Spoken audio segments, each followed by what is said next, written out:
What's up guys, Malt here, and we're back with some more Great Ace Attorney. We're in the middle of a trial.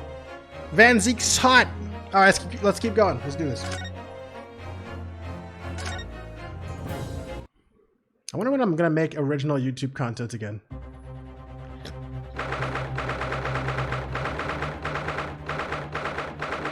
He's Big Papa? True. Alright. What on earth just happened in there? Mr. Naruhodo, I managed to find out what happened. Oh shit, I forgot! Right before the to be continued, we were about to get some big news about some extra suspect that happened inside this murder trial. Oh, I didn't really summarize the murder trial, did I? Alright, you know what? You guys can piece it together, alright? Basically, someone got stabbed inside of a fucking carriage, okay? And it looked like the only one person could have possibly done it, but I'm trying to defend that one person. And we learned there might be another person on the carriage that wasn't accounted for, an orphan. And right when he was about to say the information, the entire fucking court got smoke bombed, okay? And now we got evacuated. That's why we're out here. Okay. Miss Susato, I was told it was an advanced form of smoke grenade, a type of exploding device that releases smoke. A smoke grenade? It sounds like the sort of things ninjas use. Ninja poggers! They're just making sure everything is safe now. I think the trial will start again before long. But who would have done something like that? The police managed to catch someone who was trying to flee the courtroom, apparently. Flee the courtroom? Why? Well, it's a young girl of around 15, I hear. Every time! Why is it always a young girl around 15? Wait. Could it just be the same girl, actually? Did she smoke bomb us? The other passenger that Mr. McGilded was just talking about? My thoughts exactly. So he wasn't lying. Oh, what's become of Mr. McGilded, actually? Mr. McGilded is a defendant. There are so many things I need to ask him about, but he's not here. I think he was summoned to the prosecutor's antechamber to answer questions, along with a young girl. Who is she, I wonder? And what was she even doing here at the trial? She was taking a huge risk, and for what possible benefit to herself? There's another matter that's troubling me. What's that? The 20 pence. Book. You need to see him? You really want? Okay. I'll show you the characters in the case, okay? You're about to see the hottest guy in the world, alright? Here he is. Here's the defendant. See that? That's a man you'll defend to the very end.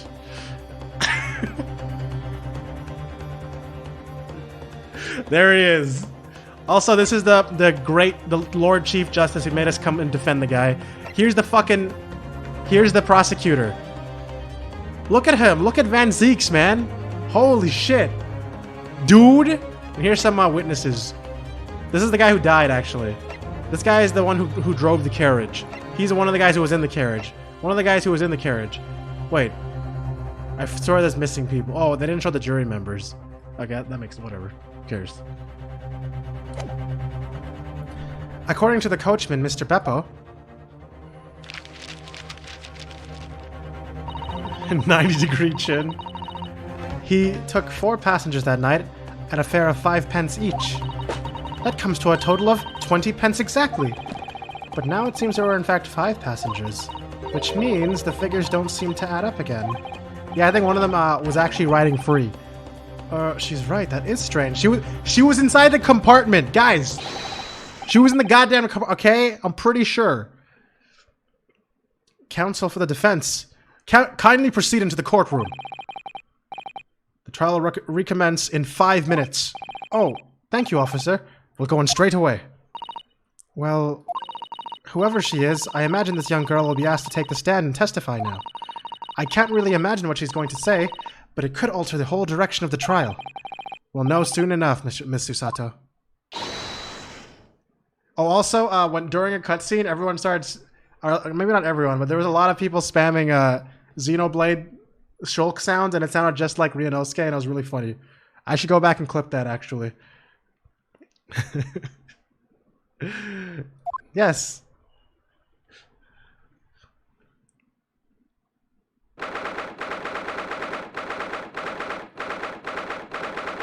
It's very nice, okay?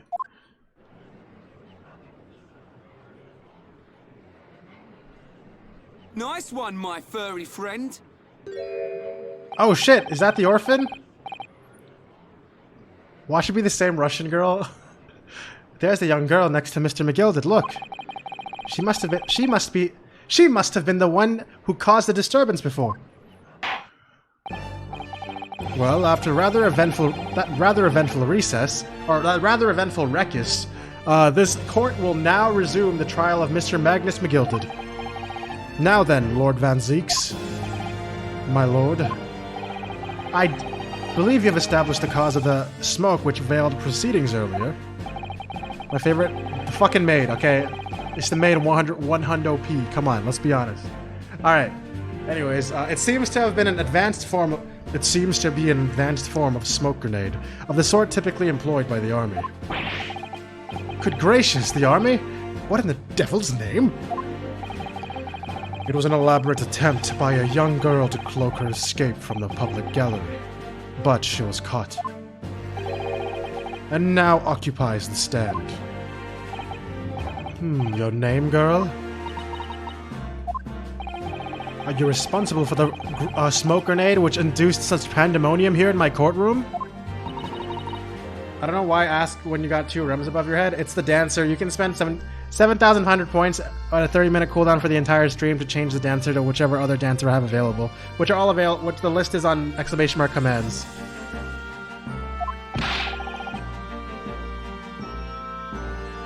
Oh, never mind. I totally misunderstood your story. Look, okay. Actually, that actually kind of answers what you just said anyway, because I didn't do it. I didn't put the maids up there. It was Choco. That doesn't mean anything about my preferences, okay? What is the meaning of this deplorable behavior? Ahem, if I may, my lord. Yes, Mr. McGilded. I think perhaps I ought to explain here. I can't do this guy's fucking accent. I know he has a really strong, very specific variation of like this English accent that I've heard before, but I have a really hard time trying to do myself. I mean, I'm really bad doing all the accents anyway, but even though I'm still trying to, but holy shit, this guy is really hard to do. Look, okay, I'm not saying it's a bad thing to like maids, okay? Come on. Wow.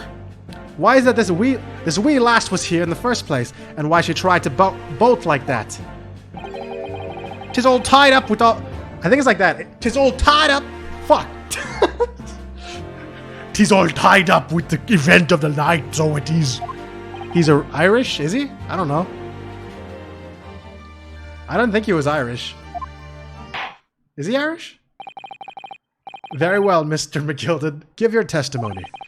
You will explain to the court exactly how this young woman is involved in the case. No, there's like a very specific, like it's the kind of accent that would go like, fancy a cuppa, you know? But I don't know how to do that for like a full sentence. I don't know if that's Irish or not. He's too small to be Irish? Just what did happen that night? Yeah, is that what it is? Yep, Cockney? I think it's Yep Cockney. It's not like a defense lawyer needs that information or anything.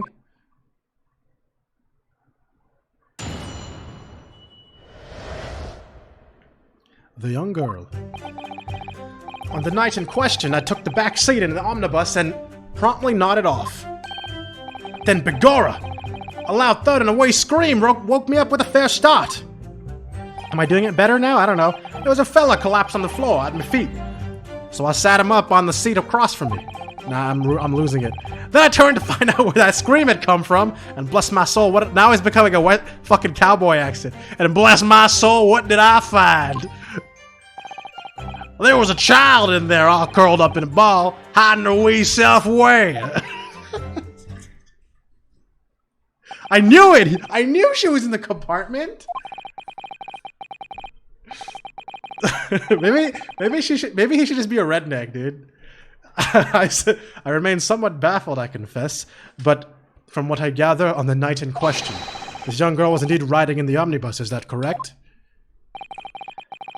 'Tis exactly as the defense counsel said. This lass was the 5th passenger, my lord.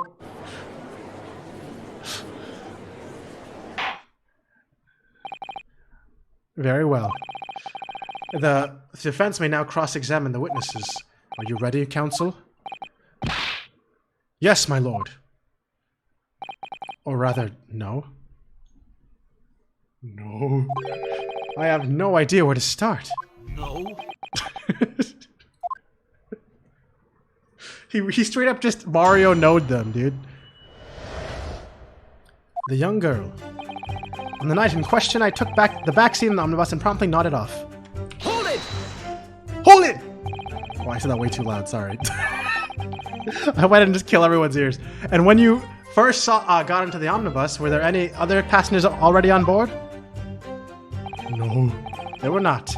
The cabin was empty and there was no one on the roof deck either. You were the first passenger, as it were. Aye, and that's why I took the back side as I did. 'Tis the most comfortable, so it is. Didn't sound loud to you? Okay, good. Because it was loud to me because I hurt my own ears. Hi, Glitch! Could you explain exactly what you mean by the back seat? By all means. 'Tis how you already described it earlier. I'm talking about the seat opposite. The one in which the poor gentleman was stabbed was sitting. Who was stabbed was sitting. You were busy playing Epic Sneven?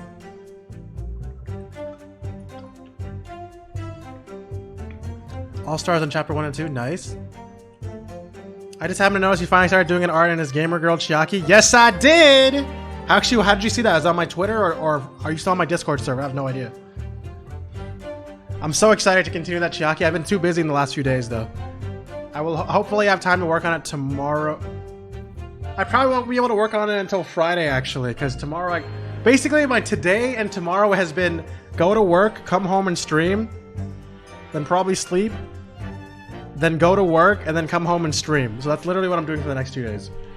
Don't really have time to draw art. Hopefully it'll be done by Christmas. Shut up. Anyways, like I said, 'tis the most comfortable and where I feel most at ease. And of course, I enjoy gazing through the skylight from time to time as well. I'm just trying. Okay, now I'm saying like, if I go like, if I do this with the way I'm talking, then it kind of sounds like maybe you should accent. So that's what I'm doing that with my inner mouth. You know what I'm saying? I'm like an alien. Then Begorra, a loud thud and a wee scream woke me up with a fair start. See that? It sounds kind of like an accent now. There was a fellow collapsed on the floor at my feet, so I sat him up on the seat across from me. Okay, I forgot to fucking hold this one though. Hold this! Hold it! A loud thud, you say, and a scream? Aye, that's right. Will it be done before December 3rd? My plan is to have it finished by next week, but obviously no one's gonna believe me, including me. But I believe me, not including me. Aye, that's right. How can I explain it? It was like the sound of someone falling to the ground. That sort of noise. No, that's wrong. So you think it was the sound of Mr. Mason falling to the floor, having been stabbed? I've been thinking about streaming me actually doing like. Okay, here's the plan that I do have. I was gonna sketch out the 3 Danganronpa fan arts I was gonna do, and like finish sketching them out. I was gonna do the Chiaki one, the Komaru one, and I think I wanted to do a Mew one, but I don't know if I'm solid on the Mew one or not. Maybe Mew or Himiko, who fucking, I don't know, maybe both. And then I was gonna like, I was thinking of like doing the sketches for them and then actually doing an art stream where I finish them with the line art and the colors and shit. So I don't know. Or I guess it would be several art streams. But I know some people miss art streams, and I kind of miss doing them too, so I might do it. Well, now you'll remember I was asleep at the time, so I wouldn't like to say. But when the sound woke me and when I opened my eyes, there wasn't a soul to be seen in the carriage but the fella on the floor. You didn't see anyone. But at the same moment, you did hear a scream. Ah, from the seats above you on the roof deck, I presume.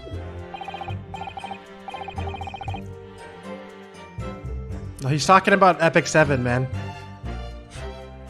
Epic 7 right now, because of the anniversary, lets you pick any 5-star hero in the game for free, except for the Moonlight ones.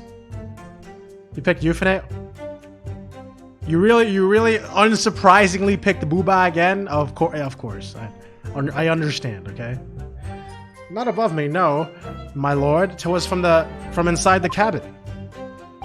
But I wasn't altogether thinking about the scream. No, I was too stunned by the desperate sight before my eyes. There was a fella collapsed on the floor at my feet, so I sat him up on the seat across from me. Hold it! You sat him up? The victim, you mean? That I did, on the seat across from me, as I said. I could plainly see the poor devil was already gone. And you wouldn't leave a dead man just lying on the floor now, would you? 'Tis common courtesy, so it is. I said courtesy, not courtesy. I find that a little hard to believe. Ada. What? Lord Von Zeeks, now what would that be? I know that was the wrong Ara, but fuck it. You wake to find a man lying dead at your feet in a carriage. Any normal person would hail the cabman. Any upstanding member of the London Society, that is. Well now, as you know, I'm in something of a special line of business. The business of lending money at exorbitant rates of interest. Unfortunately, my lord, not everyone is thankful for the help I offer them, and some would even see me dead. So I do try, where at all possible, to avoid getting myself in a tangle of trouble. Are you suggesting you're just going to leave the man there? Heavens alive, no, I was always intending to report it, so I was. Only, I had a mind to find out the whys and the wherefores first. The whys and the wherefores?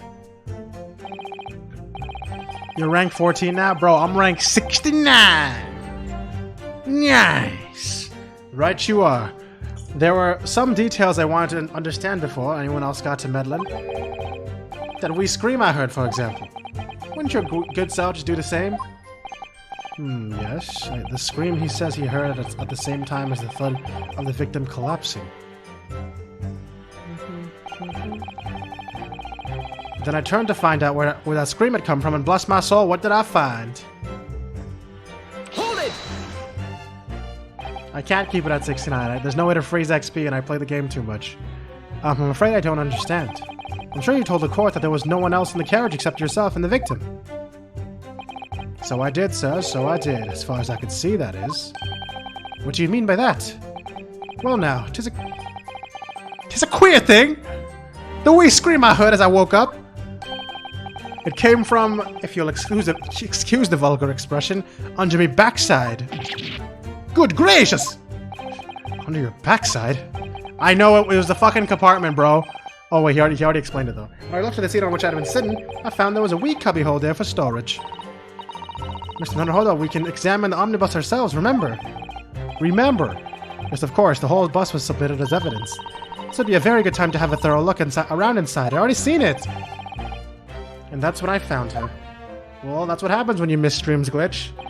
This happens every single story game. You're like, damn, I miss streams. Well, I guess I shouldn't come back until you're gonna start the next game. And then I start the next game and you're like, damn, I miss streams, man. Can you just finish this game already so you go to the next game? That's literally every game for like the last 5 months. Man. There was a child in there all curled up in a ball, hiding her wee self away. Hold it! You said she was hiding herself? Aye, that's right. It was hard to see in the dim lamplight, but she was all curled up in a wee ball. When our eyes met, well, my heart nearly stopped beating in my chest. You're busy. I know. I'm not blaming you, man. I know people got lives. People got more things to do than to sit around watching a man play video games. You're really overacting this. Still in all, I pulled her out from the under there and sat her on the seat opposite so I could have a wee chin wag with her. The fuck is a chin wag? The seat opposite? That's right. Oh, so the girl was the one sitting there? Next to the victim? Yes, right, just next to the dead gentleman there. You sat this young girl next to a corpse, sir? Well, as I'm sure I mentioned, a gentleman in my position can all too often find himself in mortal danger. So, I need to find out just who this urchin was, you see? Chinwag's a chat? Well, I'm having a... So that means you guys are chinwag. Wait, You guys are my Twitch chinwag. Oh shit, what's up, Twitch chinwag? How's it going? And while I was in the middle of talking with her, I heard another scream, a fella's voice this time. Yeah, it makes sense, Glitch. It's I mean, I don't know how bad it is. You should definitely, if you have a chance, explain how the situation is now. Hope everything's alright, or at least, you know, passable. Presumably that scream was Mr. First, who was sitting on the roof deck seats. Right you are again, I would say, sir. Looking down through the skylight, you must have seen this young girl and the gentleman with a knife in his belly. In other words, the previous witnesses did not, in fact, see you at all, Mr. McGill did. What they believed to be yourself and the victim was, in fact, this girl and the late Mr. Mason? Aye, my lord. I was, as I think everyone understands now, sat at the back of the carriage out of sight.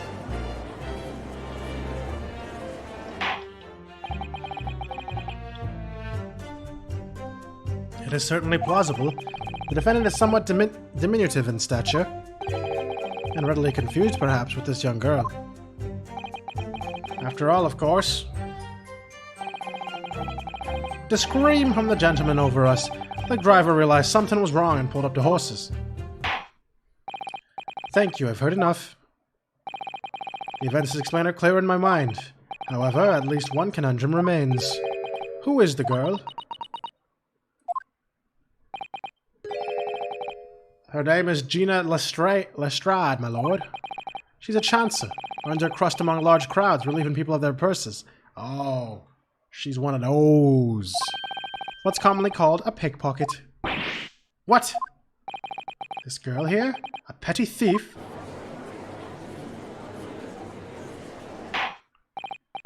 Order! Order!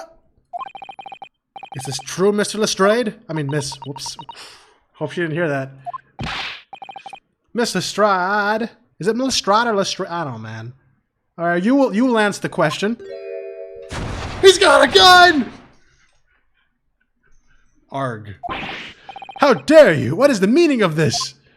Oh, okay. Ah! The girl! She's gone! Open your eyes. I'm over here. I'm over here. Dude, I don't know how to... Yo, there's no way. Good gracious, how? How did you move 2 steps to the left? What was the point of that little sidestep? Yeah. I know what you all... Oh my god, this is gonna be so fucking hard, bro. I know what you lot are thinking. Grown-ups are all the same. This dirty little dipper, you'll say, slipped up and got caught on the job. She got herself backed up in the corner so she knifed the gent. Go on, that's what's in your heads, ain't it? Am I doing it? Well, I think I'm doing okay on this one. No, not at all. This is a court of law. We're here to determine the truth, not He's got a gun! Ah!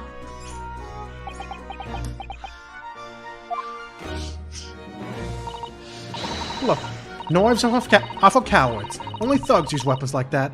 All I need for what I do is these fingers. Yeah, and a fucking gun. I'm a professional, alright? Maybe not in your eyes, but I got pride in what I do. Let me guess, you don't count smoke guns among weapons for thugs?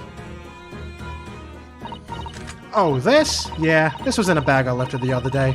Down where they keep the 4-wheel drags. It's nice, ain't it? I like the pink best. Ah, do not wave that thing in my direction again. Oh shit, this guy is pouring a cuppa! This guy's not a cuppa, actually. So, you admit that you were riding the Omnibus on the night in question?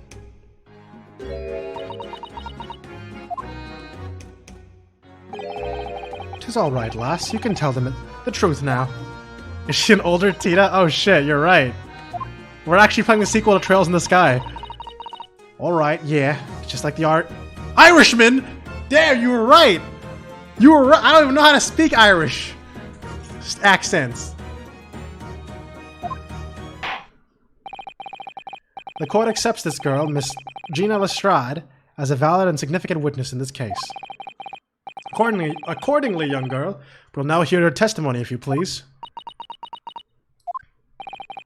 You will tell the court exactly what happened in the omnibus on the night in question. Alright, if I have to. So he's a leprechaun? Is that why he's dressed up like that? God damn it. God damn it, man.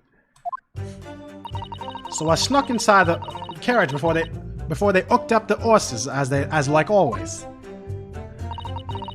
But it was a right old waste of time. I got nothing to show for me troubles that night. I'll tell you can't see a blind thing in that hiding place. It's pitch in there. Then after a while, I hear this loud bang. Nearly jumped me out my skin, I did, and the scream just came out. It's because of that, the swell found me. Holy shit! He did help me get away, mind. Jeez, I can't read that shit. Yes, he let you go. Hey, Jeff. I fail to understand why you would let the street urchin go, Mr. McGilded. Oh, 'tis simplicity itself, my lord. You say, she couldn't possibly have killed the other passenger. I knew that for a fact. How? As I'm sure I said before, sir. I'm a street urchin? No. I was sitting right on top at a place where she was hiding herself. I think a demonstration is called for.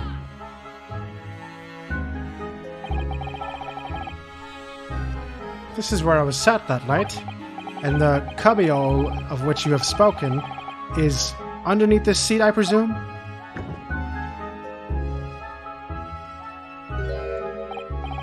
Yes, it does appear just large enough to accommodate some of the girl's stature. I've already seen this cubbyhole because I'm a five-head who already examined everything. Aye, but of course, the wee lass was stuck in there. Because I'd parked myself on the seat for the duration. Oh, so you see, that's why I let the lass bolt. I knew that if the police were found her there, they'd automatically assume she'd done it. But I couldn't live with myself if a young life was ruined when all the time I knew she was innocent. Am I doing it better? I don't remember how an Irish accent works. How are they getting this? Getting what?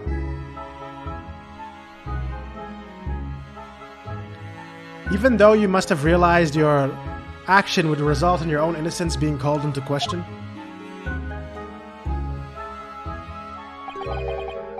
Not at all, my lord, not at all.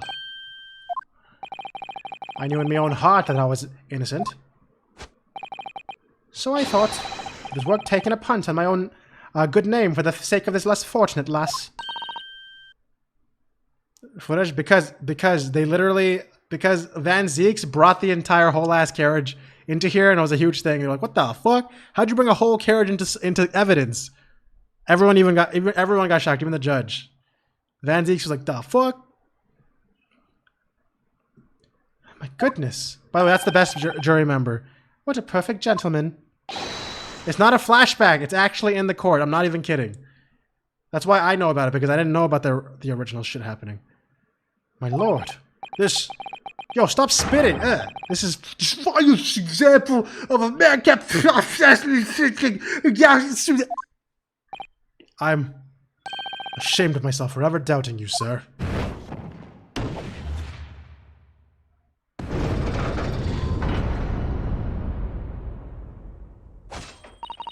With the calm, calculated reasoning, one arrives clearly at the truth every time.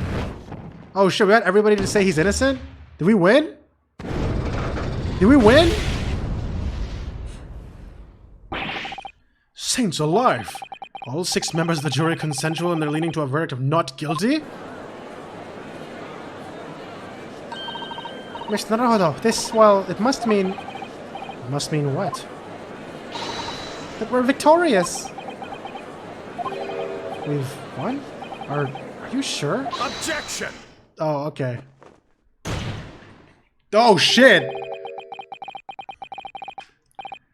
If the sight of my iron-heeled Wellington offends, pray do forgive the discourtesy. He put his foot down!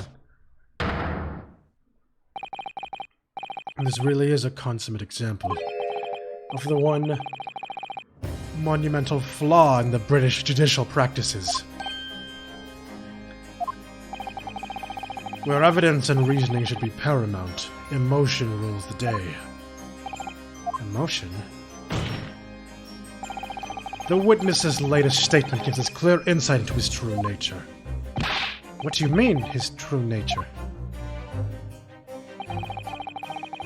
Do you really think Scotland Yard would have made such a glaring omission?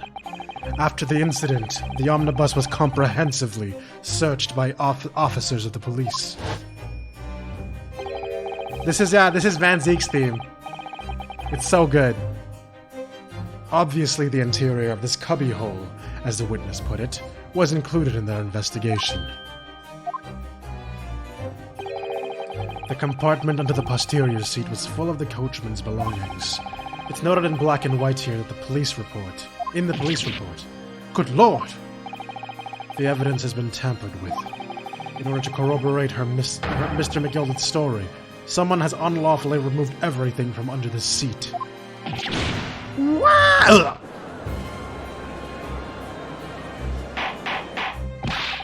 Order! Order! How could such a devious contrivance possibly have been affected, counsel? Naturally, we must acknowledge the deficiencies of the constabulary. I don't know how to say that.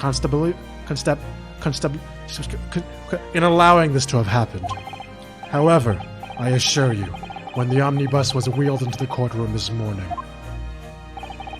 the compartment under the seat was not empty. That's actually true. I actually opened it up early. Guys, wait. Whoever was actually here, I think constabulary. Oh, thank you. That actually makes sense. Yeah, there was stuff there. I remember Pikachu was there when I looked at it. I think Choco was AFK, and I don't think anyone else was around, but you know. Well, my Nipponese friend. Me? When the carriage was submitted as evidence, doubtless you examined it in fine detail as would any self-respecting practitioner of law. That's me! I'm a self-respecting practitioner of the law. I did actually look at it. Pray, what did you find the condition of the underseat compartment to be? Oh, to be sure, the young gentleman will be able to clear this up in a jiffy. Sorry? Go ahead. You tell the court now, fella. How this is all an elaborate excuse by the desperate Lord Van Zeeks. It's not, though. There was stuff in there. Bro, there were boxes and shit in there. Like, it was too full to have a girl in. That's what I remember. Oh, shit. Well, counsel, do you have something to say on this matter? How am I supposed to answer? What can I say about the state of that little compartment under the seat in the omnibus? It wasn't empty. Let's be honest, man. I really don't know if giving this answer is helping my cause as counsel for the defense. But as far as I remember, at least. When I first examined the compartment, I'm fairly certain there was a number of articles inside it, yes? Are you sure, counsel?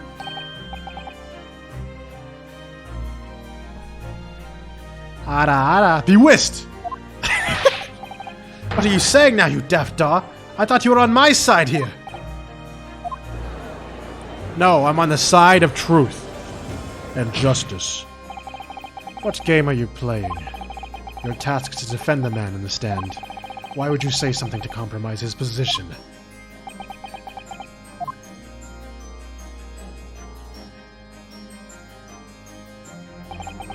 As the advocate for the defense in this trial, I confess I'm still not entirely sure where I stand, but it seems to me that I should state what facts I do know as clearly and honestly as possible.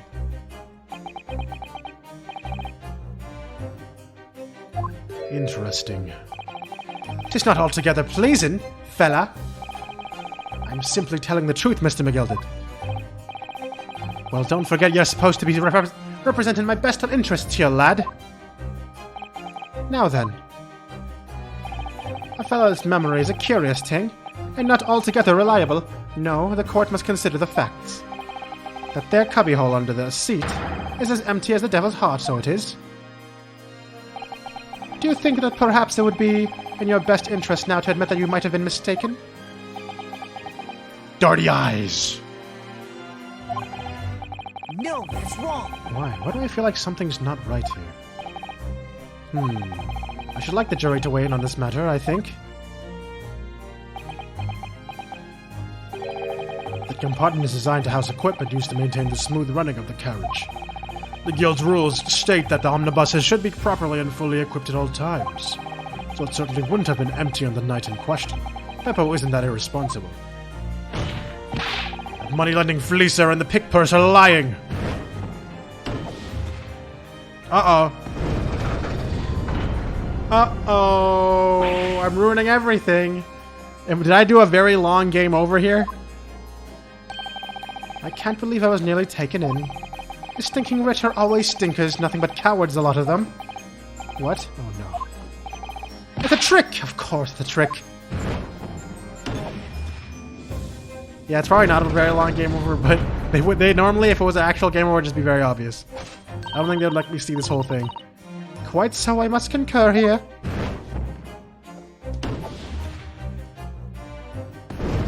Uh-oh. With calm, calculated reasoning, one arrives clearly at the truth every time.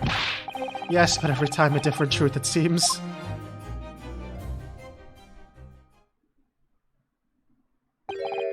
My lord, I humbly exhibit the scales of justice. Clearly a verdict of not guilty at this time would be wholly inappropriate. Thank you, counsel. Before we proceed any further, there is the matter of the outstanding cross-examination. True! Oh yeah, I forgot she fucking did a testimony. That was like literally 20 minutes ago. Counsel for the defense, begin your questioning of the witness, please. Yes, my lord. What just happened? The whole balance of the trial just shifted, almost beyond recognition. The Reaper of the Bailey is at work, it would seem. Well, I guess the judge would be lit, fam, if that happened, Bugsy.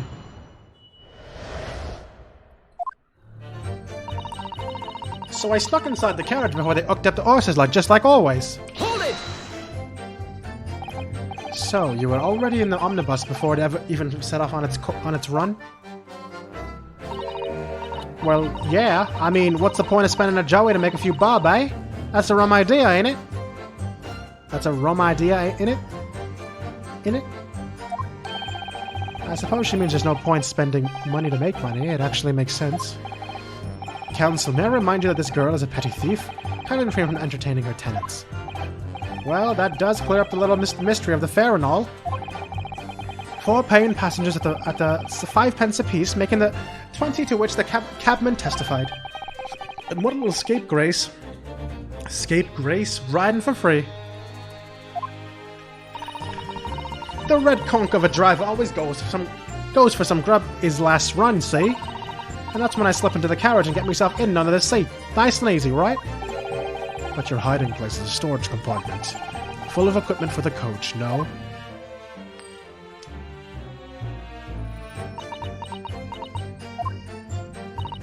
Yeah, there's brushes and buckets and whatnot in there, sure. I always chuck all that out and cram it in a corner somewhere. No one ever seems to bother much.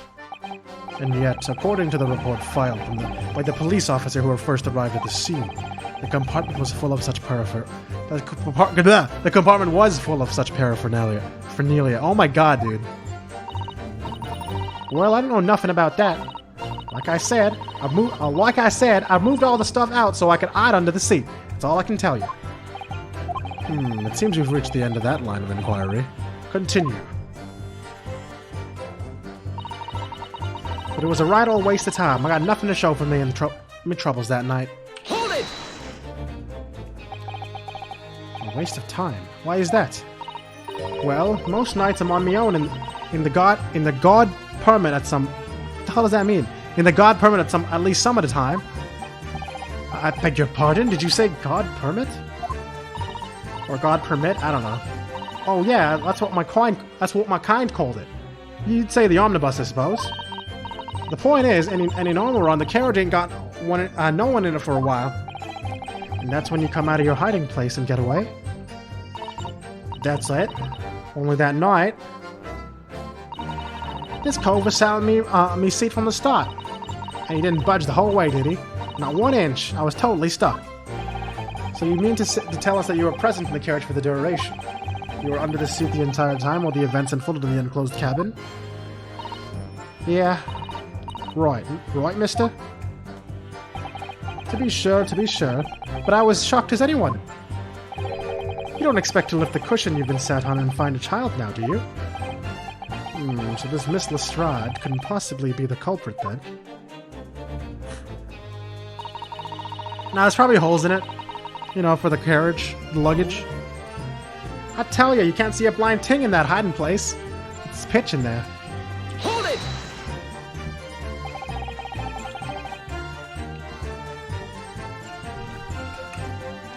So you couldn't see out into the cabin at all? Not a jot. Most days I push the cushion up with me head and look out the crack. I really like this smile. This kind of smile is like one of my favorite things to draw. Then I can have a butcher at who I'm gonna fiddle. What the fuck does that mean? I thought you were a pickpocket, not a butcher. I mean, I can have a look. The seat I get under ain't as plush as the other one, see? So most of the time, the passengers plant themselves opposite. But for some reason that night, this here Irishman spent the whole journey right over me head. And for that reason, you weren't able to push the cushion up to peek out, I see. The truth is, I ain't too happy in small dark places. Feels too much like being thrown into clink. But it's the only place to hide in them carriages, so it's Obstin's choice. Why didn't she just stick to picking people's pockets in the open then? I'd say there's some reason that she's not letting on, judging from her demeanor. So anyways, I was a bit scared, but I had to just stick it out under there. Nothing else for it. Then after a while, I hear this loud bang, and nearly jumped out me skin, I did. And the scream just came out. Hold it! When you say a loud bang, do you mean the noise of someone falling to the ground? Or floor, whatever. Could have been, I suppose. I don't remember so well. Point is, it made me jump. And you let out a scream involuntarily? That's right. And then I felt the cushion over me head get lighter all of a sudden. Presumably when the defenders got up in order to help the victim, yes. Or not. It could equally have been the moment the accused stood in order to stab his victim, could it not?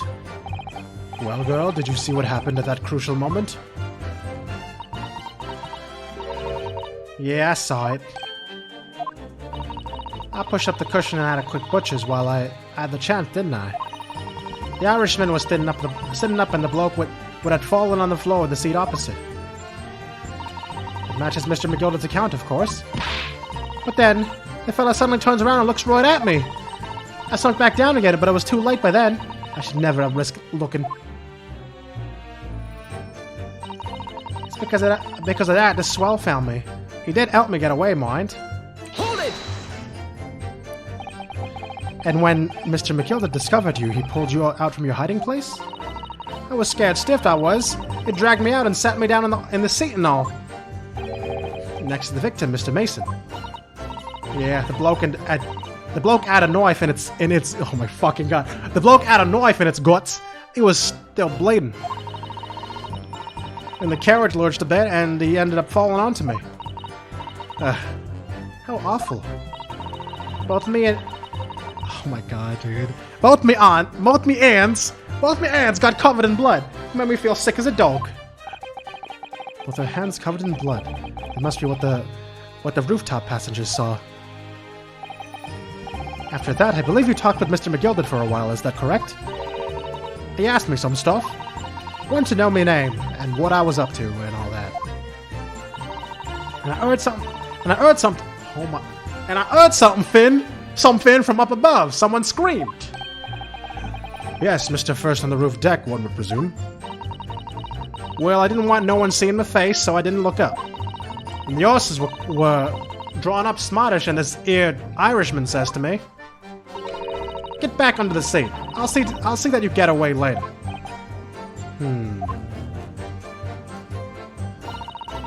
I'm not good at this, but I'm having fun doing it, and I hope it's not super distracting to you guys who are watching. I hope me trying to do these voices to this degree is not distracting.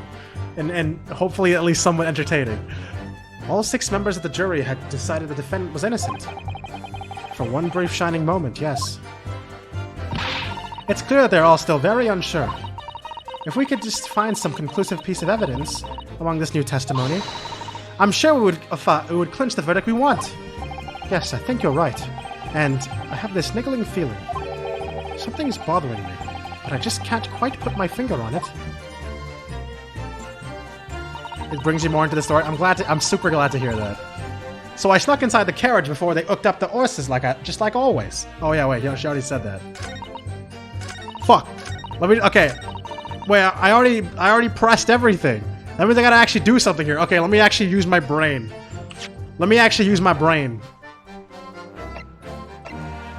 Okay, so here's what I'm thinking. Okay. Yeah. Okay, great. Let me look at this picture.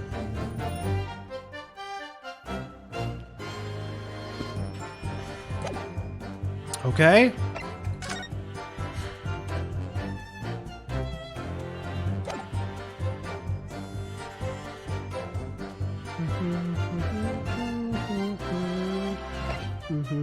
Oh yeah, guys, check out what I found yesterday when I was observing the Omnibus. Check this out. Oh my god. It's Phoenix Wright Omnibus. Hell yeah, dude. What a reference. I should probably look in here. Your hold it is actually Edgeworth saying it though. Our hold it sound command. Well, let's open the door and go inside, shall we? The scene of a murder. It's horrible. Wait, was that blood always there? I never even saw that! That's blood, isn't it? Is something wrong? Oh, it's just, well, this bloodstain is so obvious, that's all. And yet, Van Zieks has made no mention of it. I suppose that does seem a little strange. Why do I have such a bad feeling about this? Yeah, I'm pretty sure that wasn't there when we were here before. That was added, that was planted, wasn't it? I'm so fucking confused, dude. This seat has a handle, it seems. Yeah, and it's empty now. There was shit in here before. This is a storage compartment, but there's nothing in here. It's totally empty. Something doesn't seem right here, but I can't put my finger on what it is. Yeah, I get it. Something doesn't seem quite right here. I get it, okay? But what? What do I do with that information? That's blood that's soaked into the seat. This victim's, obviously. Yes, and that seat would clearly be visible from the roof deck. Would you really stab somebody in full view of the other passengers like that, I wonder? Well, it was after dark, and there was a lamp on in here, so perhaps the culprit couldn't see anything outside through the skylight. Whichever way you look at it, it doesn't seem like there was a planned attack. And the skylight is over here. Okay. It's quite a large skylight, isn't it? Yes, quite large enough to afford a good view into the cabin from the roof deck. And there doesn't appear to be... Oops. So that puts almost... Oh yeah, we can't open it from this side. Okay, yeah. So you've seen all this already. So like... Bro, I'm so... Yo, holy shit, I'm so confused, man. Alright, let me read through everything again. Okay. Then after a while I hear this loud bang. Nearly jumped out of my skin, I did, and the scream just came out. I tell you, I can't see a blind ting in that hiding place. It's Fitch in there. And after a while, I hear this loud bang and nearly jumped out my skin. It's because of that this fall found me.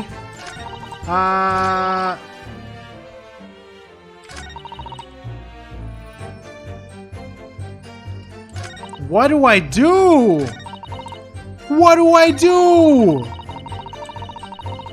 What the hell sounds stupid?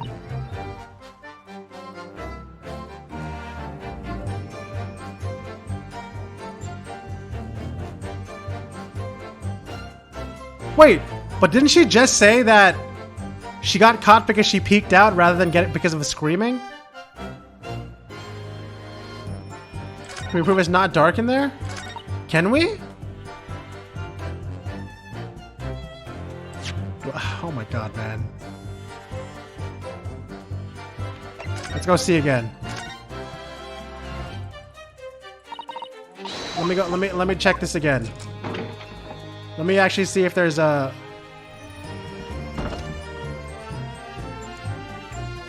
I mean, it looks pretty dark in there. Like, there's literally nothing in there. There's no way you get light in there if it's closed. No freaking way.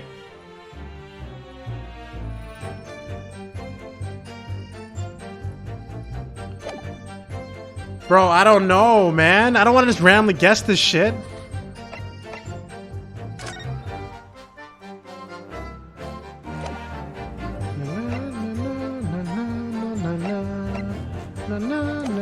Do I press everything again?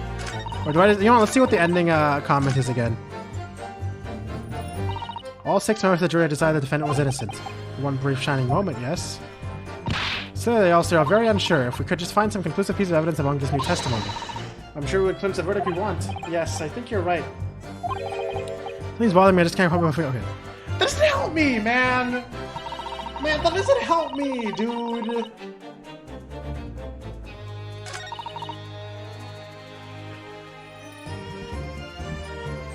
Okay, it was right, I'll waste of time. There's nothing here for me to object to, okay? Unless she actually got something for it. But I don't think she did. Wait. Oh, no, okay. I tell ya, you can't see a blind thing in that hiding place. Oh, wait. It's because of... Oh, wait, loud bang? The fuck are you talking about? Wasn't he just stabbed in his seat? Why was there a loud bang? Alright. Alright, hold up.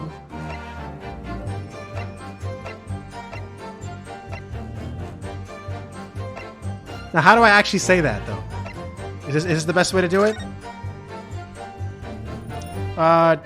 Stabbed once in the abdomen while journaling and died from hemorrhaging. Yeah, like... Fucking... That doesn't sound like there should have been a loud bang in any way. Alright, let me just try using this to object to it, okay? Objection! Alright, fuck. The music didn't pause! No, that means this is wrong! I don't even want to read the error message. Yeah, I don't cheat, I just guess everything, because I'm scared if I look up the answer, I'll like spoil something. Propensity? What is this? Conrad's hanky? Am I even on... I really am pretty sure I'm on the right track, though. I feel like I'm on the right track. Why is there a loud bang? Why is there a loud bang? Why? Non-spoiler guides? He evolved at the end of the last trial. He was all like, wait, I feel this power welling up inside me. Objection! Instead of yes. That's basically what happened.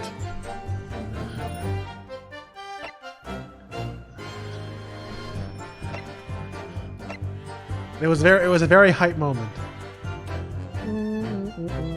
All right, the knife in his pitter patter. Yep, Cockney accent. Oh wait, okay, this is literally called murder weapon, so it shouldn't make a loud bang, right? All right. Objection. Fuck, man. God damn it, bro. Am I really on the wrong track here?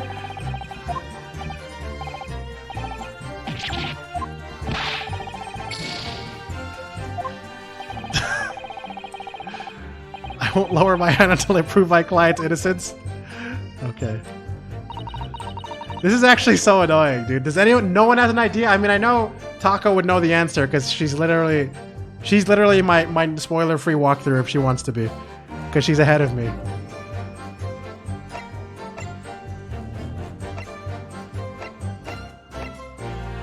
All right. Let me. Oh wait, I'm not on the wrong fucking screen. What am I doing? Oh no, wait, that was the right screen. I was just looking for this button. Yes. Am I allowed? Can you do it without okay, can you hint me towards it? Can you just point me towards like if I'm okay? If I just answer this question, am I looking at the right statement? That's all I want to know.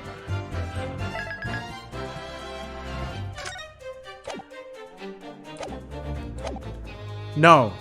Okay.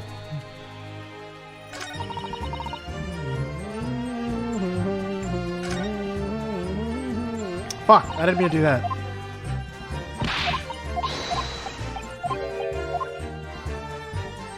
Should I press everything a second time?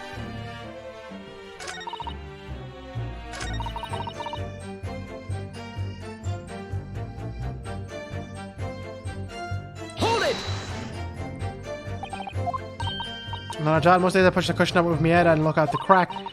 Then I can have a butcher's at whom I'm going to fiddle. That you are a pickpocket, not a butcher. I mean, I can have a look. The seat I get on ain't as plush as the other one, see? But most of the time, passengers plant themselves opposite. But for some reason that night, this here Irishman spent the whole journey right over me head. And for that reason, you weren't able to push the cushion out to peek out, I see. Truth is, I ain't too happy in small, dark places. Well, no. What the fuck? I really had to press again? God damn it! Excuse me? Excuse me. Something wrong, Mr. McGilded. Oh, I do apologize. Was there something the matter, Counsel? I'm just wondering if Miss Lestrade's last comment made something occur to you, perhaps. You seem to be thinking something to yourself. Oh, no. 'Twas not important. I was feeling bad for the poor lass is all. I remember feeling desperate myself as a young lad, shut up in the dark. 'Twas terrifying, so it was. I see. Yes, I'm sure we can all sympathize. Still scared of the dark now. Aye, and I don't know about you. I don't know about yourself, but I find that the darkness seems to make everything you hear seem much louder as well. Yeah. I suppose it does. Maybe. Miss Lestrade. Did you hear something that night? Anything? An unusual noise, perhaps?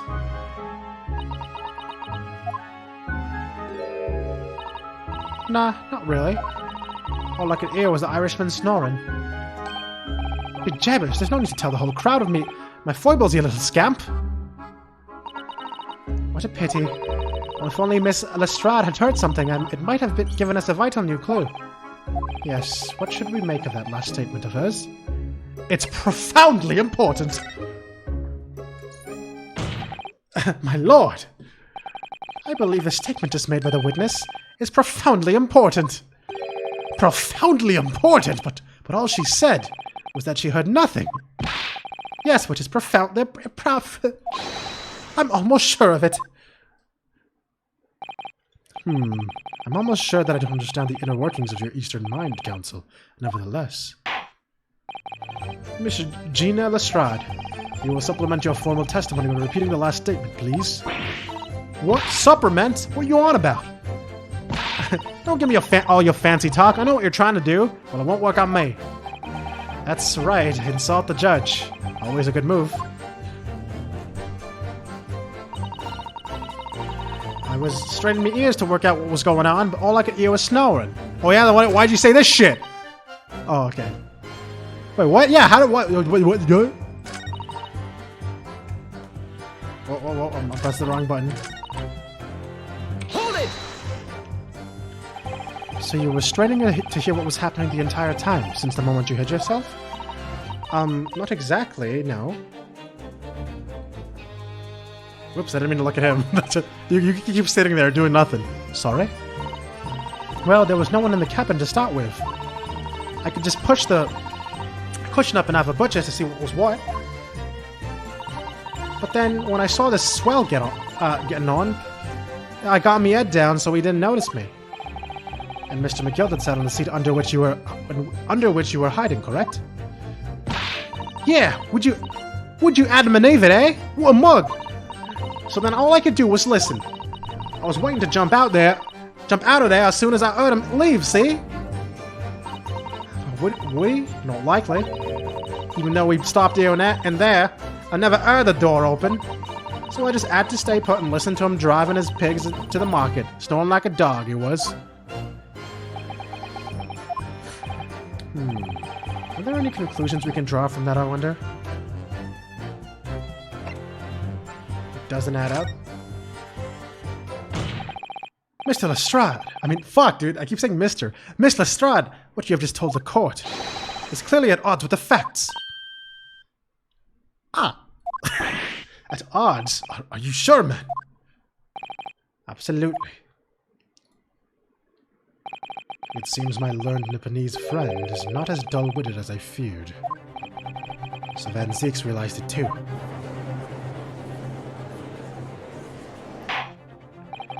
Counsel, I must insist that you bolster your claim with evidence or some complicit party's name at the very least.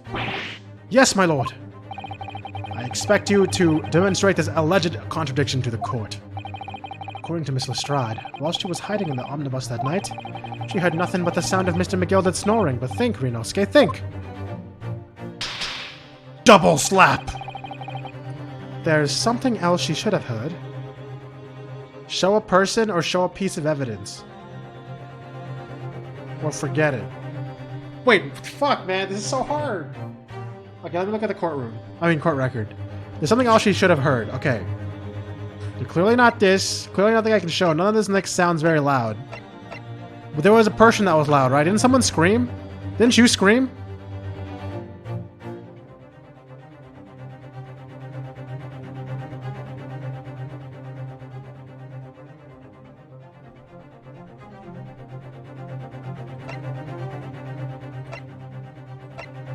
I don't remember this.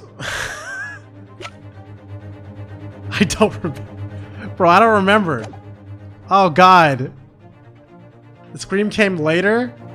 There's something else she should have heard. Like the sound of the horses? Maybe the carriage never moved or some shit? Would that be important? Should I literally just throw the entire carriage at him?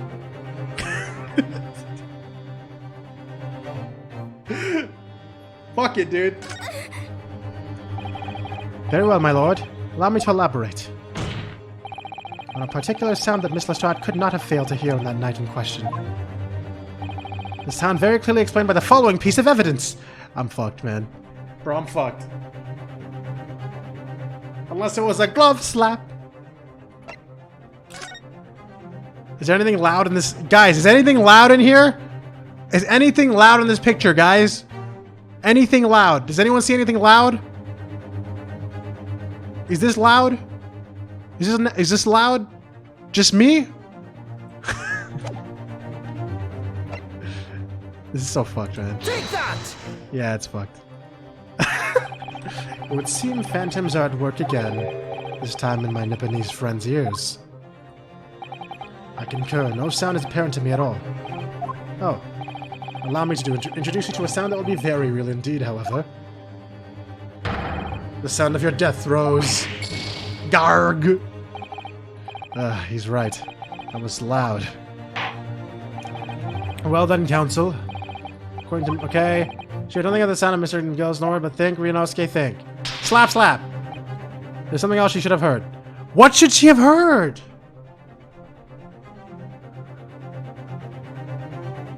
Oh! Oh!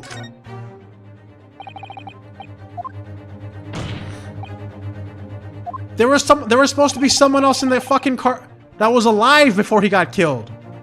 Take that! Thrice fired Mason? Bro, I feel so good right now that I actually figured that out on my own. Holy shit, I feel so good about that. Yes, my lord, the sound that Miss Lestrade cannot have failed to hear is that of the victim, Mr. Mason, boarding the omnibus. The fucking horses. Look, okay. I do my best to explain everything I'm thinking at all times. I think that makes things more interesting for you guys. And even if it means I'm gonna look like a fucking idiot. Okay? Hold on! Oh! Explain your reasoning, counsel. Miss Lestrade, allow me to confirm something. You claimed earlier that you were the first person to board the omnibus, is that correct? Yeah, of course I was. I got on while the driver was in the pub, didn't I? And the next person to board the omnibus was Mr. McGilded. That it was, not a soul was in the cabin when I climbed aboard. At least not in plain sight.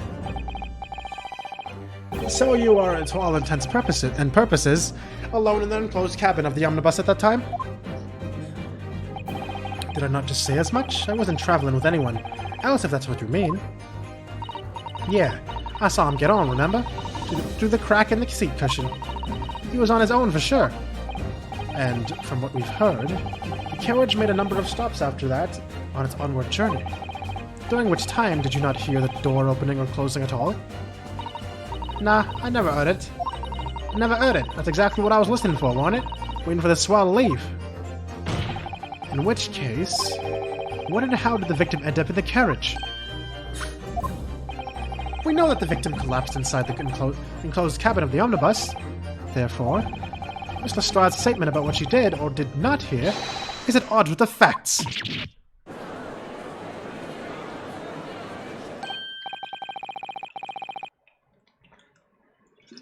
Phantom victim? Yes, this petty thief's statement was clearly flawed. Lord Van Seeks. Yes, he knew all too well that there was an inconsistency in Miss Lestrade's statement. It would seem words of thanks are in order for my learned friend. What are you talking about? You have demonstrated matters impeccably. This witness and her colorful statements are entirely unreliable. Her words are convenient untruths and nothing more. He's dead right. How could the victim possibly not have boarded the omnibus? That makes no sense whatsoever. And this girl is a pickpocket. Let's not forget that. No! Don't do it! Ah, shit.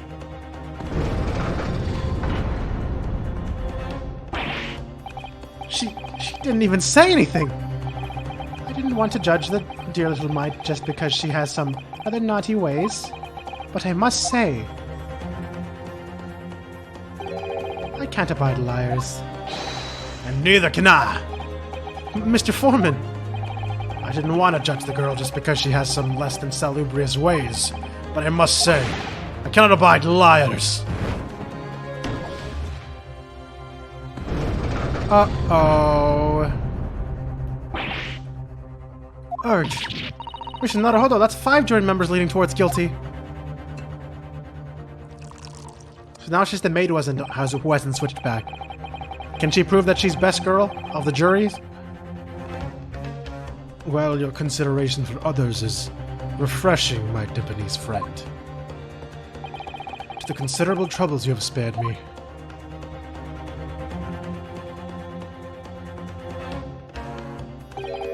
Yes, very refreshing. Ah! Garg, what are you playing at? Have you forgotten who you're working for, you useless Eastern Madden? This courage.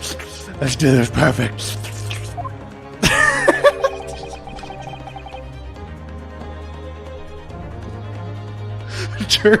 Juror number 2 is the only one left. Mr. Naruhodo, the way this is going. I know, if we can't find some new way to convince everyone of Mr. McGilda's innocence. He looks like discount Shuichi. Excuse me, Ryunosuke came first, so Shuichi is actually high budget Ryunosuke, thank you very much. And the judge will rule and we'll have lost. I very much want to believe the words of one of London's most respected gentlemen, but both of us in service know we must accept hard truths. No! No, don't do it again! Don't! Do I even have a chance that can... Angrily sways wine. Is there any other reason that man has a knife other than to cut your words? Yeah, to lick it apparently. Yes, the witness's last statement seems to have revealed a critical inconsistency in her story. However, if we consider the possibility that her statement is in fact the truth, it may shed an entirely new light on the whole case. What are you saying? Counsel? I'm sorry, sir. Whatever do you mean?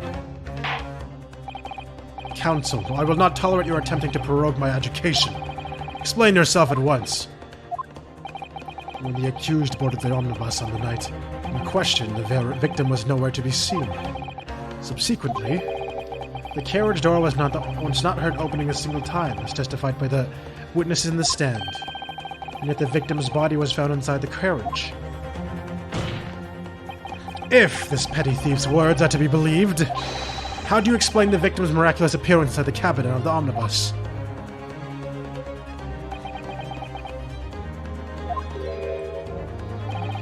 There's only one way to explain how the victim came to be inside the carriage. He was in there already. There's another entrance. He was put there after he died. Yeah, I'm pretty sure it's this one. That's what I would think, logically, and if I'm wrong, I'm gonna be mad. Okay? Or wait, or maybe it's another end. Oh, no, wait. No. Oh, wait, I should probably this one. Fuck. That's what the loud bang was. Yeah, he fell from the skylight. The door wasn't opened even once. The only explanation is that the victim didn't enter the enclosed cabin some other way. Objection! I wondered what new fantasy you would come up with in your blind panic. But behold, the omnibus is here for all to see. Only one side of the enclosed cabin is furnished with a door, the other only has windows. Fixed windows which cannot possibly open. In short, there is no entrance to the cabin other than the door. Objection! But there could be. There's one possibility you haven't considered. Oh, really? Yes, one other way inside that isn't the door. Another opening, the use of which allowed the victim to appear inside the enclosed cabin. All right, counsel.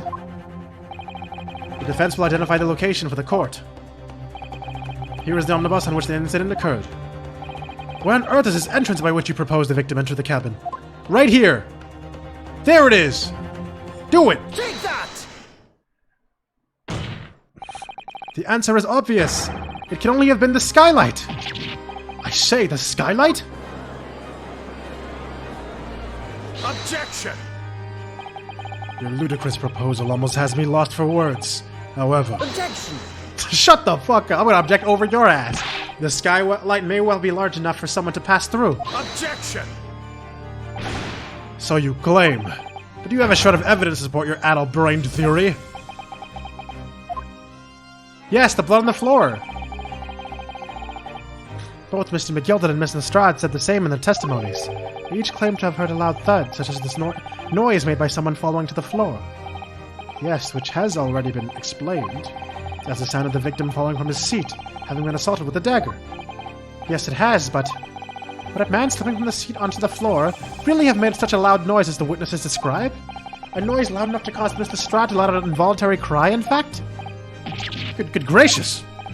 Perhaps, in fact, that was the moment the victim made his entrance into the cabin.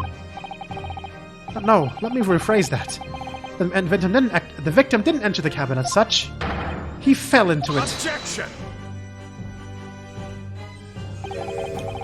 You're now suggesting that the victim fell from the skylight into the cabin? That's simply impossible. How can you be so sure? Because if the victim had fallen inside through the skylight, as you say, the passengers on the roof deck would have seen it happen. And yet, not one person made mention of such events in their testimony. Well, yes, that's true, but...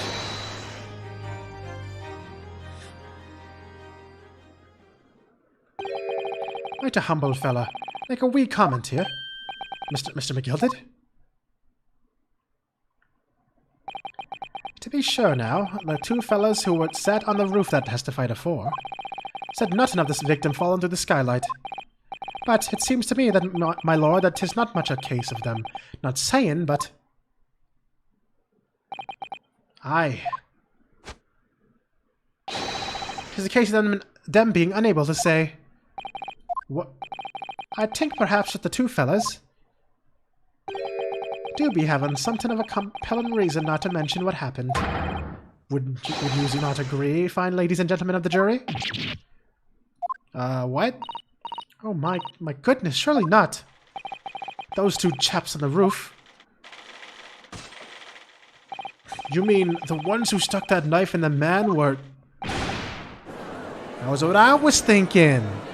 Bro, that was what I was thinking. They're the murderers. Look at him! Just what exactly are you insinuating here, you blitherer? You rotter, he said! You rotter! What are you insinuating? This is a flaming outrage. I've got a good mind to give you a blinker in a minute. He'll give you a shiner in a minute, he said, and so will I. Mr. Fairplay, you're effectively accusing me, a city gentleman and a well-respected banker, and me, a very angry hatter, suggesting that someone like me could have stabbed that man in the guts. It's a disgrace. It's scandalous. It's arrogant. I protest in the strongest possible terms. That's right, I protest too. About you, you rotten scoundrel.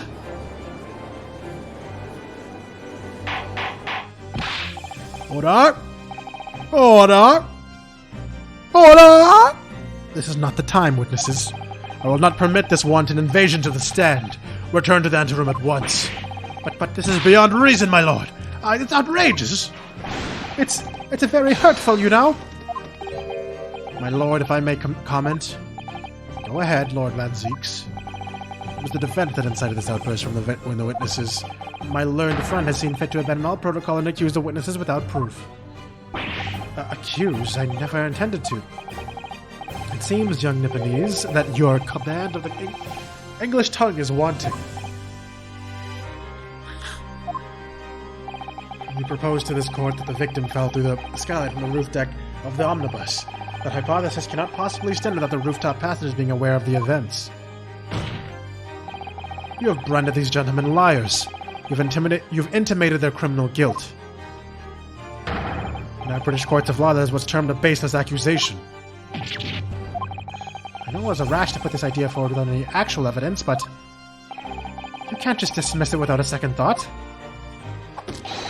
What are we wasting time for? Get them to testify! I thought there was something fishy about that hat from the moment I laid eyes on the fellow. We have to see this matter through now, one way or another. There's filth and rubbish in our midst, and we must dispose it at once. Oh shit! It's voiced? What the I didn't expect that. What's happening, Mr. Naruhodo? The spectators in the public gallery they're in a complete frenzy. Test it. Mr. Fairplay and Mr. First. My lord? You will take the stand again and make another formal testimony in reference to the indictment brought by the defense. Yes, my lord. I didn't come here for this. There's no time to think this through. All I can do is keep pushing forward. Man, is there gonna be some crazy twist where this guy actually is the murderer? Refuting the accusation. We were the only two people up on that roof deck, dead or alive, I can swear to that. If anything had happened when we were sitting, do you think one or the other of us would have noticed? In any case, neither of us know the first thing about the victim. We had no reason to kill the man. The skylight was shut the entire time, I tell you. Oh, sorry. Indictment? Is that how you say it? Okay. We couldn't possibly have opened it. You're so sure the victim fell through the skylight. Where's your proof? The blood on the ground? I must say that on listening to this testimony, it's somewhat hard to imagine how either witness could have performed any malevolent act on this open rooftop deck without the other noticing forthwith. That's right, you see? We're innocent, I tell you! Although logically, of course, the argument falls down to the two, if the two of you were in collusion with one another. What? According to investigations by Scotland Yard, the two witnesses share no common dealings. Huh. Well, I don't trust coppers any more than I trust the stinking rich. Something doesn't feel right here. The trial is going in our favor, really. So why do I feel so uneasy? Counsel for the defense, over to you. Your cross-examination, please. Oh yes, my lord.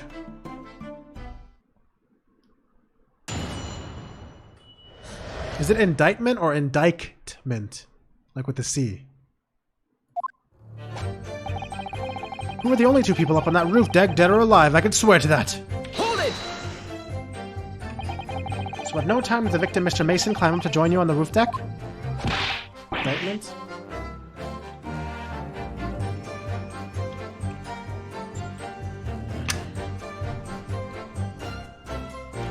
Absolutely not, Dickon. No question about it, he said. None at all. Oh, but yes, of course. I remember seeing them both. I saw the victim inside the enclosed cabin talking with this man here. Is this true, Mr. McGilded? Dear me, my lord, at the risk of repeating myself, I boarded the omnibus alone and nodded off inside almost immediately. That's an outright lie. Without doubt, you were engaged in... Let me stop you there, fella, and ask. Do you have any evidence at all? At all? It is all about evidence in the courts these days, so it is. You do well to remember that. Arrgh, I saw you! With my own eyes, yarr! This is going so well. If anything had happened where we were sitting, don't you think one or the other of us would have noticed? Hold it! Well, it was on the final run of the omnibus at past 10 o'clock in the evening. It would certainly have been quite dark. Perhaps too dark to see clearly? Is this some kind of a lark? Is this some kind of a joke, he said? Is this what this is? Or perhaps one or the other of you fell asleep briefly? Are you fair dinkum, sir? Are you serious, sir? That's what he said! It's impossible, I tell you! I'd give you the keys to the vault if you could fall asleep in that bitter cold. And if you did manage it, your eyelids would freeze shut and you'd never open them again. That's extreme. It was extreme, I tell you, and we had to put up with it because this man had locked the door. Any true gent would have unlocked and let me in when I knocked. I'm dreadfully sorry about that, young fella. But you see, I was away with the fairies and I didn't hear you at all.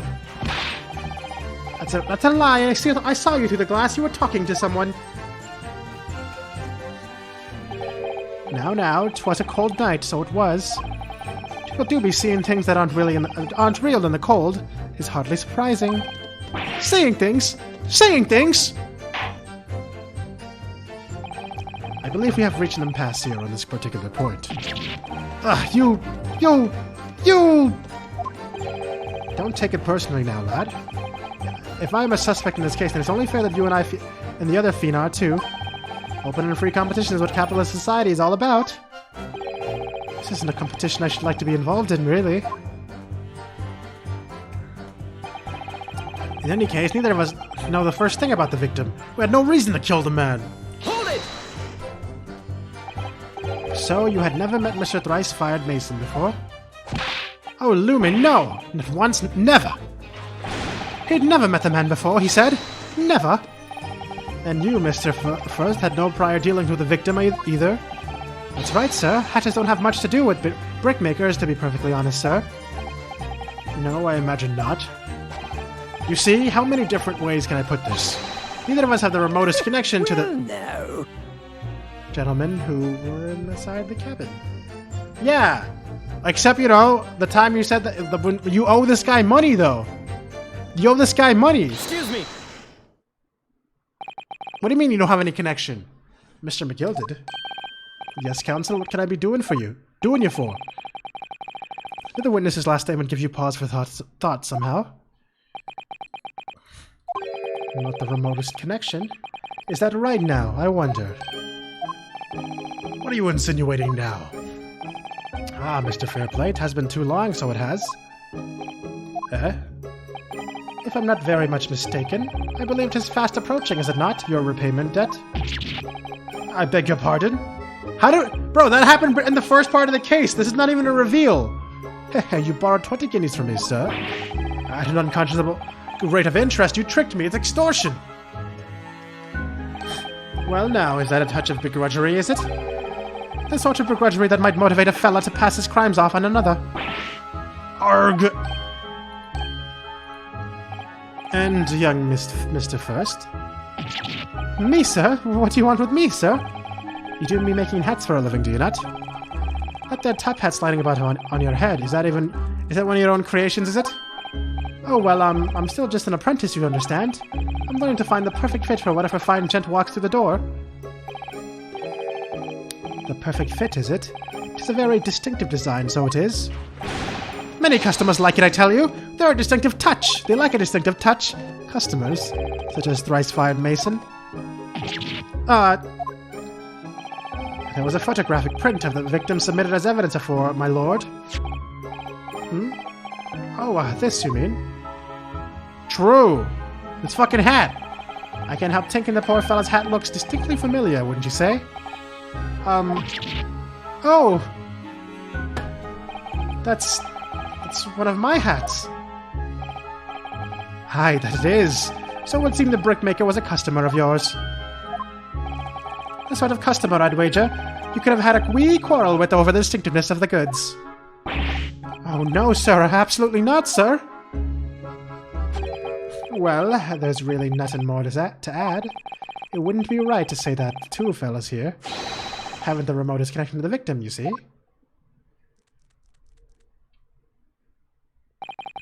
I arrest my case. You little weasel. Arg! He's better at this than I am. Gosh, Mr. McGilded has certainly been thorough in his research, hasn't he? Please, don't let me little interruption hold up the proceedings. I got an achievement. Hat Hunter.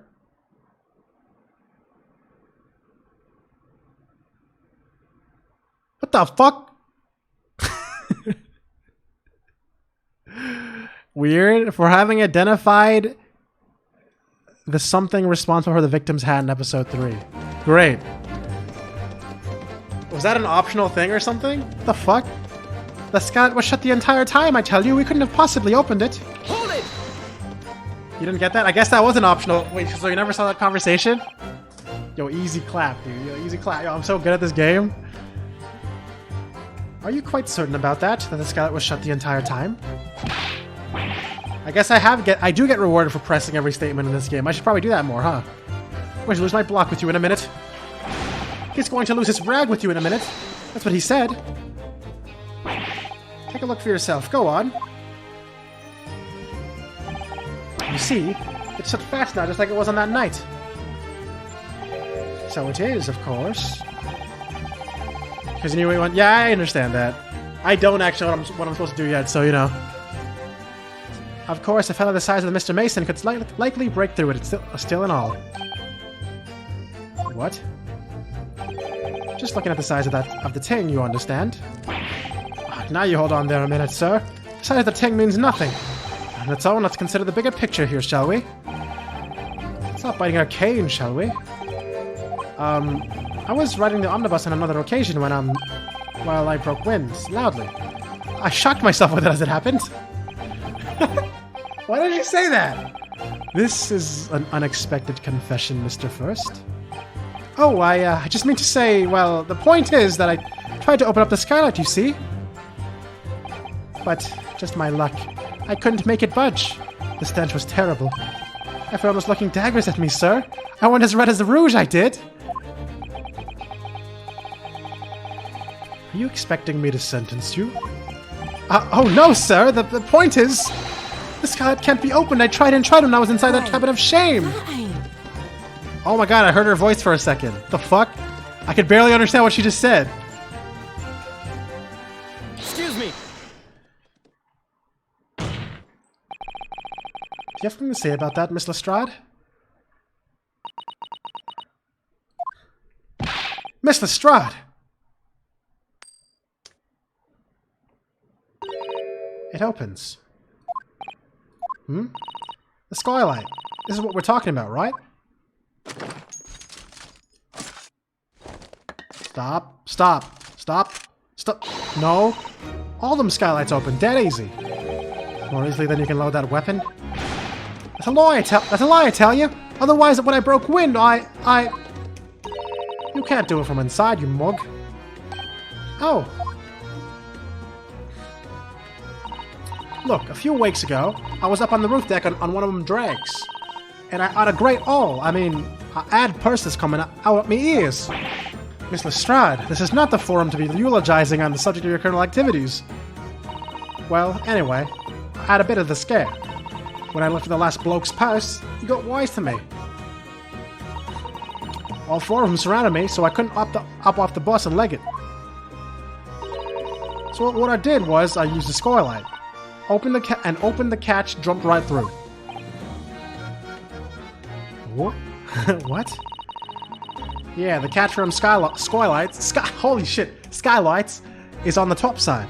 That's why you can't open them from the cabin. The skylight opens from the roof deck?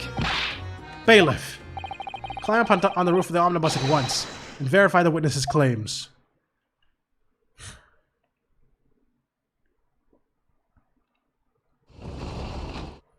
Crikey! Skylight! Oh, my hat! Say.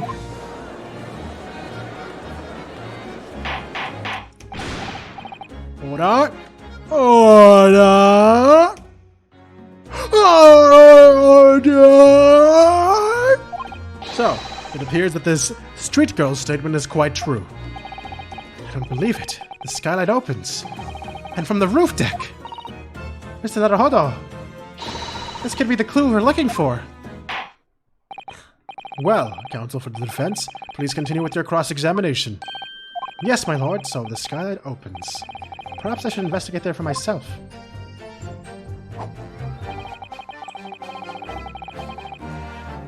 Alright, I'm gonna get my proof right now. Give me a sec, fair play, alright? Give me one quick second. I'm about to figure that out for you. Okay?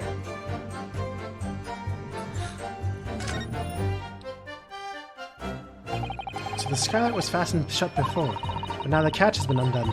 We should be able to open it.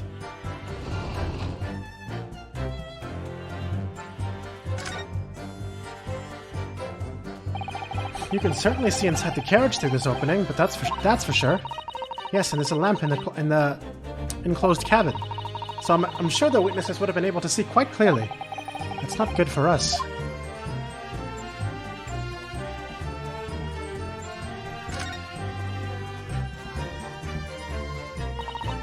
Well, let's open the door and go inside, shall we?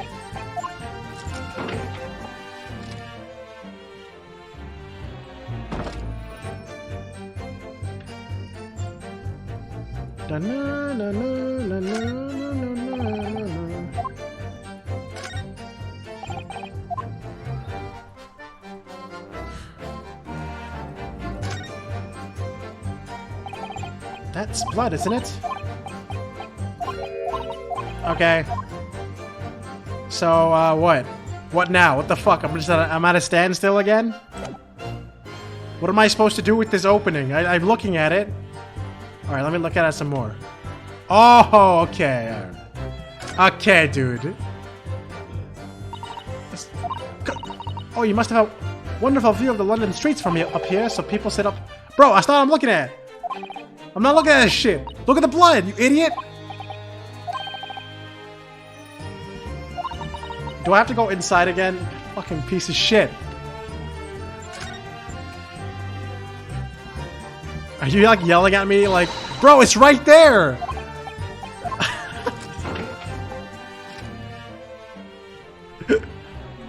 I know that feeling. Alright, there it is.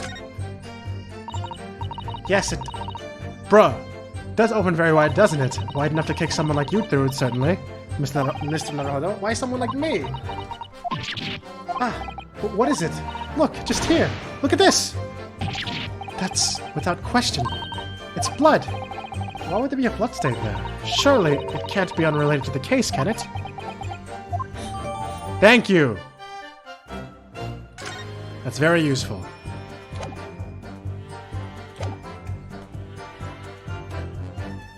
Objection! On the night in question, the victim was fatally stabbed in the stomach. And immediately afterward, the victim's body was pushed through the skylight into the cabin below.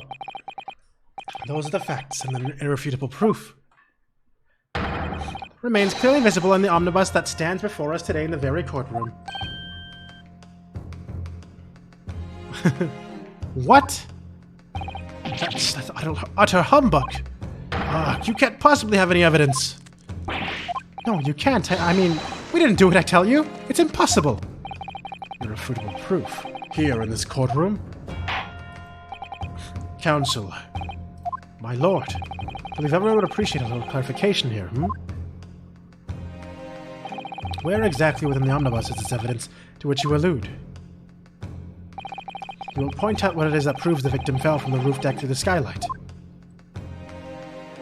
Look up! Look up! No? Yes. Yes, it does open... Shut up! Shut up! Shut up! Shut! God damn it, I pressed the wrong button! Mother effing piece of shit! Stop! Stop it! Just stop! Got it! There we go. By Jupiter! Is that... Got it! Got it! Blood? Arg. This bloodstain proves two things. Firstly, when the incident occurred, the skylight of the omnibus was open. What? And secondly, the victim was already bleeding when he fell through the opening. Oh my. And so it follows that Mr. McGilded, who was inside the enclosed cabin himself at the time, cannot possibly be guilty of this crime. No!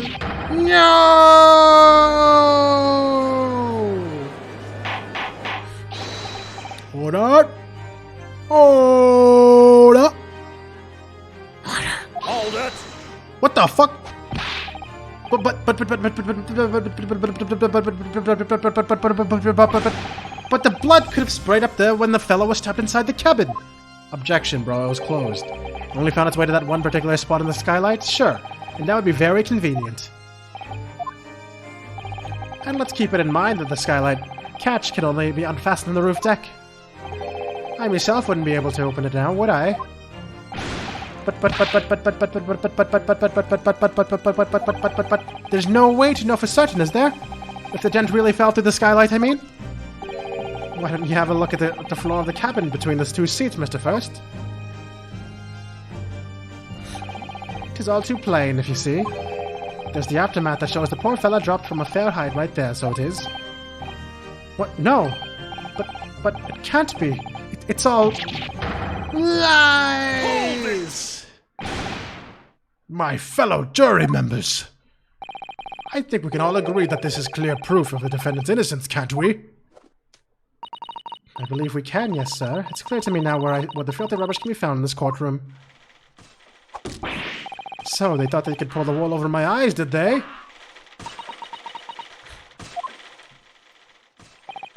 I won't tolerate any of the guild's carriages being sullied with blood. I won't tolerate it. Oh, I always knew that the nice gentleman who gave us that delightful park couldn't have done such a thing. On three then, everyone. 1, 2, 3. Objection! Boom! What? They said on 3. Why are they so late? A chilling performance, Mr. McGilded. Oh, and what would you be referring to there now, Lord Van Zeeks? A bloodstain on the rim of the skylight? Such evidence is null and void. What? Why? For one extremely simple reason. That smear of blood never existed. Objection! What? What are you talking about? It's there for all to see, and then it's clearly blood. Objection!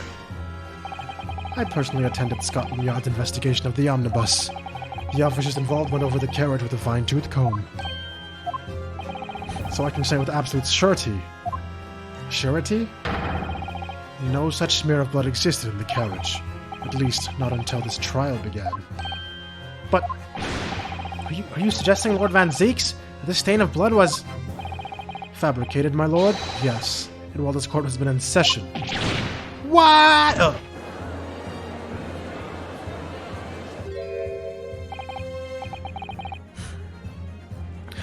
What a palaver. I must say I didn't expect such good reasoning from a prosecutor of your standing, Lord Van Zeeks. But I'm Magnus McGilded, a fellow known all over the capital for his fine contribution to public life. I don't take kindly to slander, and I'll fight it to the bitter end.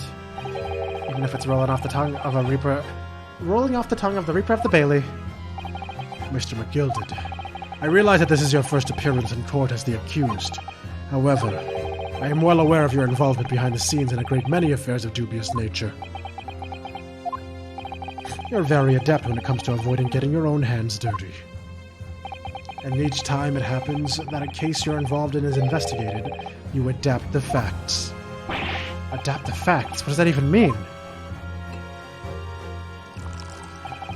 When you wield a fortune the size of Mr. McGilded's, however ill-gotten it may be, nothing is impossible. Tampering with evidence, manipulating the scene of the crime, bribing witnesses. I toast your abilities to concoct the most convenient of stories, sir. Tut tut, Lord Van Zieks. This will not do, to be sure. Will it now, counsel? No. I think it's fair to say this does all sound like a rather far-fetched excuse by a desperate man. The blood on the skylight didn't exist, you say? But if yous all will cast your minds back, isn't it true that the omnibus there has been in the courtroom the entire time? How could anyone possibly have put a smear of blood in it without the world and his wife seeing? Isn't that right now, counsel? It's true. The omnibus has been in full view the entire time the court has been in session. My learned friend. Here's to hearing your opinion on this matter, in your own words. Oh yeah, the smoke bomb. I actually forgot about that, Pikachu. As you wish. Could someone have tampered with the omnibus during this trial? If you're asking me, I think... Okay, here's the thing though. Does recess count as during the trial? Does a recess count as during the trial? Whatever. It could have been possible.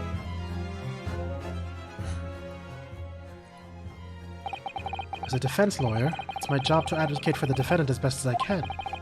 But still, I feel as though there's something even more important at stake here. There's no evidence to suggest the defendant did as my learned friend suggests. However, in terms of having the opportunity to carry out the alleged tampering, there is one possibility. Oh? Good gracious! Explain yourself, counsel.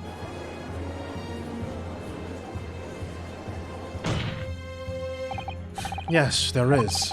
It seems my learned Nibonese friend has no intention of running from this deceit. Deceit? I'm sure everyone still remembers clearly. The ruckus that we were forced to take. As a result of the smoke grenade fired by the witness currently in the stand. Miss Gina Lestrade.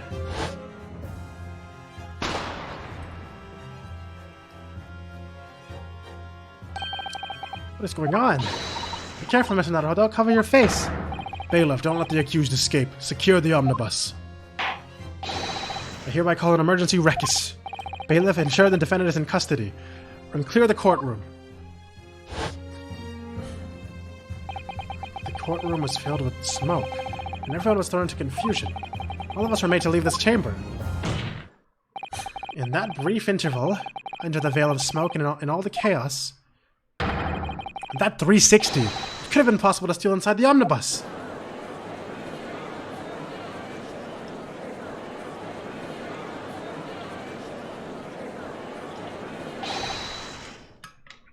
Are you wise? What are you trying to pull, you rotten, feckless gouger? Feckless? Gouger? You're supposed to be defending me. 'Tis a wicked plot. 'Tis a plot to undermine me, so it is. Objection! Whatever you think this is, it changes nothing. The facts are the same. After this courtroom was evacuated earlier, as a result of the smoke grenade, a number of inconsistencies materialized in relation to the omnibus. Inconsistencies such as... To start with, the storage compartment underneath the rear passenger seat. When the police investigated the omnibus, this compartment was full of the driver's items. Secondly, we have the smear of blood on the edge of the skylight. And as I've said, that was not present at the start of the trial this morning. Unfortunately, Lord Van Zieks, no one is able to corroborate your claims. That's true. When the omnibus was first wheeled out, Both the storage compartment and the skylight were shut. But I opened up the storage compartment. I can actually corroborate that part. Accordingly, I'm afraid to say we cannot establish that with any certainty. If any of this evidence is a result of tampering or not. Indeed, my lord. No doubt there was not a single person who saw fit to verify such things. What do you think? Sorry? How about the omnibus? Is there anything else unusual about the omnibus? The blood on the floor, I think, was not there before, I'm pretty sure. My lord. Yes, counsel? There is one further inconsistency. A mark that surely could not have been present at the start of the trial. What? What in the devil's name are you going to say now? If you dare to betray me, you little maggot, you better start with watching your back. Objection! Silence, Mr. McGilded. The court awaits defense clarification. This trial keeps swinging one way and then the other. I have no idea what the truth is and what's deception. What am I supposed to believe here? I shall have to ask you to elaborate, counsel. Where exactly is this alleged mark that you claim to appear at some point during the trial? I know for sure this shit wasn't here. This bloodstain was not here, because I remember looking down at this thing and I would have noticed that. Got it! If you consider that the victim fell through the skylight onto the roof floor of the cabin, you would certainly expect to find signs of blood where he landed. But as far as I recall, this bloodstain on the cabin floor was not there when the omnibus was first brought into the courtroom. Good lord! Yes, I do believe you're correct, counsel. Well said. Although, as an advocate for the defense, one might say that was a very careless slip of the tongue.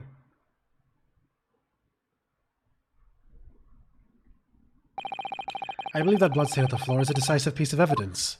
But if the question is whether that evidence is genuine, or whether it was unlawfully fabricated by someone, I feel compelled to admit that there's at least a possibility the evidence is fake.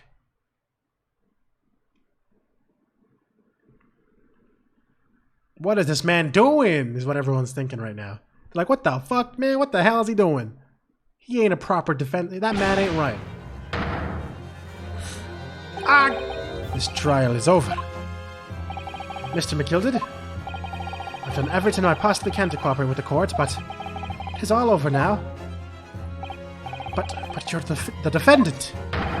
It is over, I tell you. Memory, recollection, what people think they saw, it is all nonsense. Facts are what counts. The fact is that bloodstain is there, now. Well, and over the course of this desperate trial, long and extremely drawn out as it has been, the good-for-nothing Reaper of the Bailey has failed to present any decisive evidence at all. I'm scandalized, so I am. I thought better of Lord Van Zykes. Wrong. Zeeks? Well, my lord? I must concur with the defendant. My unaffirmed recollections of an individual cannot stand as evidence. At this moment in time, the particular bloodstain in the question is very much in existence, and in the absence of any credible method to which prove its alleged previous non-existence, I regret to say that it would be improper for this trial to continue. Your lordship can't be serious! Lord Van Zeeks, what is your position? The prosecution, my lord, has no further witnesses or evidence to present. Very well, in that case, as I believe we have explored every possible avenue in this matter... Alright, where is it? Give us the new fucking to be continued. I shall proceed to my education. As a formality, I am of course obliged to confirm with the defense first. What formality? As things stand at the moment, it would seem that Mr. McGilded will be found not guilty. Yes, which would mean we've won. Is that really the right outcome here? Is it really alright for the trial to come to an end now? With all these unexplained inconsistencies? Counsel for the defense, your closing statement, please. Yes, my lord. The defense believes...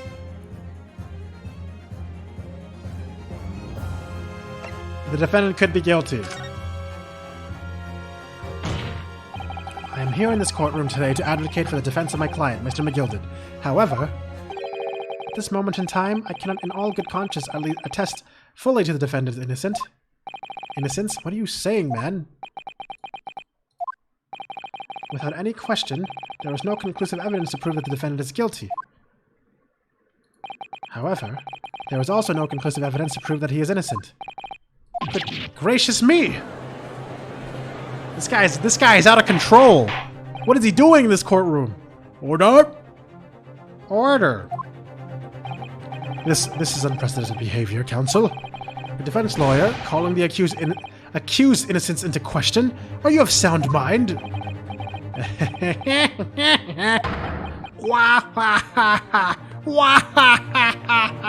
It's fucking Waluigi! Oh, 'twas a grand decision to appoint you as my lawyer, so it was a grand decision. What? I must say, I didn't expect quite such an exciting spectacle at the end there, but still. Here, have this for your troubles. Ah. Your job here is done, fella, and some fine work you've done, so you have. What do you mean? 'Tis just as the right honourable gentleman so succinctly put it afore. The trial can't go on anymore. The rest of his height is in his hat. And your closing statement there was, how did he put it now? Nothing more than a formality.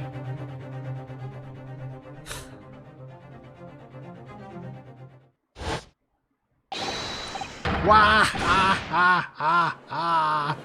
Wah wah ha ha ha ha. I really don't know what to make of all this. Was the evidence we've seen genuine, or was it fake? His lordship would be fuming. Any unsightly rubbish should be disposed of promptly, as I said. I love how it's the perfect volume to just be in the background right now.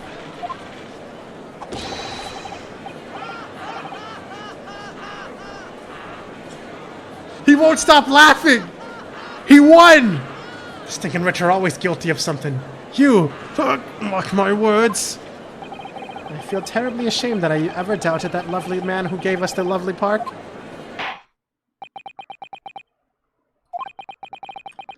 Now that proceedings have unfolded in this way, I am compelled to declare a premature end to this trial. Furthermore, the court must accept the defendant's plea.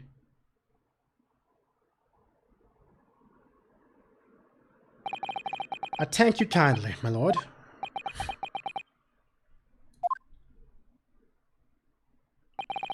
I hereby pronounce the verdict of this court. Objection! But we still haven't determined if the bloodstain in the omnibus is genuine or not. We don't know if these witnesses are telling the truth or a pack of lies. We have no idea about the truth. Lord Van Zeeks, my lord. The case made of the prosecution was flawed, plain and simple.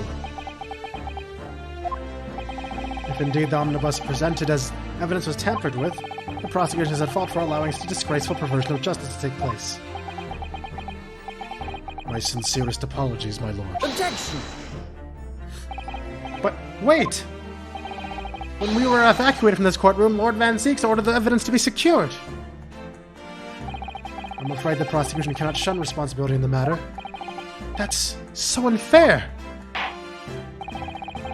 The culpability of the defendant has not, at the present time, been established by this court. Consequently, the jury will not be required to prefer judgment. What? Well, Lord Van Zeeks, it's been a pleasure. So it has. As for you, my dear fella, I couldn't have asked for a better defense.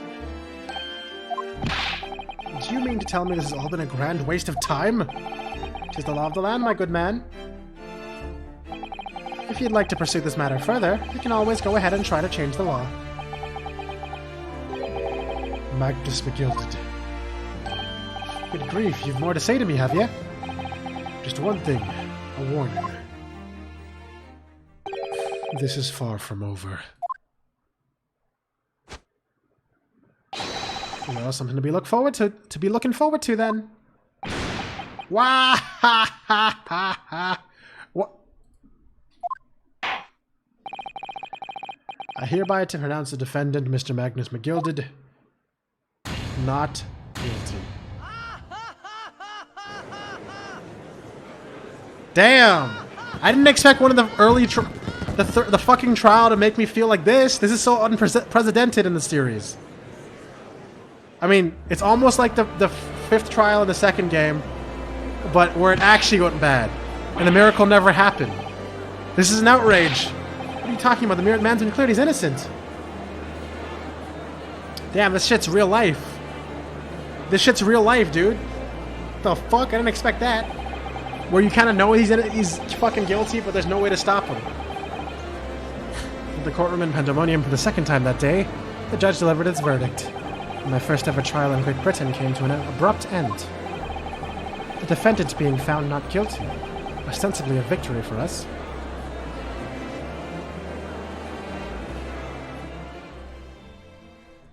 Damn, man, what the fuck, dude? Man, what the fuck? 18th February, 5:14 p.m. The Old Bailey. The Old Bailey. Defendant's antechamber. It certainly was a long trial. Yes, it was. Your first ever trial on foreign soil and your first victory. It was a wonderful performance. My heartfelt congratulations. And to you, Mr. Sato, thank you for your assistance. I suppose we should be happy. The trouble is, we're still completely in the dark about what actually happened. Well, we didn't have enough time. But isn't it wrong? I mean, who was actually responsible for Mr. Mason's death? We don't even know that. The sole aim of the defense is to obtain a verdict that exonerates the defendant. You carried out your duty to perfection. Aye, that you did. Mr. McGilded. Ah, and that girl is with him too. Well, it seems that the stories are true. Oh, what stories? Well, the 6 enormous fireworks, they do be letting off when there's a verdict of not guilty. I'm sure you must have seen them now. Spectacular, wouldn't you say? Yes, definitely. I heard it was a sight to behold, and to be sure it was. And I have you to thank, I suppose, for having an opportunity to see it. Wah ha ha ha ha! Oh, I don't know about that. I'm not sure I really did anything. What on earth are you saying, fella? How did I walk out of there a free man, then? I don't think it was so much thanks to me as down to your planning. You're a straight-talking fella, aren't you? I must say, you had me astray. You mean like Joshua astray? In the head there once or twice.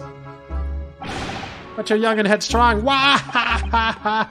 Ah, 'tis water under the bridge. Congratulations, Mr. McGilded, on having your name cleared. But nothing's resolved. There's only one thing that matters to me. Oh? Aye. They've all seen that I didn't do that odious and obstinate deed. 'Tis grand, is it not? I suppose it is. That now fine fellows of Scotland Yard can take matters in hand and sort any wee details. I'll see it for what it is. They'll get to the truth. I have absolute faith in them, so I have. After all, I do be provided a good number of their wages with all the taxes I pay. Wah ha ha ha ha! Isn't that funny? So then, as we agreed beforehand, 1,000 guineas for your troubles, fella. Oh, no, I couldn't possibly accept that much. Ah, ara, be whist!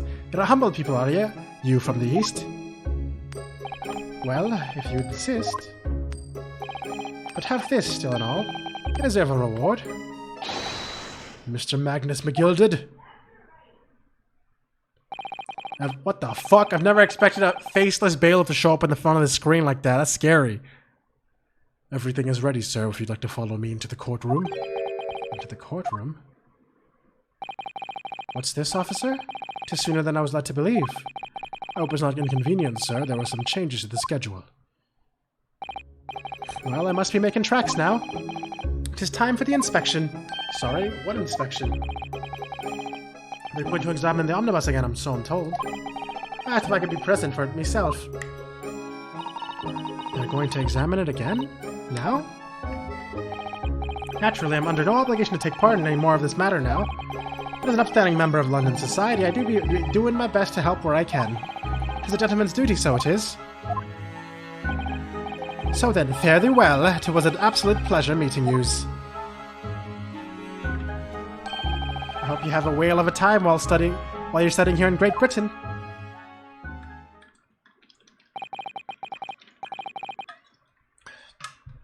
And there he goes, a free man. Oh, I forgot she was here too. Stop! Stop! Don't shoot! Don't move! Whereas I want to say get a move on. She really does take forever to load that thing. Miss Lestrade, would you mind putting that thing down? You're a grown-up. Sorry? And I ate all grown-ups. Ah, there you are! What the fuck? Oh shit! It's her! I've seen her from pictures. Naughty naughty running off like that. Is this some kind of picnic? Who's this little girl now? And taking that with you as well. I was looking forward to the trial run of my experimental smoke grenade launcher. Huh. Oh, do you want to play? You won't beat me. Excuse me, but who are you? Oh, good day to you. I'm, well, the inventor, I suppose, of that machine. The inventor? Well, normally smoke grenades are so dull, don't you agree? White, white, and more white. If you have to be shrouded in smoke, you could at least be a pretty color, I thought to myself. Do we have to be shrouded in smoke, though? At all? I just took my eyes off of it for a moment whilst I changed into a different omnibus. And she pinched it! Luckily I fitted it with a telegraphic beacon. What's it what? I have no idea what this girl is talking about. Anyway, you're coming with me now. Back to my laboratory. What for? To apologize, of course, silly. To my technician. What? You mean, say sorry? You must say sorry when you've done something wrong. Surely an adult has told you that before. An adult? I don't listen to no adults. Come along then, follow me. Fine, have it your way. Oh good, you see, I knew you'd want to do the right thing in the end. I'm fairly sure that what she wants is not to get shot by that massive gun of yours.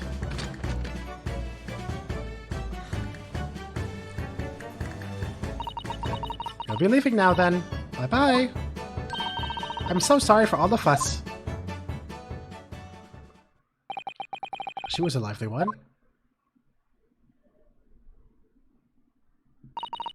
Well, do you think perhaps we ought to be on our way now too? Yes, you're right, but where to?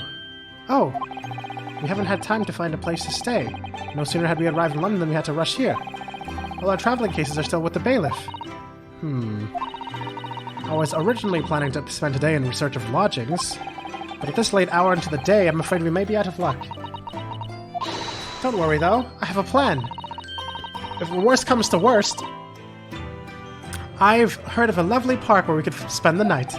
Please tell me you're not thinking of McGilded Park. I know it may be a little chilly at this time of year, but our youthfulness will see us through. I'm not so sure about that.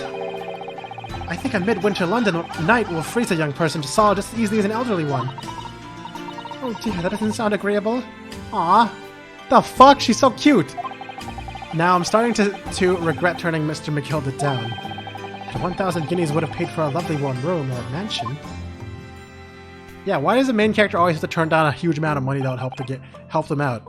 Every time, man! And so, the trial to determine my worthiness for the study tour was over by the end of our first day in London. However, as we were soon to learn, there were more trying times ahead, as the Reaper of the Bailey had warned. The case was far from over. Yeah, I had a feeling it was going to be like the start of like a much huger overarching fucking story. Especially because it was so unresolved. I had a good feeling about that. Oh shit. Alright, anime boys. What's going on? Get the fire brigade! Water! Bring water, quick! Wait, what the fuck? Someone set it on fire. How did this happen?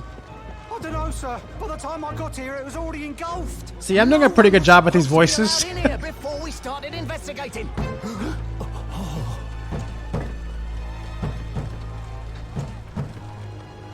Oh, good God. There's someone in there.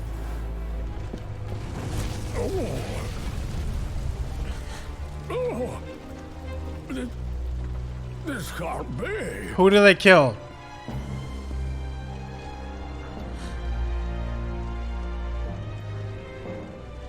Wait, I think it's gonna be. What if it's fucking. Yo, what if it's McGilded who's dead?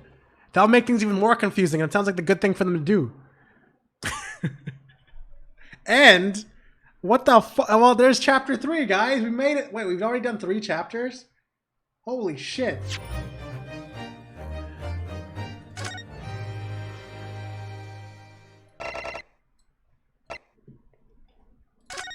God damn. How many hours have we played so far? We've played... I can't tell. I can't tell. But I guess a decent amount of hours. Okay. I'm pretty sure like the last 225? I'm pretty sure the last usually in these games the last trial / episode is always like the longest fucking thing. So at least like 3 hours? Alright. Anyways, so we've done the runaway room and now we're doing the clouded cock. Okay, the adventure of the clouded cock, okay? And wait, this looks like it has oh, this is gonna be super involved. This is gonna be a longer episode. I can already tell there's going to be both investigation and trial in this one. Alright guys, you guys ready? You guys ready for this shit? Because I'm not. I think I'm going to take a quick break and get some tea and shit. If y'all want to, you know, do the same, stretch your legs, do whatever the heck you were doing. I think I'm going to be back in like 5-ish minutes. Okay? Alright? Sound good? Yeah? Great. Okay, I'll be right back. Night? Wait, you're going to bed? I thought you said you could stay up late. I don't even know if you're actually going to night sleep or not, but I'll be right back, y'all. Give me like 5 minutes. The wrong chat? Okay. Stop. I'm not leaving. It's not over. Okay? I'm coming back in like 5 minutes. God. All right? Just, you know?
Okay, I'm back, guys.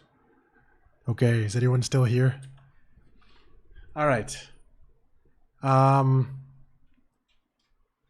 Ew. Okay, thanks, Taco. This is too hot. Alright. Let's go. Welcome back. Thank you, Pikachu. Let's go. The Clouded Cock.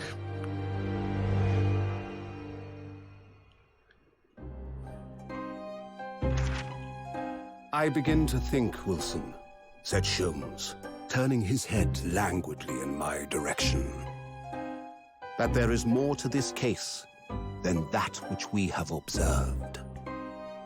Indeed, Where is there may Sherlock? be another part to this story that we are yet to Oh, discover. yeah, not the YouTube videos? Oh, thank you. 15 His hours. eyes wandered. Usually these games are following about... steam The newer ones have been rising like from 30 his to cup of 40 herbal hours, tea, so... Makes sense. leading him to the distant memory of that snowy evening. To the young lady collapsed on the pavement along Briar Oh, Road. no. And to the knife in her back, Oh, no. lit in the soft glow of gas lamps. Let's not a most lose our back, though. extraordinary scene had been set. And under the cover of a light fog, the curtain had risen silently on the insoluble mystery of our invisible killer. Our invisible killer. Alright. Oh, we're back here. 19th February. 9:47 a.m. British Supreme Court. Lord Chief Justice's office. Oops. Didn't mean to press that. Did you sleep last night, Mr. Naruhodo? No, not at all. I was at an enormous hotel, wasn't it? The rooms were so luxurious. I felt like we were staying at a palace. And with all the gas lights twinkling, it was brighter than the day even in the middle of the night. What about the enormous beds? After my time on the SS Borea, I wasn't going to waste a single inch of that space. I spent the entire night rolling from one side of the mattress to the other. True, it's much better than the freaking wardrobe, man. Oh yes, it really was the sort of night you could only dream of normally.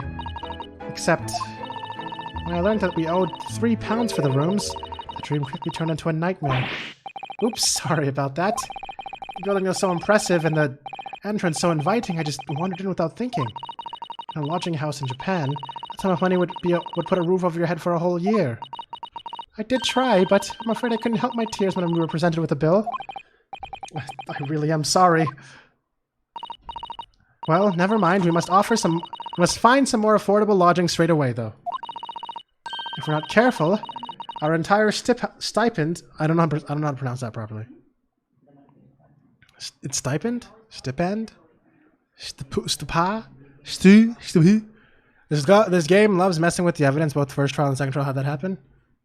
First trial? When did it happen in the first trial again? I can't remember. In 10 days or less. London is a scary place. Good morning to you at this early hour. Oh, yes, yes. Oh, true, the bottle getting broken. Good morning to you, Lord Chief Justice. We have come to report on the outcome of the trial at the Old Bailey yesterday. Sato-san is amazing. She doesn't bat an eyelid even in the presence of the imposing Lord Strongheart.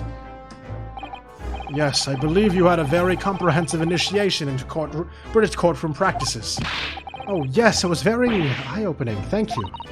And in accordance with your instructions, Lord Strongheart, Mr. Naruhodo performed his duty to the end. Yes, I've already been apprised of events.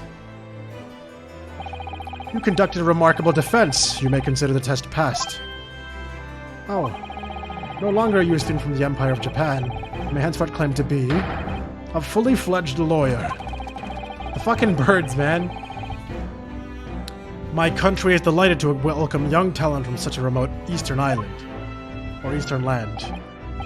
Thank you very much. So, I'm a lawyer now. Now, in view of your new appointment, I have a fresh case in mind for you. I'd like you to take it at once. I trust that won't be a problem. Another case already? Nothing trains a lawyer better than practical experience. I'm sure I don't sense dissatisfaction, do I? It's just that yesterday's trial ended unusually.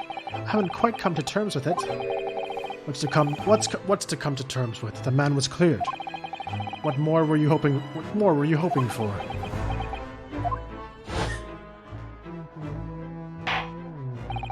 The culpability of the defendant has not, at the present time, been established by this court. Consequently, the jury will not be required to prefer judgment. Well, Lord Van Zeeks, it's been a pleasure. So it has. This stream is pretty cool, we think. Thanks, Pikachu. He's been promoted to lawyer. Yes, he has. He's a full-fledged lawyer now. And as for you, my dear fella, I couldn't have asked for a better defense. Better not wahaha. Yeah, he wahaha. Yep, wahaha. Yeah, okay, God. Okay, I get it, alright? You got us good. I just can't help wondering. If Mr. McGilded really was innocent... Mr. Naruhodo.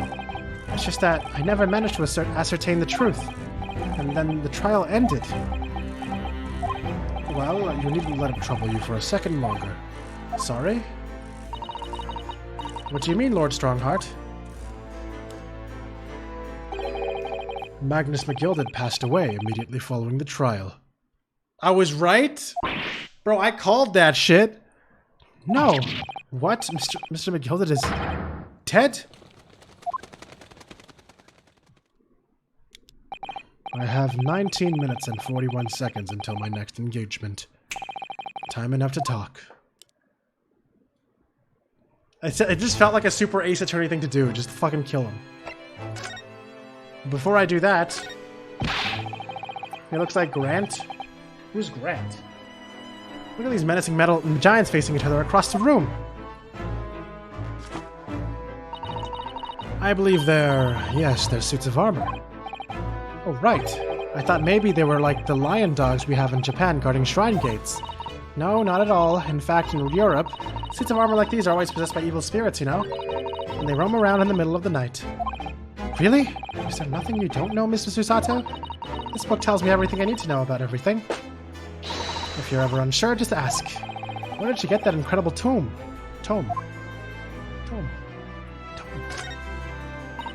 This must be the Lord Chief Justice's desk. I believe it's made of marble.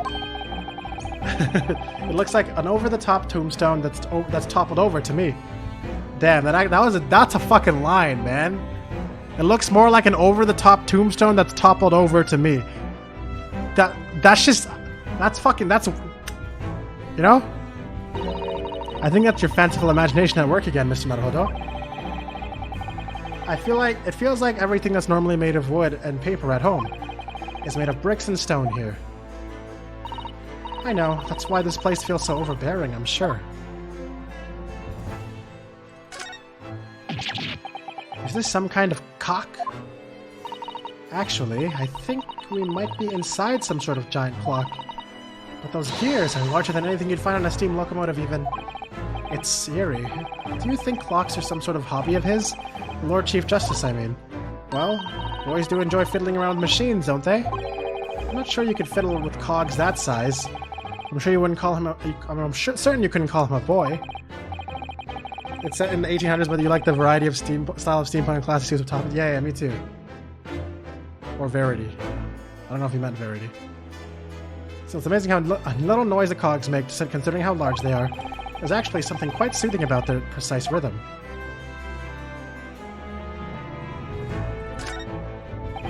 Just look at all the naughty books packed together on these shelves. They go from floor to ceiling. And they're all books that you couldn't hope to come by in Japan. It's like a dream. Yes, a very bad dream. They're not all about British law either. There are books about the judicial systems of other Western nations. France, Germany, Spain, Holland. What about Russia?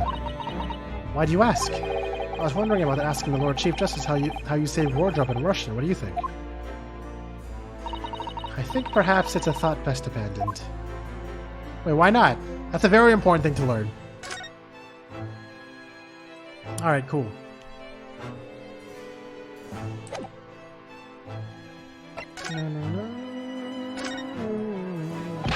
I don't understand. What happened? How can he be dead? After the trial concluded yesterday, there was a great commotion in the Old Bailey. As you'll presumably recall, an omnibus had been wheeled into the courtroom. Yes, of course, that was the scene of the crime, which Mr. McGill has been accused of. Precisely. Well, while the bailiff's attention was diverted by some other matter, the omnibus went up in flames. No. How could such a thing have happened? Wait a minute. Oh my god, are we going to have to defend... Are they going to make us have to defend Lord Van Zeeks? Because he kind of made himself a suspect by saying that threat at the end of his trial, didn't he?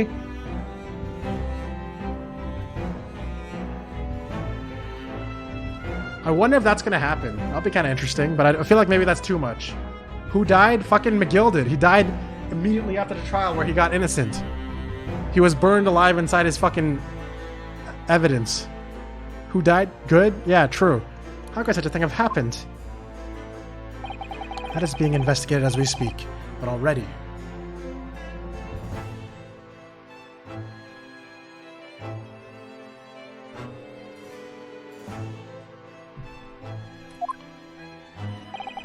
The police have identified a corpse found inside of the charred shell of the carriage as that of McGilded. It's awful. The man must have slept inside whilst the bailiff's attention was elsewhere. The bailiff really needs to pay more attention. And how could that have happened? It's also being investigated as we speak. Thinking back now, immediately after the trial, Mr. McGilda did mention going back into the courtroom to look at the omnibus.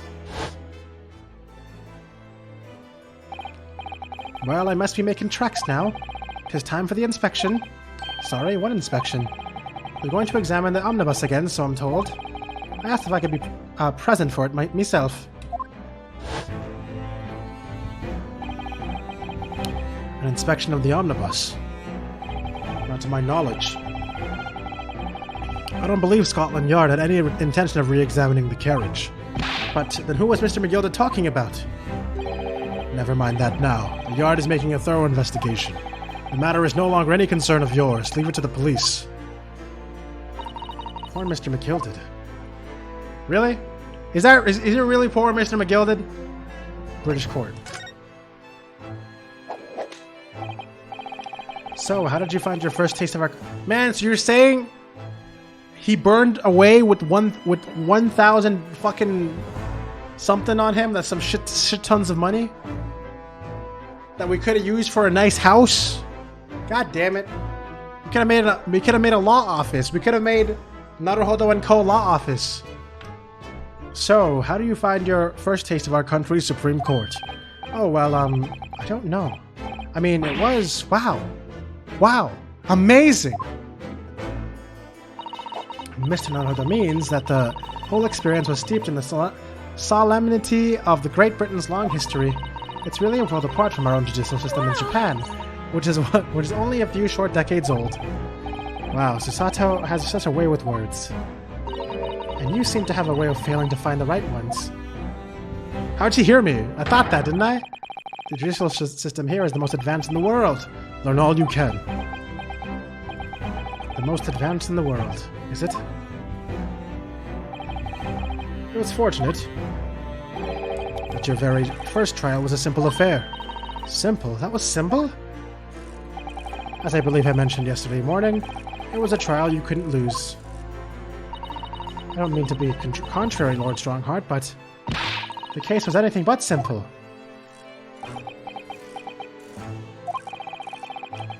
The circumstances of the trial, the case, were so incriminating, I was stunned when I first heard them. In fact, I'm still finding it hard to believe that we managed to get a favorable verdict. Is something funny? No, my apologies. However, the fact is that you did receive the not guilty verdict you set out to achieve. And that can only be attributed to exceptional talent, wouldn't you agree? Well, I don't know about that.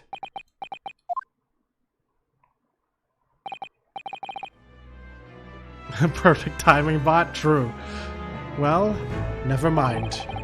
You know what? I really hate the way this guy's mouth moves when he talks. I feel like it opens up way too wide, and it keeps distracting my freaking peripheral when I'm trying to read the text.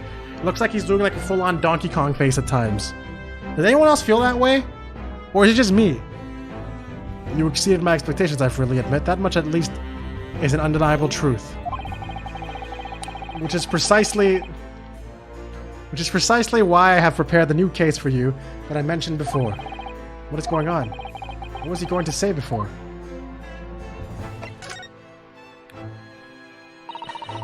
Could you perhaps give us some more detail on the new case you mentioned? Don't tell me. It's a murder, and the trial starts in 10 minutes.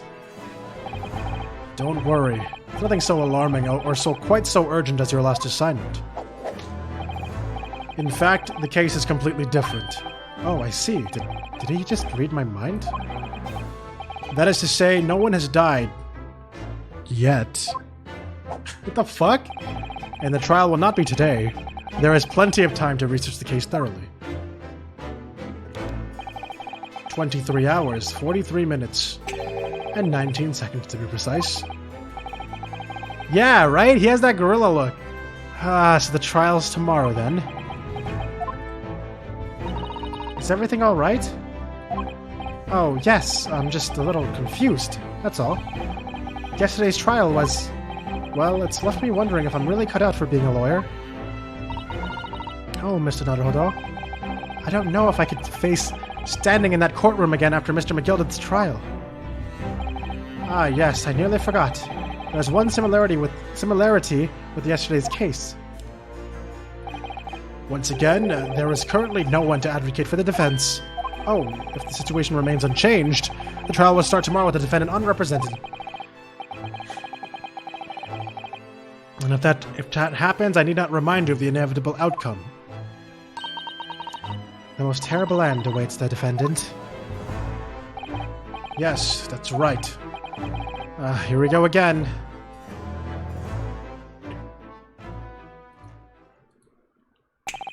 Your time is up. You'll have to excuse me. I would advise you to begin making preparations for tomorrow's trial. After all, the clock is ever ticking. There is now but 23 hours, 26 minutes, and 39 seconds until the court sits. Last time he mentioned the 23 hours, he said there was plenty of time. And one more thing, Mr. Naruhodo.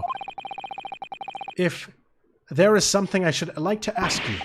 Oh, what's that? Yesterday you remarked upon something that you intend to see through the will of your late compatriot, Mr. Asogi.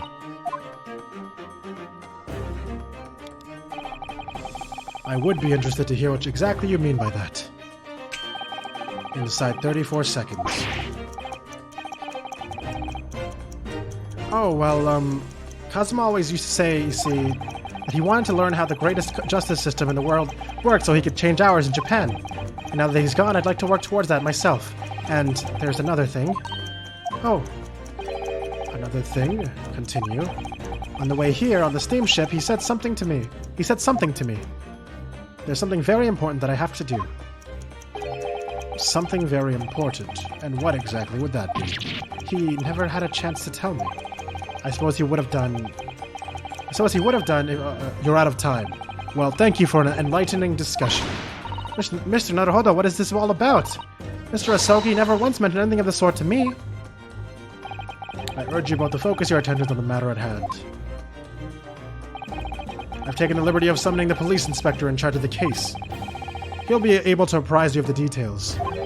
Oh no, does that mean our boy is gone forever? We're never gonna see his Hosonaga again? Is this gonna be the new frickin' detective? How long has he been there? So I wish you the best of luck and bid you farewell.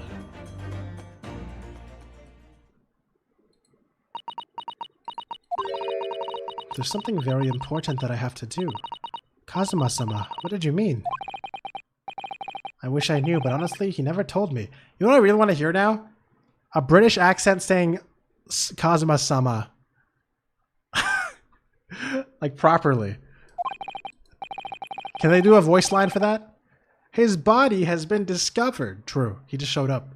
Anyway, we had better talk to the detective, don't you think? Yes, you're right. I hope I'm just imagining it, but I wouldn't say he looks pleased to see us at all. He's holding a... Why is he just holding French fries? Very interesting.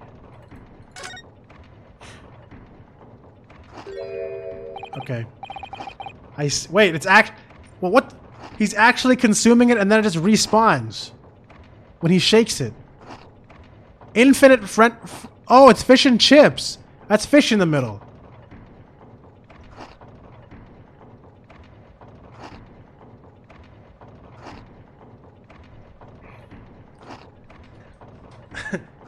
Could we trouble you? What do you think?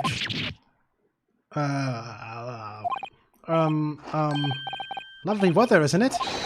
What's the weather got to do with anything? Listen to me, you young Japanese upstart. Some frippery about the weather doesn't get every English gent eating out of your hand, you know? But Susato-san told me it was foolproof. I'm a busy man, a very busy man.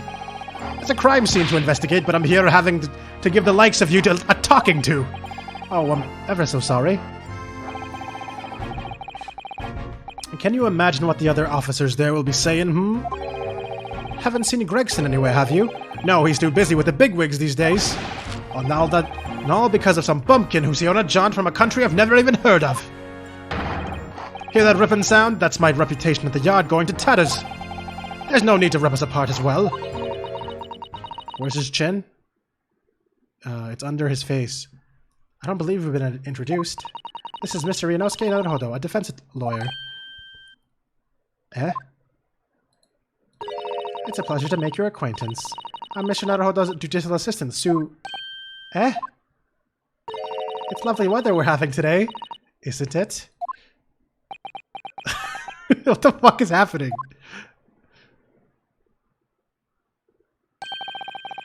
It is unseasonably fine, I grant you. London winters don't see a lot of sunshine. Unbelievable. How did she pull that off? Wait, he just got asked the weather into submission. He really just got asked the weather into submission. So, Lord Strongheart has asked me to fill you in on the case. The name's Tobias Gregson, Inspector Gregson to you. I'm from Scotland Yard. Gregson? Inspector Gregson? What's the matter with Susato-san? Does this detective's name mean something to her? Scotland for it! No, I fucking hate that stupid ass. People always kept sending that shit to me. Inspector, are you perhaps... the Inspector Gregson?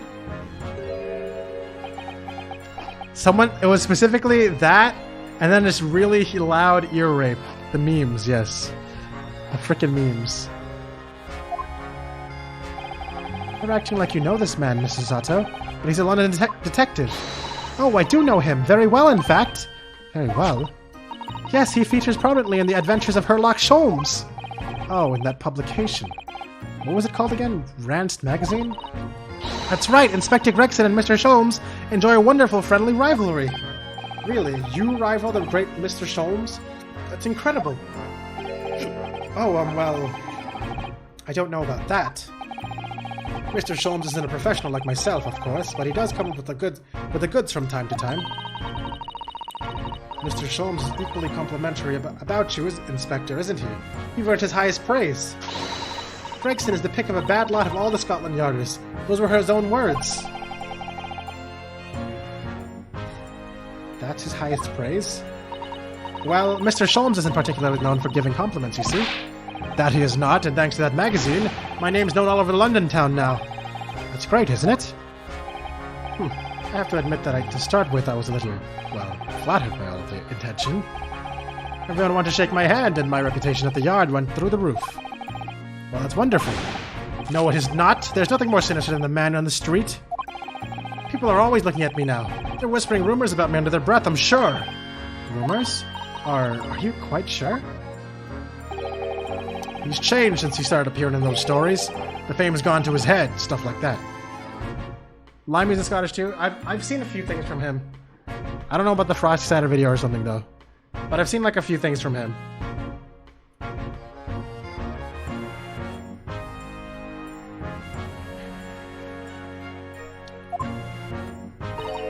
Gosh, do you really think people are saying such mean-spirited things about you? Like Like I said, they whisper, so I can't catch exactly what they're saying, but I know what the folk are like. I'm sure that's what they're saying. I'm sure as eggs is eggs. I get the feeling this detective could be very hard work.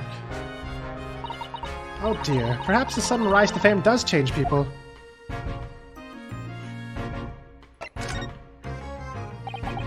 So, about the case that the Lord Chief Justice mentioned before. Nothing to tell, really. As far as we're concerned at the Yard, it couldn't be simpler.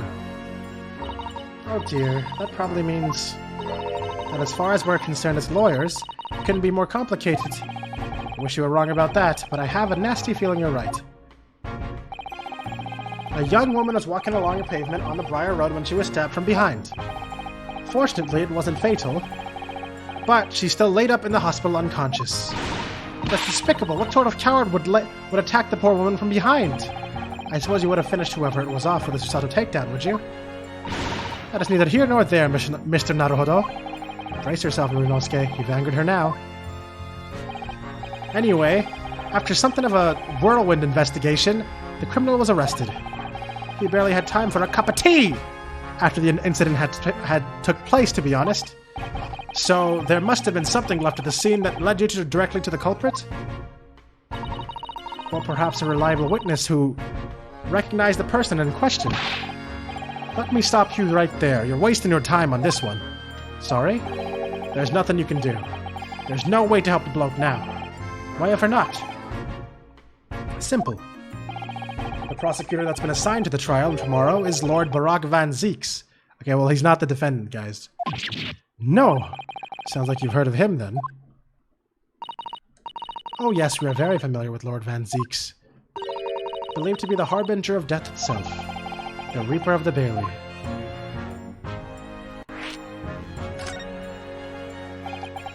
Lord Barak Van Zeeks, who we faced in court only yesterday. Mr. McGilda told us about him before the trial, didn't he? When Van Zeek stands for the prosecution, they call him the accused as sacrificial lambs. But he lost, so he kind of lost his fucking title, didn't he? And in every single trial in which he's been the prosecutor, the accused has been damned, except yesterday. His Reaper of the Bailey's nickname. I suppose he's earned that because every defendant he advocates against is found guilty. Is that it? Well, if that's the case, we should inform you, Inspector, in yesterday's trial against Lord Van Zeeks, Mr. Naruhodo secured a verdict of not guilty. Huh. And what of it? Oh, well, I think it means that even against the Reaper of the Bailey, it's not impossible to save the defendant. No, you really don't have a clue, do you? What do you mean? What happened to that bloke in the end, eh? He's dead. Ah. Magnus McGilda came a cropper in that omnibus when he went in flames. So you can't rightly say you saved the defendant, can you? True! What are you saying? Look, if Van Zeeks could get the dirt to stick on everyone, he'd be a miracle worker. But that's not how it goes. He doesn't work miracles. He works magic. Black magic. Oh, come on! I'd have a good long think about that if I were you. Are we really supposed to believe that?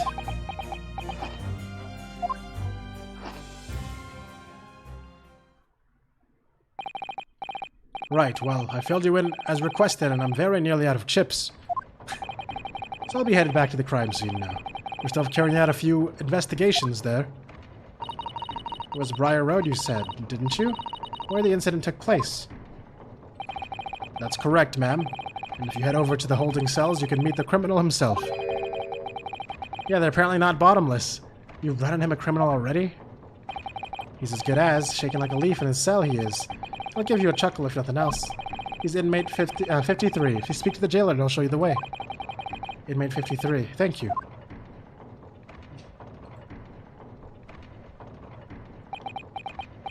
Finally, we have like a...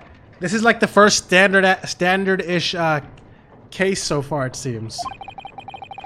There's no helping anyone against the Reaper of the Bailey, they say. Is something troubling you, Mr. Naruhodo? I was actually wondering about why they were called episodes instead of cases this time. because they actually decided to break the mold, which I think is cool. It's definitely something that they should have done for a long time.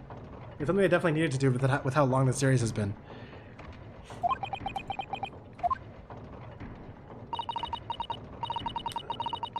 To tell the truth, when I recalled the trial yesterday, I can't stop myself from shaking. The idea of facing the Reaper in court again is...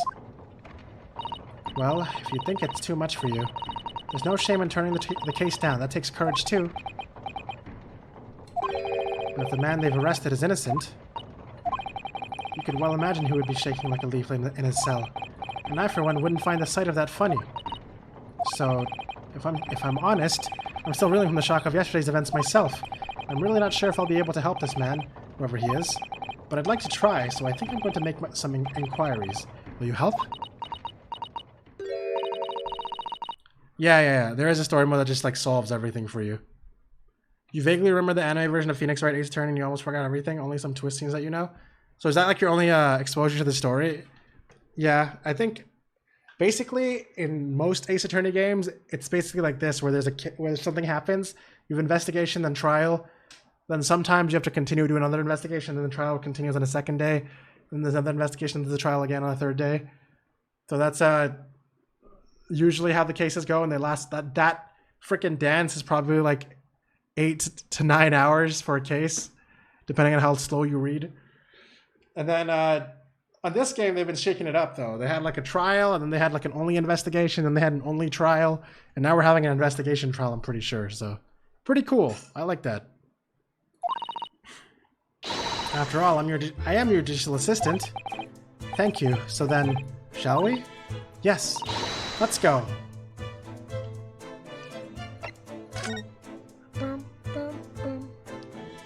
Briar Road, and we'll go to prison first. Oh, wow, this looks way worse than a detention cell, man.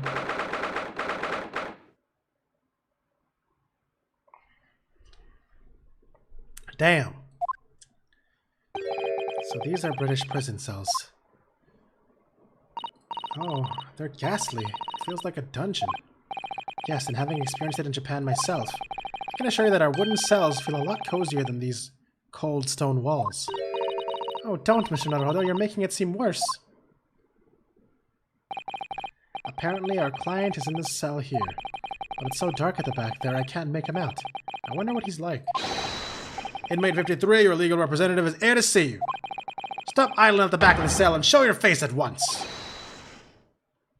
Am I a cat? As yet with no name? Calling me by a number, it's utterly, unbelievably, unjustly unreasonable. I refuse to answer. Mr. Naruhodo, what? What do you think is going on here? I have no idea, but I wasn't just hearing things, was I? That tirade of complaints was in Japanese. Oh, it was? You guys understand what I explained in Japanese there? Who the hell is this?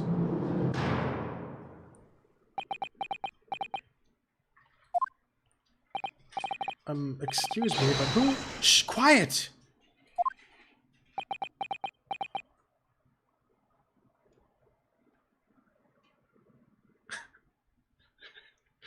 Damn, these animations though, yo. They going ham on these animations.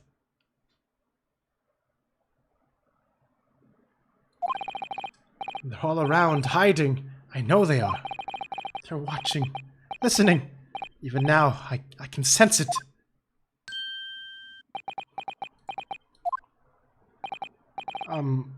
Right. So, could I ask you who exactly... There you are. You've come to curse me, haven't you? Don't try to hide it. You're a ghost. A ghost?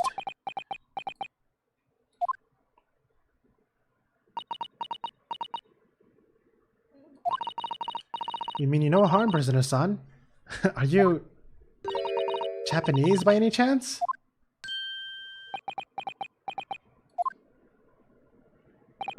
This is beyond my wildest dreams!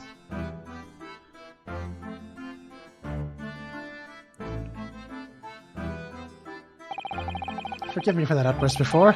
I'm so sorry. Oh, it's fine. We were just a little surprised, that's all. Imagine it! It's been 12 long months since I've left my hometown, and here I am, in a frightful fix in a foreign land!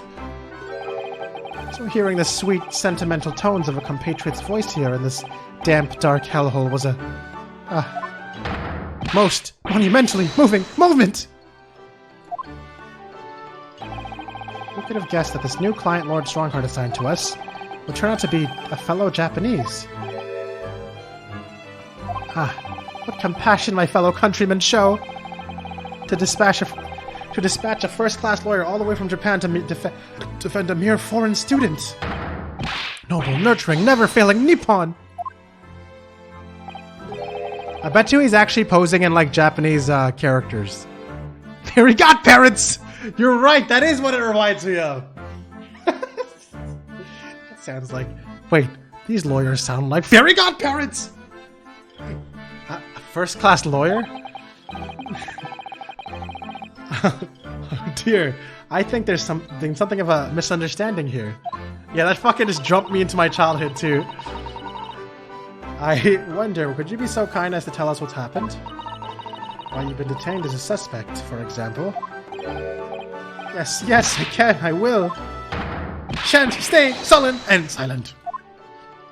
Alright, relax, we're not fairy godparents, okay? Not quite sure I understand what he means, but he seems happy.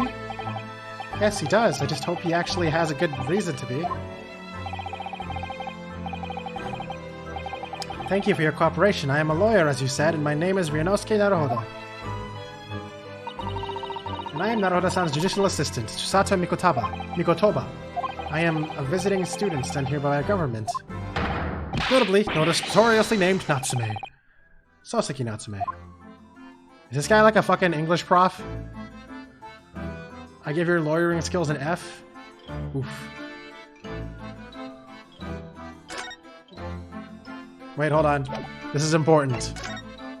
Take that! Oops. Yes! The symbol of one of our greatest empire's first-rate lawyers! Which means, of course, you'll stand by my side, you'll defend me! Oh, no, sorry, that wasn't why I was showing it to you. Then why else would you show me that? Oops, in hindsight, that probably wasn't the best idea. Sauce? Nah, dude, you can't just force that, alright? You can't just do that, alright? Okay?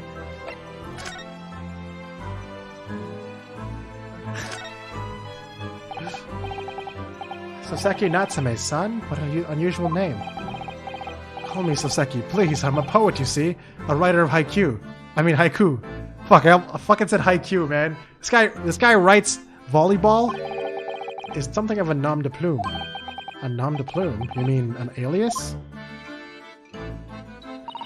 That's right, Naruhodo-san. No, don't be so prosaic. It's much more refined than that.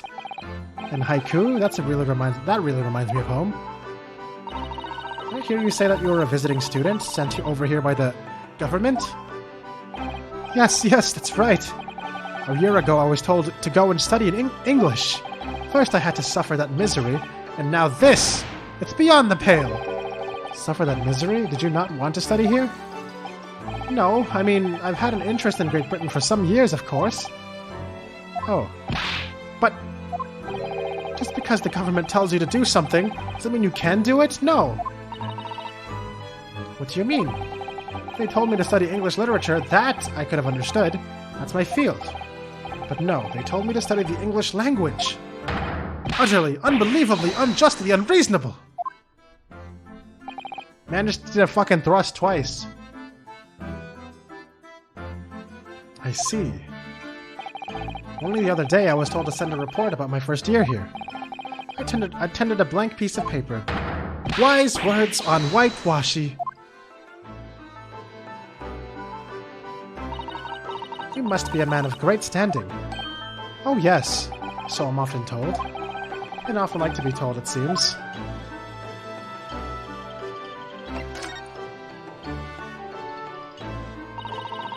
Could you perhaps tell us exactly why you've been arrested, Soseki-san? I didn't do it. I didn't commit that atrocious murder. Murder? Oh, no, it's all right. The woman didn't actually die, did she? But she was stabbed with a knife! Right before my eyes! Before your eyes? You mean you saw the attacker? I didn't see anyone. What? If I'd seen the person who did it, do you think I'd be locked up in here? Oh dear, it seems this case is becoming rather complicated. Why me? Why me? Why did that silly woman have to be stabbed in front of me?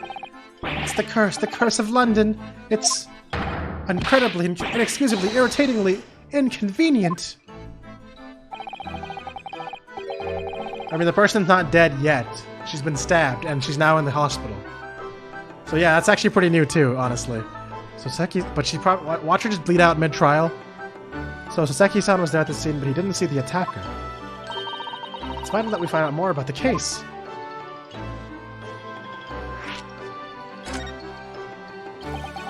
It wasn't a cursed evening, just after the snow had started to clear and heavy with fog. I'd been to the bookshop to buy some books, and I was on my way back for the to the accursed lodgings. The fact that everyone keeps saying yet isn't promising either. Yeah, Taco, are you on episode 5 now?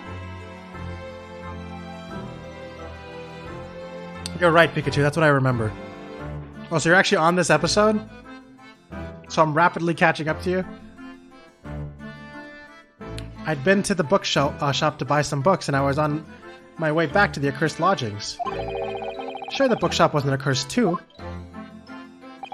As I was walking along that accursed pavement, I could make out the sole silhouette of another ahead of me. How, like, am I actually, like, super close? Like, within 2 hours close? Because I'm probably going to go for, like, another 2 hours. And just as I went to overtake her... Oh, shit. What? Wait, they killed...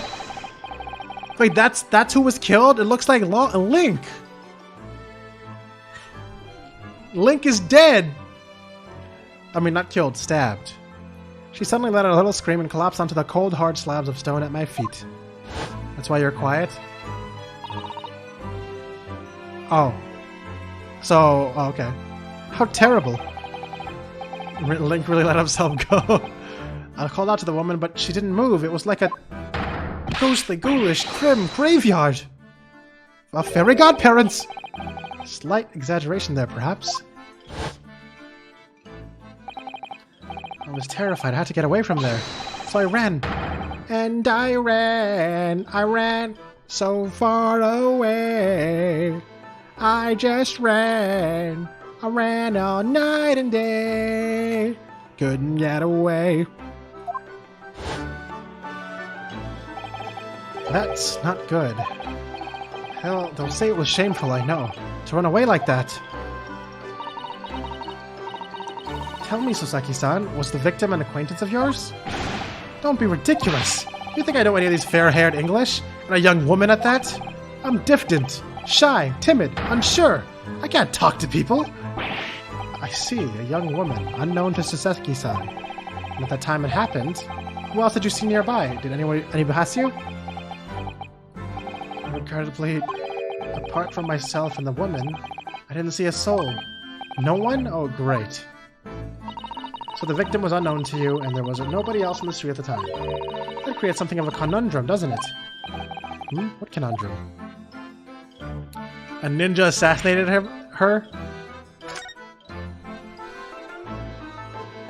Maybe she tripped and fell on a knife.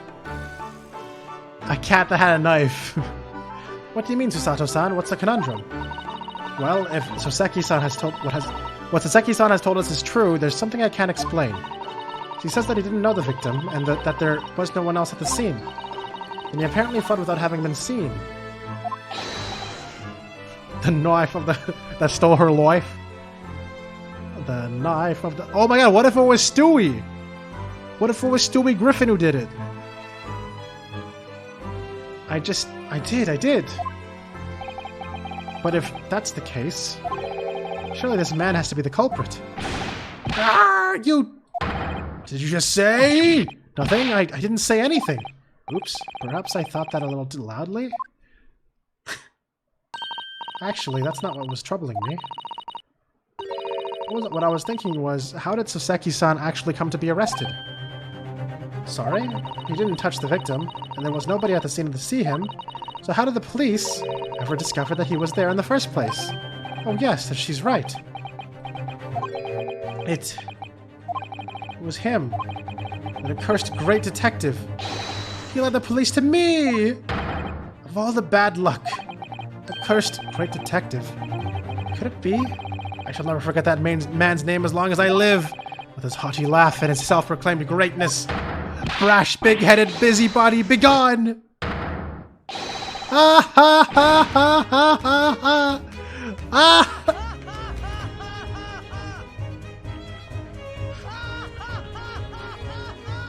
I just love how perfectly it fits this fucking animation frame. It's just so funny to me. Why is this so funny?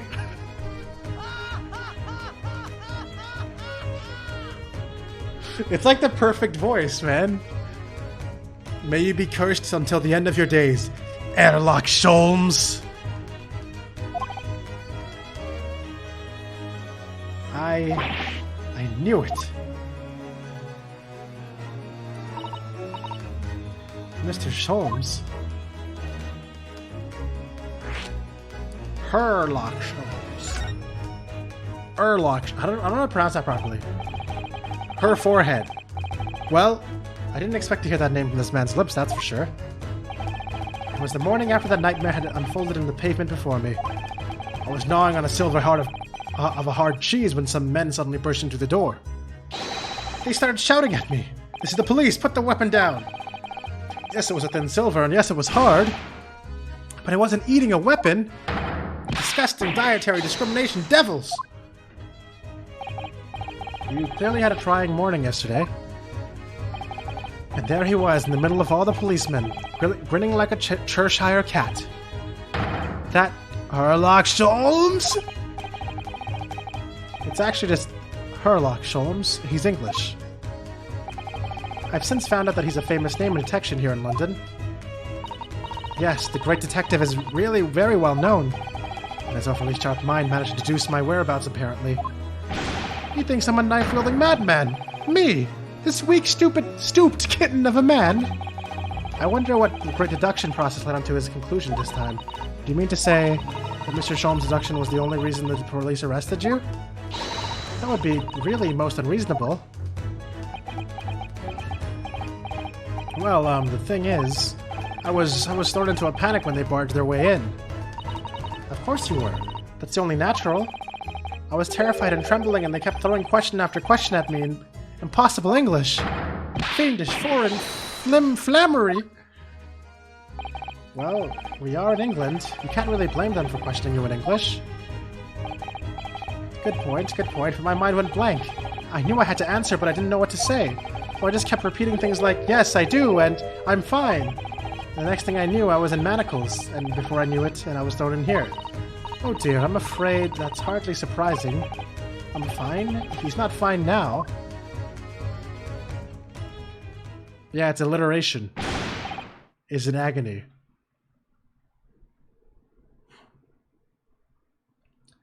Mr. Naruhodo Esquire. Oh, so you can just call me Naruhodo. Oh, you can just call me Naruhodo. While we're speaking English, and when we're speaking English, a simple Mr. is more than enough. Oh yes, all right, yes, they've really got to me. This country is poisoning my mind. But please, I beg you to defend me in court tomorrow. You can tell them what really happened. You'll do it, won't you? Well, Why? Why is it so hard to say yes to me? Well, the thing is, I'm just a student like yourself, on a study tour. A student? I've defended a case in the Old Bailey, only the one though. But at this moment in time, I really don't know what I'm supposed to be believing. I'm confused about what justice in this country even means. Oh, Naruhodo-san. I'm not even the foreign student who was supposed to be here. I'm a sort of locum lawyer, I suppose. But the armband, it's a mark of a defense lawyer from our great empire. It's a keepsake from the man who should have been here. He was my best friend. Keepsake?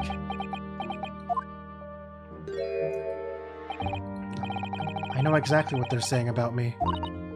Oh, who do you mean? The lawyers, all the British defense lawyers. They won't defend me.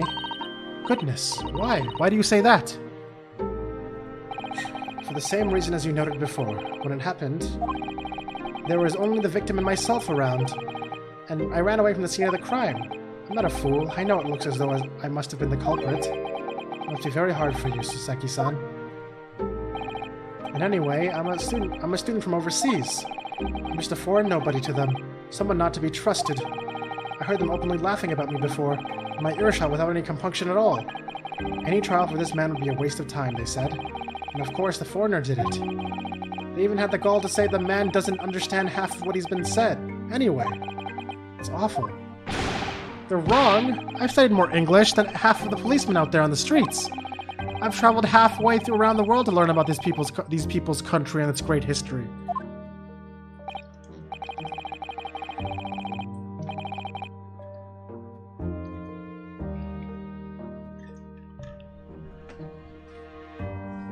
But no one here wants to listen to a man with a strange accent. They all hate me.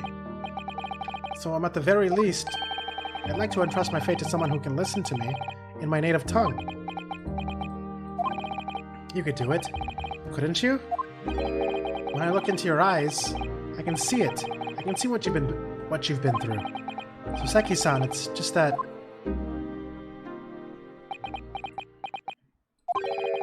Give me a little time, please.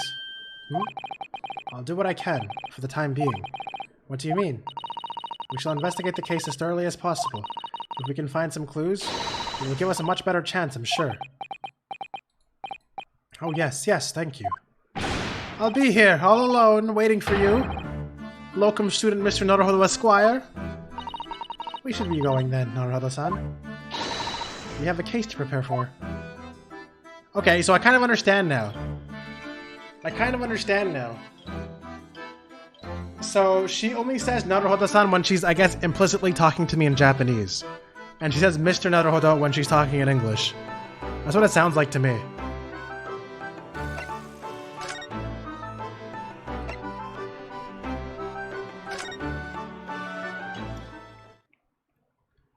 What do you mean this case seems perfect for Ryunosuke?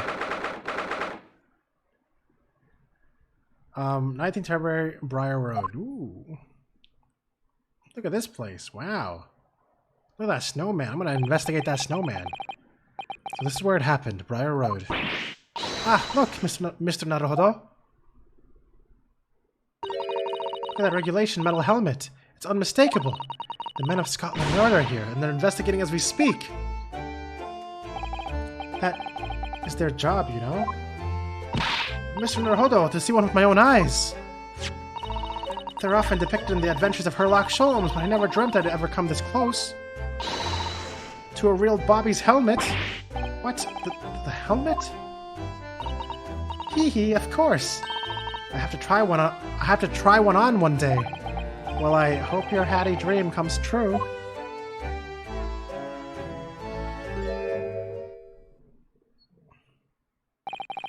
What's the Japanese delegation doing here? Oh, Inspector Gregson. This is on the tourist trail, as I'm fairly sure you're well aware. Yes, of course. We're here to investigate... to the holding cells, then. What did you make of the criminal? He's not a criminal, as you put it, Inspector. He's a suspect. Let's see about that. You Japanese like to stick together, I suppose. Well, do what you will. It doesn't bother me. The bloke's in court tomorrow, whatever happens. And the verdict's a foregone conclusion. The stone-cold air of rejection. Take heart. London at this time of year is full of stone-cold air. That makes it worse somehow. Is this guy's theme or something?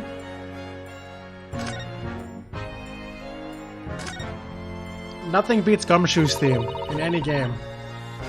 Actually, that's not true. I kind of really like Detective Bad's theme. Although I think... Was he a character that only existed in the... So his name might not actually be Bad, but it was in the official in the unofficial translation. Tell me about Scotland Yard, Inspector. Ever since I read about it in Adventures of Sherlock Sholmes, I've been fascinated by the place. The Yard is the most sophisticated policing organization you'll find anywhere in the world, ma'am. Oh, and you know, I've always dreamt of wearing a real Bobby's helmet. It does make them look the part, seeing that policeman there with his helmet on. You certainly get the sense that this is a man who will take no nonsense in his duty of protecting the city. Oh yes, doesn't he look wonderful? Being a London Bobby is hard going, I can tell you. Oh, really? First thing in the morning, you know what he does? Goes around and rouses the laborers on his beat so they can get off to work. What? He wakes people up?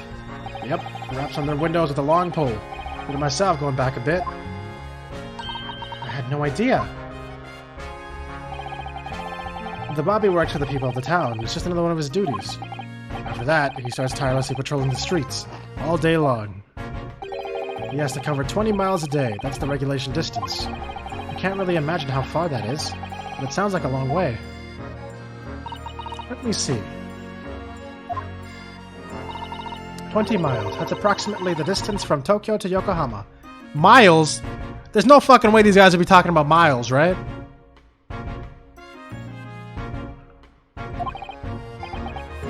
On foot?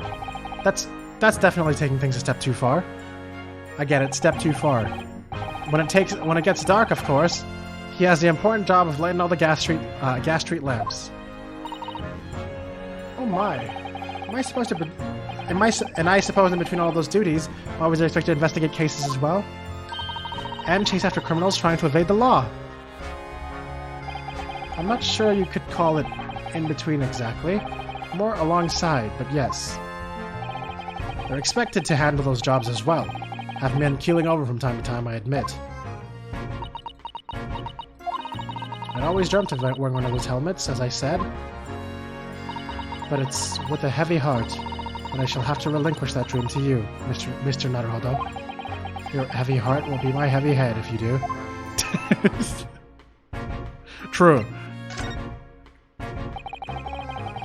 It happened at around 5 in the evening 2 days ago, just there on that open bit of pavement. The victim, a young woman, was stabbed with a blade from behind. Is it right at that the lady is still unconscious now? You mentioned that she's being treated in the hospital. I never said she was a lady. In truth is, unless she comes around pretty smartish, we won't be able to find out much about her at all. I suppose that means they haven't been able to take a statement from her, of course. Here's the map of the local area I happen to have on me. You can take it if you want. Really? Are you sure? It's the odd policy to give lawyers, defendants, suspects the odd bit of information to go on. I haven't actually accepted the job yet, but still. Thank you, Inspector. We gratefully accept. Anyway, as far as we know, there was no one else on the scene other than the victim and your fellow countrymen. So who did it, do you think? Not much of a head-scratcher, is it? Well, I know Mr. Natsume is also claiming not to have seen anyone else around, but just because he didn't see anyone, doesn't mean we can be sure that nobody else was present. I'm sorry to have to tell you, but we most certainly can be sure. How? Because, ma'am, the precise moment of the stabbing didn't go unnoticed. It what? You have 2 very reliable witnesses, no less. Ah. It was a typical foggy London day, and your client obviously didn't see them. There are witnesses now? Who are these witnesses, Inspector? A fellow and his wife, and the man's one of the most reliable and respected citizens in all of London. He's a copper from the Scotland Yard. Ah. A policeman? That might change things. And this policeman just happened to be there at the exact moment the woman was attacked? Nothing peculiar about that, ma'am. Part and parcel of being a Bobby, catching them banging the act and all that. Do you think it might be possible for us to ask that policeman a few questions? Be my guest. You can ask him what you like. In court tomorrow. Oh, I've no doubt he'll be summoned as a witness. So that'll give you something to look forward to. That's that then. He's got no intention of letting us meet the man beforehand, it seems. The policeman witnessed the incident. As your judicial assistant, I must warn you that this could make our job very difficult indeed. Yes, as a non-judicial assistant, I could have warned me of that too. Oh yes, one more thing, Inspector. What? The person who led you to the suspect. I hear that was Mr. Herlock Sholmes. What are you bringing him up for? Was it something I said? The color has drained from his cheeks.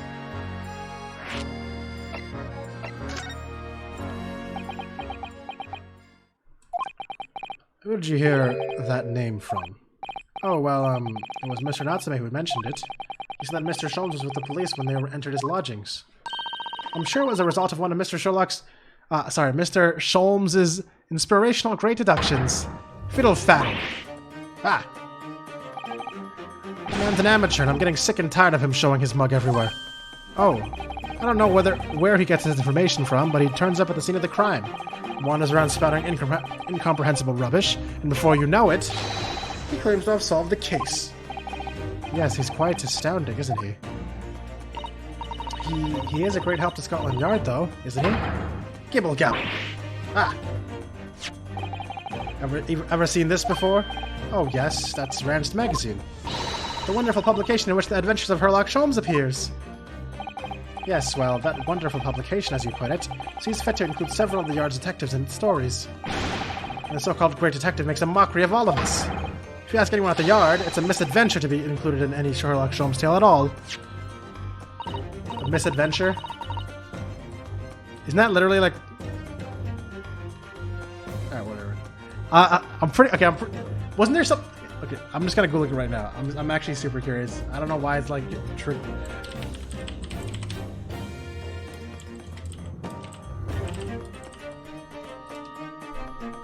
Yeah, that's the name of the book.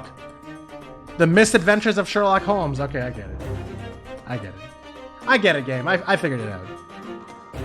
Well, I suppose there's an element of that. We work our socks off, every one of us, only to be fronted by the public thanks to that obnoxious detective. The man's as dangerous to us at Scotland Yard as he is to all our criminals. That can't really be true, can it? Inspector? Clearly the Great Detective and the police have a complex relationship.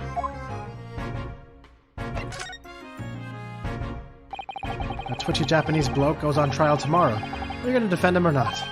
Well,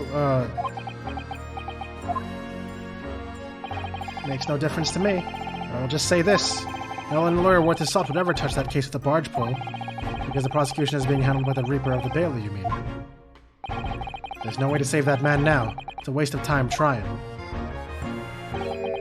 It is all a bit strange, though. Sorry? The Reaper, he hasn't appeared in court once for a good few years now. Yes, we did hear something to that effect. The only people he usually bothers with are the real scum. His master criminals, the violent ones. Master criminals? The violent ones? That's right, he handpicks his victims. Only deals with those guaranteed to go to the gallows for their sins. But Mr. Natsume would hang for what he's accused of, surely. That's just my point, Sunshine. Yet the young woman was stabbed, but it didn't kill her. Couldn't even say the intent was there. So this isn't the sort of case that he's expecting the Reaper to want to sink his teeth into. For want of a better phrase. Well, it's not exactly a minor infraction, is it? No, there's got to be more to it. Some reason he's taken an interest. Really? What sort of reason, Inspector? Think I can tell what's going on inside the head of that Lord of Darkness? You'll have to ask him yourself. Tomorrow, at tomorrow's trial. Are you really going to have to face the Reaper again? The Lord of Darkness, as you put it? Well, I don't think we're going to get any more useful information out of the detective. Mr. Naruhodo, can I make a suggestion? Oh, yes, what is it? Well, it seems to me we must speak with him about this. By him, do you mean Mr. Sholmes? Yes, Mr. Herlock Sholmes, exactly! Look at those shining eyes. You can't wait, can you? Well, Mr. Natsume did blame Mr. Sholmes for all of this, didn't he? Yes, he did. He really did. Which makes him an involved party in the case. Are you just going to ignore that? I hope not. I assure you, it's not simply my selfish desire to meet with Mr. Sholmes again. The trouble is, we have no idea of the man's address, even. So how... It's Baker Street! How did you know that? It's in the stories, of course. 221B Baker Street, the most famous address in the world. Oh, I see. Well, there's nothing to stop us from going, I suppose. We better try to find our way before Sato-san gets any more excited and unpredictable. Hurrah! I'll summon a carriage! So we're to have a reunion already with the great detective, Mr. Herlock Sholmes. But I didn't examine the area yet, though. Maybe he just wanted to face me again, maybe? Hee, what a delightful snowman. I didn't realize the English had a tradition of making snowmen as well. It looks a little creepy, though. Oh, it has a scarf, look! You need one if you were in this freezing cold all the time. I wish I had one. I'm afraid our budget is somewhat frozen at the moment, too. We certainly can't afford a scarf. Sure, the snowman here wouldn't miss his. But the person who made the snowman certainly would. Yes, I know, you're right. Anyway, even if I borrowed it, it wouldn't do much to warm my neck, would it? It's covered in snow.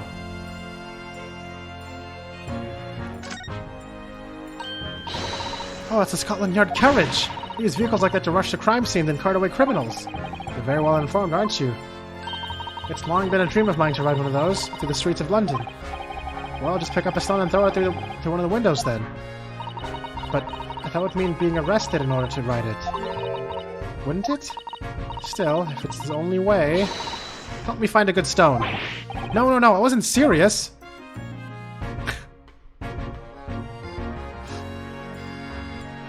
She would really just like commit a crime just to ride that shit. That's one of the officers from Scotland Yard. The police are making sure the crime scene is undisturbed. I have a feeling that if we wander too close, we'll be clapped in irons. I think perhaps you're being a little overcautious. We've done nothing wrong, so we have no cause for concern. Oh no, I'm not getting caught out again. Twice is enough. Twice I found myself in handcuffs despite not knowing a thing about what was going on. Yes, you've had some dreadful experiences.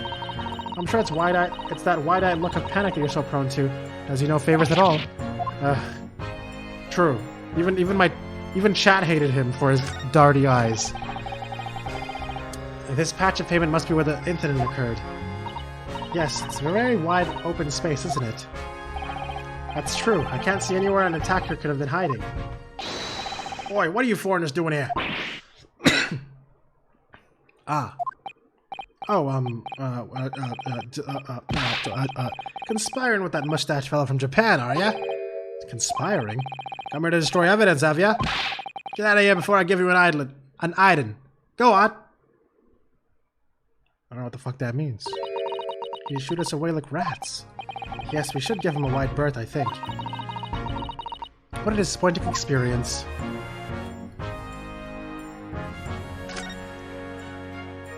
Oh my god, there's so much more to look at. There are piles of snow on the pavement here and there, but the road itself is covered in carriage tracks. It seems carriages often travel down Briar Road. It soon disperses all the snow. I slipped over when I saw that when I was walking down the pavement earlier. It seems like it would be far safer to walk on the road instead. Oh, but you're rather small, Mr. Naruto, and dressed in all in black. I worry Coachman might not see you when you could be flattened by horses. Well, thank you for the rather small concern.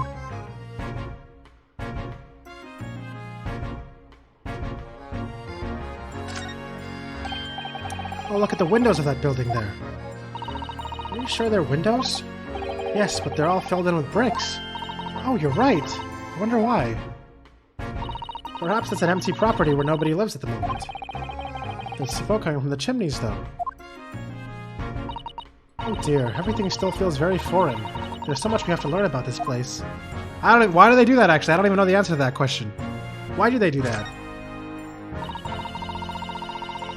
Yo, I'm head out, lol. I thought I could stay awake, but I've been up since 6 a.m. I usually nap when I get home, but I didn't get to it. That's fine. I hope you have a good night. I'll probably be playing a little bit longer. I mean, like an hour or so long, an hour and a half so longer. So now you don't have to risk, me catching up or anything. Have a good night, Taco. It was good to have you around. That's a rather typical old brick building, isn't it? I'm sure it has a long and interesting history. Well, time certainly seems to have taken its toll on the place. It's crooked and sagging all over. In fact, it looks like it's decidedly in worse shape than the other houses around here. We must find some cheap lodgings ourselves as soon as possible. Yes, you're right. Cheap, but ideally with reasonably level floors.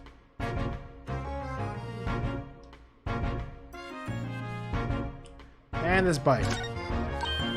Oh, a British bicycle, look! Although the wheel is so misshapen, I'm sure it couldn't possibly be ridden anymore. Someone must have been doing some breakneck cycling. It seems bicycles have become extremely popular in London recently. There's even a movement to change women's dress to allow them to ride as well. The bicycle fad won't last. I don't see why anyone would want to ride something like that. Goodness, do you dislike bicycles? No, not at all. I mean, it's not that I dislike them exactly. It's just that any occupation that involves taking both your feet off the firm ground seems reckless. If you ever tried walking on stilts and fallen onto a river, I know you'd agree with me. We'll have to hire a bicycle sometime. You can sit behind me while I ride you around. Wow, phrasing, dude. Anyways, let's go.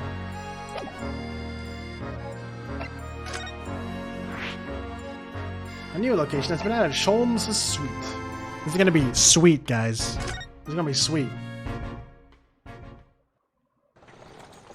Oh wait, what the fuck? I didn't expect an animation right now. That was not what I expected at all.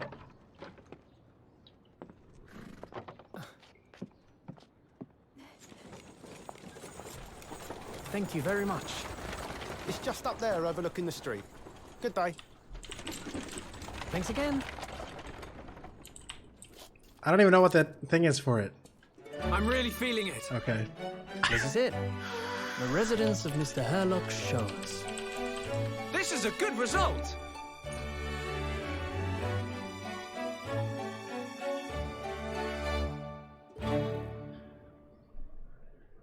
We're here.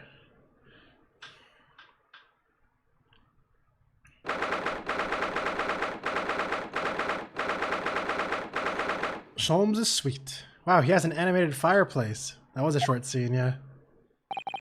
So this is where the great detective makes his living. Feels surreal to be here somehow.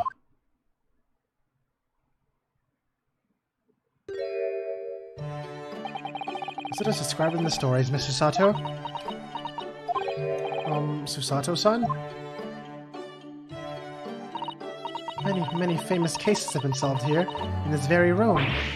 Oh, I suppose they must have been, yes? I've never read the stories, so it's hard to get quite as excited about it as she seems to be.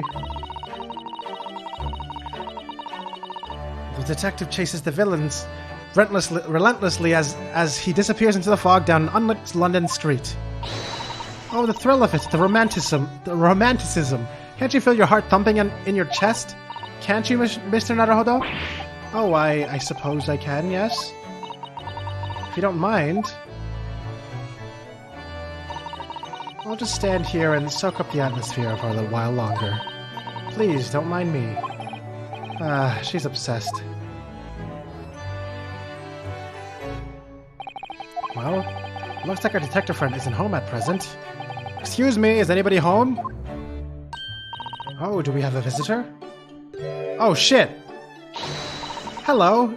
Is it a big new case for Mr. Sholmes? Hello? Wait. Aren't you... Oh, how rude of me. I'll go and make some tea at once. I'm sure it's the same girl. Mr. Sato, did you see the girl who was just here? Oh yes, isn't it truly extraordinary? To think that the King of Bohemia came to this very room to ask Mr. Sholmes to take on his case. The King of Bohemia? King Wilhelm Goats... God, Sigismund von Ormstein, of course. Sorry, I'm drawing a blank. I forget the adventures of Herlock Sholmes for a moment and look over here. The tea's brewed and I have a freshly baked cake as well. Ah, it's you! I knew it. Susato-san recognizes her too. Yep, it's the lolly. It's the lolly, dude. And taking that with you as well. I was looking forward to the trial run of my experimental smoke grenade launcher. Oh, good day to you. I'm, well, the inventor, I suppose, of that machine. It's the girl who turned up at the... Are we really gonna have two lollies that have giant cannons in a row? I'm okay with that, though. Wow, what a great quote. It's the girl who turned up at the end of Mr. McGilded's trial in the defendant's antechamber. Never met a lawyer from the Far East before. Poor you, having to get straight to work when you've only just arrived in London. Oh yes, it was challenging. Well, try this tea. It's my special blend, you know. Oh, thank you. Is the tea supposed to look that color? Oh my, what a fragrant yet mellow flavor. Hooray, it's a winner! I tried blending different leaves together, designed to alleviate fatigue, you see? You must be exhausted after your long voyage here. You have another ticklish trial tomorrow. Oh, and you're to defend a Japanese man. I do wish you lots and lots of luck. Did Mr. Sholmes tell you about us by any chance? Oh, you know Hurley, do you? Hurley? Mr. Sholmes to you, surely. Why has it got a rhyme? Mr. Sholmes was a fellow passenger on the boat that brought us to Great Britain, you see. Was he really? Well, I had no idea. I'm afraid Hurley's out on an errand again today, even though he's just returned from overseas. Wait a minute. We met this girl for the first time ever yesterday after the trial, only briefly at that. How on earth does she know so much about us? Did she deduce all of those things, do you think? And perhaps more to the point, why is she here in Mr. Sholmes' suite? Oh, silly me. I haven't introduced myself, have I?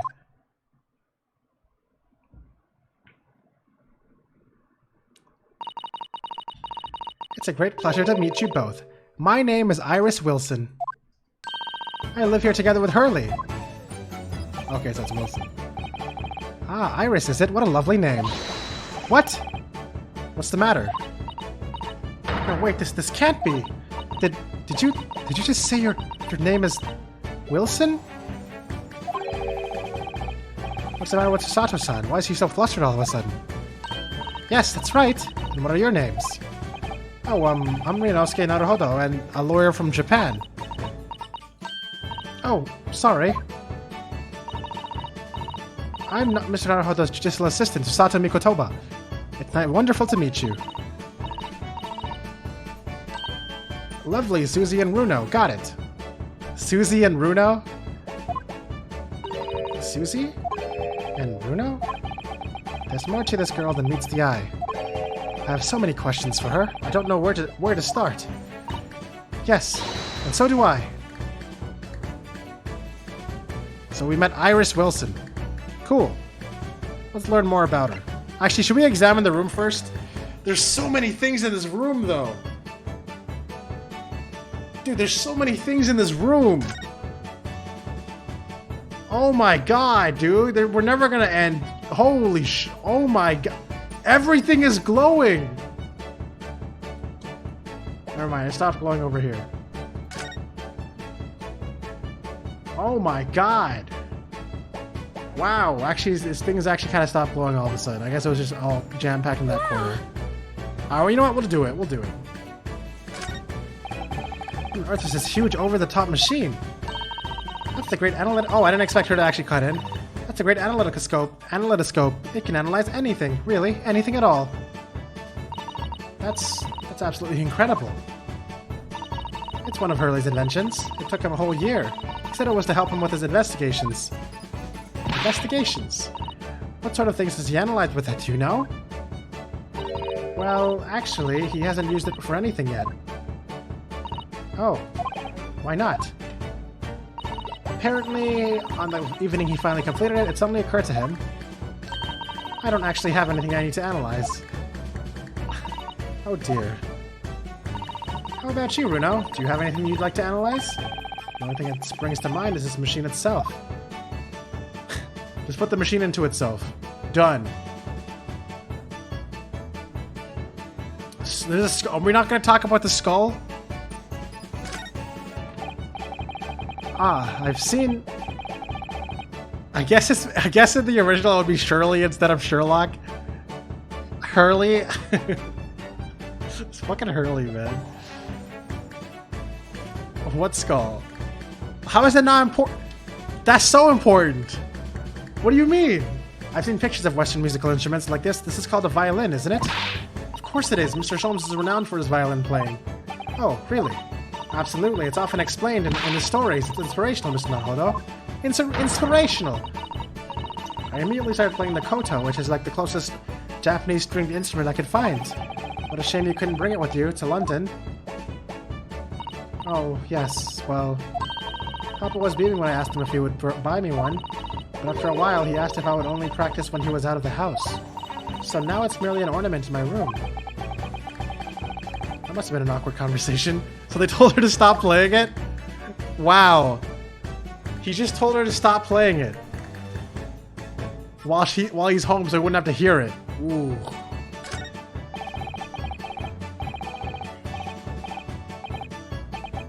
Wait a minute. Wait, if you look really closely to that skull, I think one of the eyes is kind of glowing blue. There's all sorts of sorts on these. There's all sorts on these shelves: chemistry apparatus, books, papers, and lots of things I've never seen before. It's all heaped up so high, I can't help feeling that the whole lot is going to topple at any moment. I keep telling Hurley not to cram so much on those shelves. Good advice. He wanted to look something up in one of those books a while ago, but it was so tightly wedged in, he couldn't get it out, so he went and bought a new copy instead.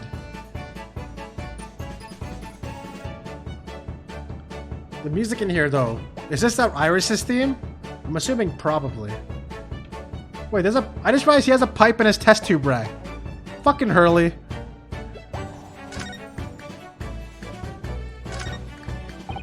I do like this fireplace. It's one of the best things I've seen since we arrived in the country, in fact. Lingering beside the fire and watching the flames flicker and dance in the grate. Ah, it's so relaxing. We can't relax not when there are so many interesting things in the mantelpiece. Oh, it's just as it was described in the stories. It is? Yes, exactly. Inside that Persian slipper, for example. Are my chocolates for 11Zs? 11Zs? And transfixed by that large jackknife. Is my shopping list for the market? Is my shopping list for them? Oh, I've been reading it wrong. Hold on. A Persian slipper she has her chocolates in there, okay? And then that knife has the shopping list for the market. Oh, it's not quite how I remember it being described in the Adventures of Sherlock Holmes. Poor Sato-san, she looks crushed.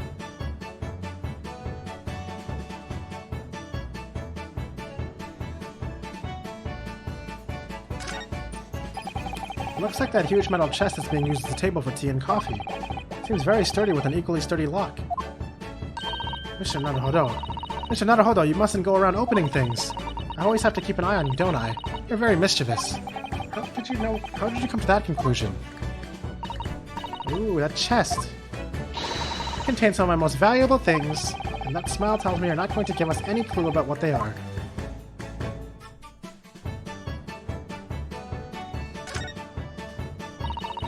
A mystery shoe, a curious hammer, some mysterious dancing men, a bust of Napoleon. Ah, what an entrancing collection. This is the first time in my life that I've seen a lonely old shoe displayed as an ornament. Oh, those are all mementos that Hurley has collected from his past cases. Really, even the bust? Yes, that's right.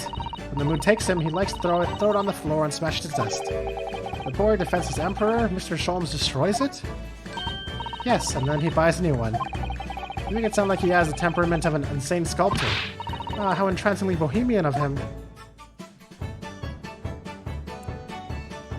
Oh my, wait! I just realized something. That's my blackboard where I note down ideas. Oh, interesting, let's see. Black Peter? What does that mean? Don't you want to hear what Iris has to say, Mr. Naruhodo? I'll come back to that blackboard later. There's another arrow here, right? Wait, did you guys not see that for a second? Am I crazy? Oh, there it is, look! There's so much more to the room!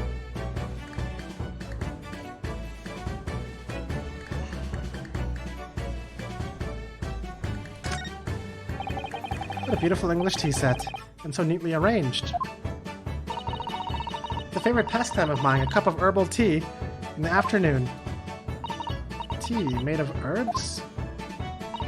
That's right, I grow all sorts of herbs in the garden, so I can experiment with the different blends. One moment, don't go away. Wow! I'll brew a pot of the special blend I came up with earlier today. She looks delighted. I only hope it's safe to drink. definitely her side of the room. You're right about that. What on earth is that big black lump over there? Ah, that fascinating thing is called a typewriter. It's a machine that allows you to write on paper without needing a pen. And wizardly quick, too. Ooh, that sounds like it could be very useful for someone like me with terrible handwriting. True! Me and laptops. Too bad you can't... I don't think Japanese typewriters exist. It'll be kind of hard to make. Could be wrong, I don't know.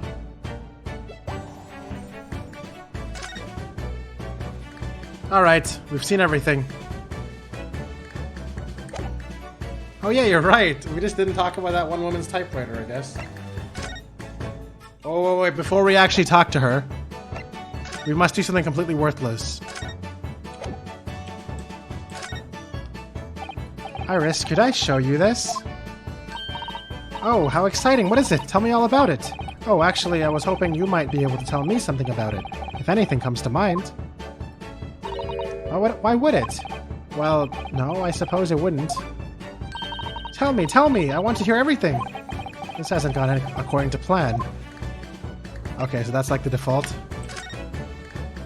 Save? I could do that. I've been kind of relying on the autosave. Iris, can I show you this? Oh, okay. Wait, you don't know what a map of London is? What? Iris! How can you not deduce that? Alright, whatever.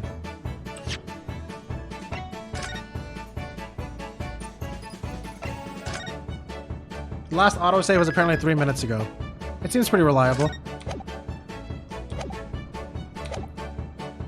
Alright, let's talk. Iris. It was you that we ran into yesterday, wasn't it? The Old Bailey. Yes, that's right. You were ever so helpful. Thank you so much. Oh no, not at all. I'm so sorry we couldn't have been more welcoming. Although at the time, we did have a rather large gun pointed at us. Like this? Gulp. Now, thinking back now, you left with Miss Lestrade and Toad, didn't you? Oh, right. Oh, yes, that awkward witness, Gina Lestrade. Yep. Oh, Ginny, yes, she's a professional pickpocket. So we found out. It's very naughty of her to pinch my invention like that. Are you referring to that trial disrupting gun-like contraption? Exactly, so I followed her, you see, to get it back. Perhaps I should think about fitting a self-destruct mechanism in my inventions. This girl is dangerous. Anyway, I brought Ginny back here after that. So she could apologize to my trusty technician. Sorry, your technician? Hurley, of course, silly. Hurley? Yes, Herlock. Herlock Sholmes. We live here together. I had no idea the great detective had such an interesting young daughter. Daughter? Not likely. What? I wouldn't call him Hurley if he was my father, would I? Well then, what is your relationship with Mr. Sholmes? Well, I expect you found out that lodgings of any kind in London are very expensive. The solution is to share the cost with a partner, a roommate. Your roommates? I hope you don't mind me asking, Iris, but how old are you? 10 at last this year. Well, what of your mother and father? Oh no, they're not around. Oh, I see. I wonder what the story is there. Oh yes, there's something I must ask you. Of course. Go ahead, Susie. I'm a very great fan of Adventures of Herlock Sholmes and... Oh, you have a copy of Ranced Magazine. Yes, I read every issue. It's delivered all the way to Japan on a ship. Oh, this is so exciting! My stories are being read on the other side of the world. My stories? That's right. Hurley is always solving such amazing cases, you see. He tells me all about them. They really are quite fascinating. It'd be such a shame if I was the only one who ever heard them, don't you think? Goodness! Last night he was telling me all about this new case he just solved on a steamship traveling from a faraway land. So I was just in the middle of typing up the manuscript for the next issue before you came. So you were the author? Yes, I'll let you in on a secret if you like. I'm going to call this latest adventure the Speckled Band. The speckled band? That's certainly very familiar. Of course, I always change one or two details in the stories, here and there. This time, I had the idea of making a venomous snake be the cause of all the trouble. Oh, that was Mr. Sholm's first thought as well, actually. Yes, and of course, I know that a snake might not be a credible fit for the facts of the case exactly, but... it's a story. Some poetic license is justified to make it more thrilling, I think. Don't you? So, do you mean to say... are there stories about Mr. Sholmes that are published in Rand's magazine? All written by me? Yes, on my wonderful and very modern typewriter. But all the stories I've ever read are written by a doctor of medicine, Mr. Dr. John H. Wilson. Okay, that's who I remember. Or something. Susato-san's getting more and more worked up. Ah, yes, that's me. I mean, my name really is Wilson. But what about the doctor of medicine part? That's all true too, I'm a doctor of medicine. No, at 10 years old? At 10 years old. Well, that's quite incredible. But... Dr. Wilson is an English gentleman! Ah, yes. I did alter the setting slightly for the stories to be more compelling. Oh. Well, it sounds a little strange, doesn't it? A great detective with a 10-year-old girl in tow? Bro, did they really just... I feel like they're getting real fucking meta here. They're getting real meta right here, dude. I suppose it does, yes. Poor Susato-san. She looks like her whole world has just fallen apart.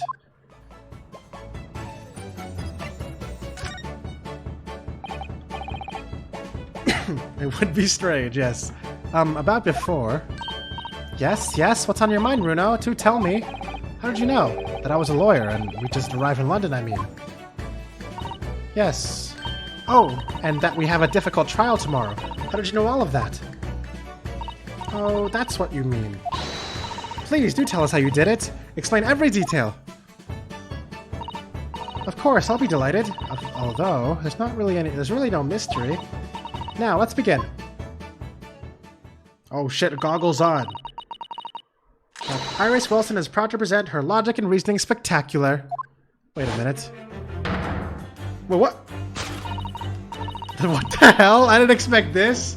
She's deducting us. When we least expected it. First of all, I knew already that you were a lawyer, Runo. After all, I met you yesterday at the Old Bailey in the defendant's antechamber. But you also said that we'd only just arrived in London. How did you know that? I observed a passport and a travel ticket protruding from your breast pocket. Oh, so I was reasonably confident that you must have only just arrived in the country. And on top of that, you accepted a case against that particular prosecutor, telling me you were unaware of London's court affairs. The Reaper of the Bailey, I walked right into that one, didn't I? Then I noticed a red ink stamp on the back of Susie's hand. You were given that when you visited the local prison to meet with a suspect, weren't you? Earlier today. Ah. They use those stamps to keep a close eye on comings and goings, you see. I didn't realize. The red stamp is only used for people visiting foreign inmates. So, that told me that even though you had only yesterday concluded the trial of Magnus McGilded, the two of you had already had cause to visit a foreign inmate at a local prison. However, neither of you was wearing a particularly sad expression on your face, so I concluded the prisoner was unlikely to be a friend or relative. That led me to believe that you must have accepted a new case. I see. But how could you have known that the trial is tomorrow? Well, having barely been home a few hours yesterday, Hurley saw yet another case. It's obviously amused him. He told me he'd caught a Japanese man who was bawling and trembling.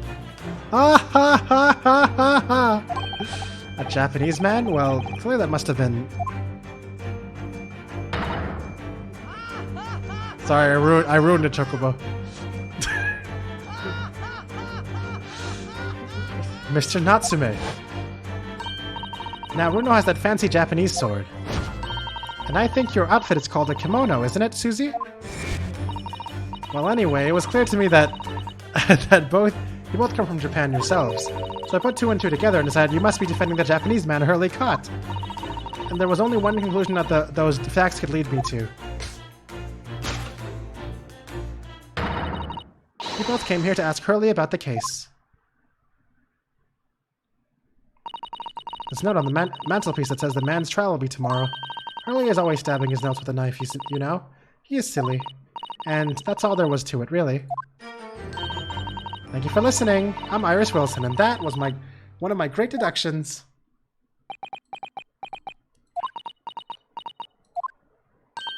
Well, was it a winner? Were my deductions correct? They were spot on. That was amazing, Iris. Truly a great deduction. You even managed the certain something of Mr. Sholmes' delivery. Oh, well, I was just copying Hurley's style for that. This is really very good news. You could tell us all about the case involving the Japanese man. You will, won't you, Iris? Please.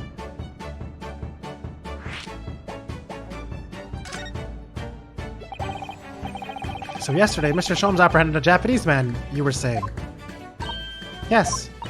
Hurley had just arrived back in London after his sea voyage, but the police were waiting for him at the railway station to take him directly to the crime scene.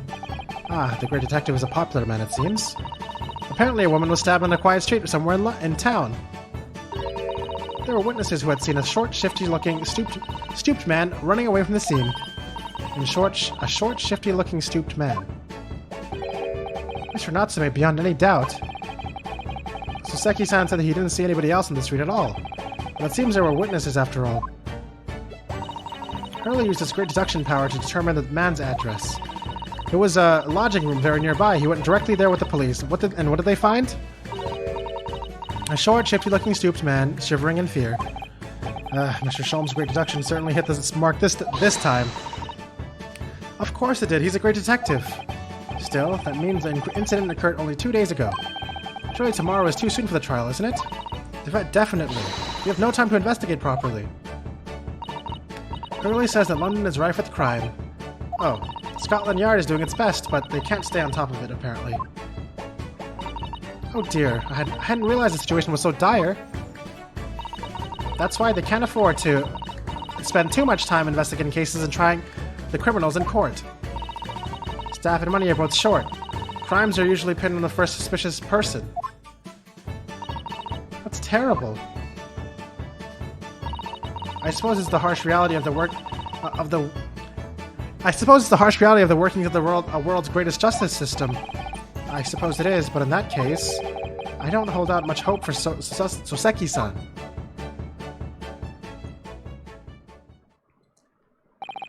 Thank you for answering so many of our questions, Iris. This has been very informative. Oh, you're most welcome. I've had so much fun. Do you happen to know where Mr. Sholmes is at the moment? As you guessed, we'd like to ask him some questions about this case as well. Ah, well, I expect Hurley is still investigating the scene. Of the case involving Mr. Natsume, you mean? Yes, Mr. Natsume? Hurley said he was going to the man's lodgings. If you leave now, you'll probably catch him there. Iris, do you know where those lodgings are? Well, I imagine the police are still investigating the scene of the crime themselves, aren't they? Did you happen to come across a detective by the name of Gregson while you were there? Yes, we know Inspector Gregson. Ah, goody. In that case, give Gregsy this for me, will you? If you do that, I'm sure he'll tell you what you want to know. What is this? A 5-shilling piece and a postcard, it seems. The fuck? It reads, "Tell the gentleman in black whatever he wants to know. I trust that won't be a problem." Gosh, this will make the inspector help us, will it? Well, thank you, Iris. We'll give it a try. What the hell's... Does Iris know some dirt or something? Good luck then. I'm going to return to writing my manuscript, The Speckled Band. I'll be making more special blends of tea. So come back again soon. We'd be delighted. Thank you so much, Iris. Well, Mr. Naruhodo, it's back to the scene of the crime. So, somewhat dubious they would exert So, somewhat dubious that they would exert any influence over the men of Scotland Yard at all, we headed back to the scene with Iris's curious note and one of the world's heaviest silver coins in hand.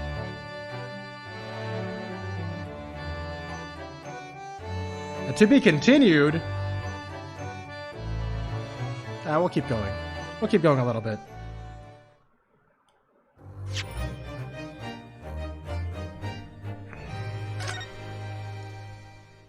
I'm surprised to see it to be continued that isn't at the start of the trial. This game is so, like, it's breaking the mold, like, in so many ways. Unless it is randomly at the trial and we just skip the whole meeting with... Yeah, boy. No, it says investigation part 2. Okay. Is there just going to be one trial? Actually, honestly, I think I kind of like that. If they, like, actually, like, are okay with doing single trials more... Versus, oh no, we only barely know what's going on and the trial's starting. Let's go to the trial and learn more things during the trial. And, oh, something happens that delays the trial a day because we need to prove something else now. I'm okay with them breaking the formula. That's kind of cool. I felt like sometimes that formula got kind of slow. It looks as though the police are still here, carrying on with their investigation. Perfect, so let's find Inspector Gregson as quickly as possible. Yes, and let's see if he'll take a break from his chips to look at that silver tip Iris gave us for him.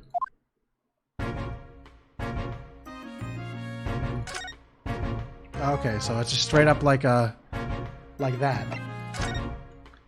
Take that! Oh, they actually wrote it in English.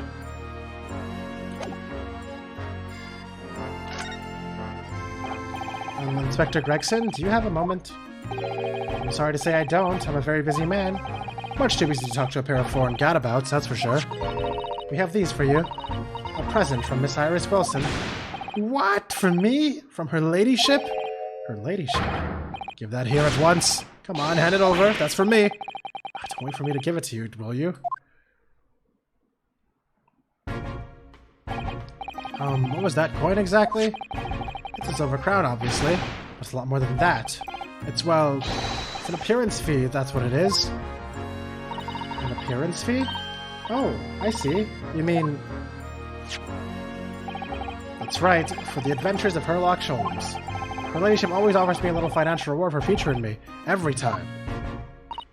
Yes, of course. I know all about your exploits, Inspector. I read them avidly. Of course, her using my name without my say-so does make me the butt of a lot of unpleasant jokes, but still. I am sorry, Inspector, that must be difficult for you. I remind you that. Whenever you mind that. So what do you want to know then, eh? Sorry? Let the gentleman in black, whatever... Tell the gentleman back whatever he wants to know, so I guess that won't be a problem, it says. Well, obviously it's not a problem. Go on, fire away. What do you want to know? Well, if you wouldn't mind, Inspector, we'd very much like to know the address of Mr. Natsume's lodgings. Ah, the little knife-wielding, mustached Japanese fellow? He lives in a right old hovel just over there. Look. Oh, he's literally right here. He lives right here. On the first floor of that house in the corner where the wreck of the bicycle's propped up. That's convenient. That is nearby indeed. If I remember rightly, the landlord is a Mr. John Garridab. Right, well... You see her again. You make sure you give her ladyship my regards, you hear? I mean it. You tell her that Gregson sends his very best wishes. Don't worry, Inspector. We will. Goodbye for now, then. Long live her ladyship. Dude, this guy is a fucking... What's going on here? At least he told us, well, at least he told us what he wanted to know before he left. Yes, so then, shall we go and see what we can find in Mr. Natsume's lodgings? Definitely.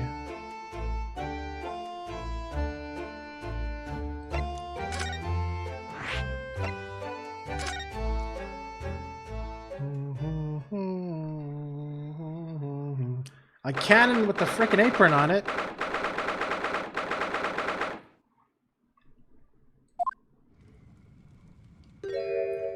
Oh, hi. May I help you? Yes, would this be the residence of Mr. John Garridab? Indeed it would, sir. And who may I say is calling? My name is Ryunosuke Naruhodo, and I am... Mr. Naruhodo is representing Mr. Soseki. Ososki? I don't know if I'm saying it right. Soski, maybe? Actually, I think it's Soseki. Soski? I don't know anymore. Natsume. I believe he takes lodgings here. We would very much like to ask him some questions about our client. One moment, please. I shall convey the message of Mr. Garadeb. Did you see that, Mrs. Sato? That was a real-life English maid. I know. As I understand it, anyone of standing in English society employs a number of household staff. But that was the first time I've ever seen one in the flesh.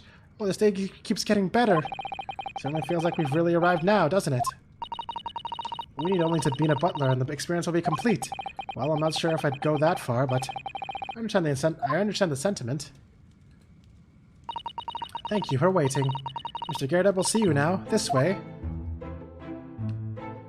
Hi, Mr. Garadeb. How's it going? Wait. Oh, I gotta actually examine him? Yeah, before I do that, what the hell is this? This has been bothering me. I can't click it. Never mind. Wait, how big is this place? Oh, not that big. Oh, look! What a wonderful collection of cakes lined up on that gleaming silver cake stand. Lined up. It looks more like someone has half demolished them to me. Afternoon tea is a time of indulgence, you know. That's quite the English way. It is Mr. Garadeb's custom to take 2 cakes with his tea. That sounds delightful. Oh, wait a minute. Though, there are at least 10 cakes on this cake stand. Well, naturally, and it would never do to waste the leftovers. So whatever Mr. Garadeb doesn't eat, I say to myself, Joan, you shall have to tidy up. How magnanimous of you. Magnanimous of you. True. I would do the same thing. Look at this crockery on display here. It's rather unusual, isn't it? Oh my, a genuine London dresser. Isn't it delightful? Looks kind of messed up to me. Although the shelves seem to be broken and the crockery is so dear. It's in pieces. It really is. The word cracked wouldn't do that chinaware justice.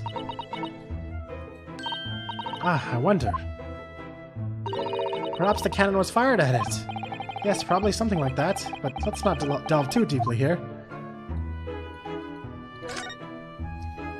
Look at that enormous screen. It must have been put there deliberately, surely. Yes, it certainly seems like someone's trying to hide something from view. What could be behind it, I wonder? I'm going to have a very quick look. Just a little peek. Wait, but I thought she's always about, you must respect people's privacy and shit. Ahem, ahem. Maybe let's not, Mr. Sato. I think the maid is going to head us off with a cup of tea. Ahem, ahem.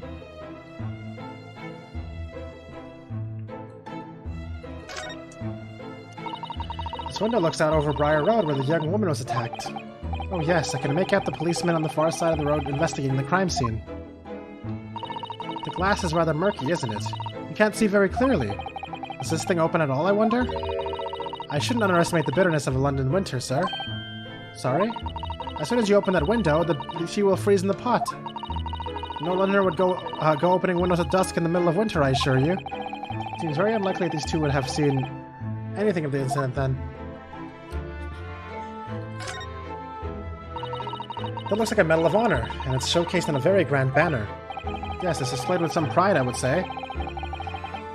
Although it bothers me that it's not straight. What, that old thing? Sorry? I should be glad to see the back of it, but the General would turn it in his grave if I disposed of it. The wall's the best place for it, keeps the bally thing out of my way. It's just been polished to shine by accident, I suppose. There appears to be an inscription on the medal itself. Look. Let me see, it says, for distinguished participation. Sounds like the kind of honors even I could be in the line for. Well, one doesn't like to blow one's own trumpet, but I was given that for my time in the army. Can't measure an officer, but wait, he uses his pipe to store his tea? The fuck? Can't measure an officer by the number of medals to his name, of course. Common knowledge in military circles.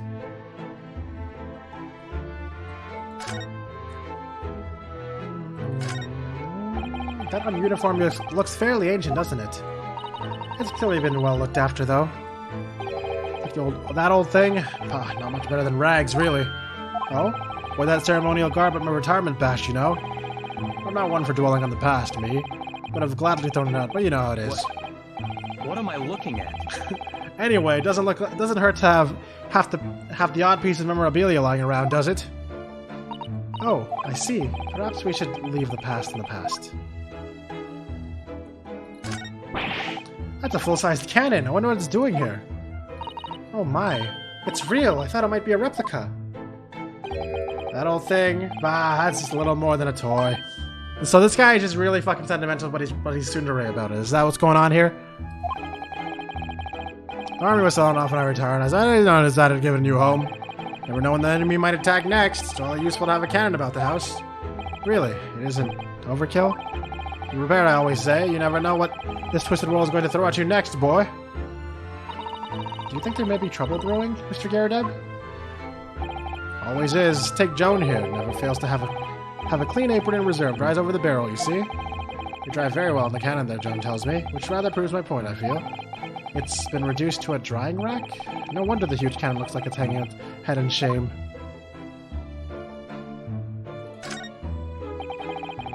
I notice you have a pile of books here, Mr. Garrideb. Do you enjoy reading? Ever experienced London in winter, boy? The nights are long. No better way to pass the time than in front of the fire with a jolly good book. Oh, there's a copy of Rand's magazine here, I see. No doubt Mr. Garrideb enjoys the adventures of Herlock Sholmes, too. The great detective has a great many followers, it would seem. Is that everything? I think so. Cool. What do you want, Mr. Garrideb? Oh yeah, I didn't actually click him. Good day to you, John Garrideb, at your service. Pleased to meet you, sir. This is Ryunosuke Naruhodo. He's a defense lawyer. Do excuse me not getting up. Took a shot to the knee a few years back in the Battle of Maiwan, don't you know? Earned a medal for my pains, but had to withdraw from service. Hand over the reins to the up-and-comings. So he's a retired soldier. It's a hell of a job getting up and downstairs now, I can tell you. Don't get out much, as you can imagine. Yes, it's quite a climb up here to the second floor, isn't it? I was panting at the top of the stairs. You really must take more exercise, Mr. Naruhodo. Do you think so? Well, Mr. Garrideb, no doubt you were very courageous to earn yourself a medal. Oh, it was nothing. The medal's just a folderol, really. Folderol? I wouldn't like to offend the general, though, so I grudgingly display it on the wall. Why don't you fetch it down, Joan? Let these good people see it properly. Joan, fetch the... Ah! Dash it all, woman, be careful. Oh, dearie me, I do beg your pardon, sir. You jolly nearly took the skin off my hands. I shall be more careful, sir. So anyway, there you have it, living the quiet life now. Yes, I see. Now then, I hear you want to know about the chap lodging downstairs. Is that right? Yes, we'd be very grateful if you could answer some questions for us. Only too pleased, naturally, especially if it helps to keep the peace here in Blighty. We forged an alliance with the Empire of Japan recently, as I'm sure you're aware. This case is very much in the public eye, as it were. Oh, is it? Even had some famous detective poking around, you know? In this old house, would you believe? Yes, Mr. Herlock Sholmes. It's crescent moon-shaped from his side? Yeah, I guess it is. Could have been. Didn't catch the chap's name. Not really my cup of tea, all that detective business. Oh, but you have a copy of Rand's magazine here, so... No, Anyway, the chap's investigating the foreigner's room as we speak. So he's in Sosuke-san's room. It's a bally nuisance, it is what it is. I mean, it is what it is. The whole neighborhood's switching its curtains now. I don't like all this fuss, it's jolly unsettling. About Mr. Natsume then, Mr. Garrideb. Please, do tell us. Ah yes, the Japanese chap. Only been lodging here for a week. Oh, just 1 week? So he moved in very recently then. I have 2 lodgers most of the time, one on the ground floor and one just below us. First floor room became available a week ago, you know? You see, there... Ah! Dash it all, Joe, do be careful! Oh my goodness, I'm terribly sorry, sir. If you want to know my opinion, I thought he was a shady sort from the moment I set my eyes on him. Oh, why? He seemed to have a most nervous disposition, always shaking and looking over his shoulder. The man had shady written all over his sweat-soaked brow, if you ask me. I said to myself, Joan, that man is trouble. Sooner or later, he's going to do something untoward. And I'm rarely wrong about anything. I won't be calling this maid as a witness, that's for sure. Was there anything else that struck you as suspicious about the man at all? Yes. Oh, yes, indeed there was. She's dying to tell us. This maid is not good at her job. Yeah, I guess it wasn't a match made in heaven. Had you noticed anything else about your lodger, Mr. Natsume? Oh my word, yes, the man was shadier than an orchard. Could you elaborate? Well, take the man's room. Absolutely stuffed full of books, it is. More than anyone could ever read.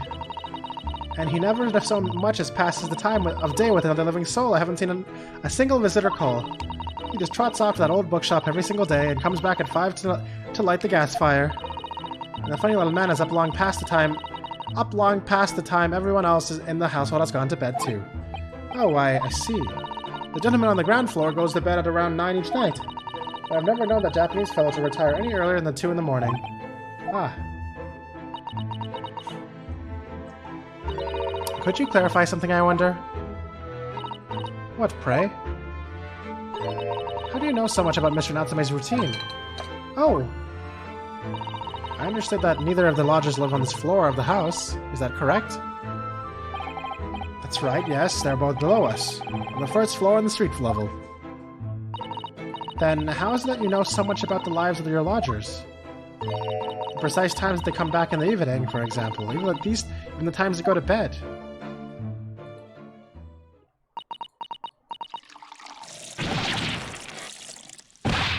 Good grief, Joan. Be more careful, woman. Oh my goodness, sir. I'm terribly sorry, sir. Something doesn't add up here.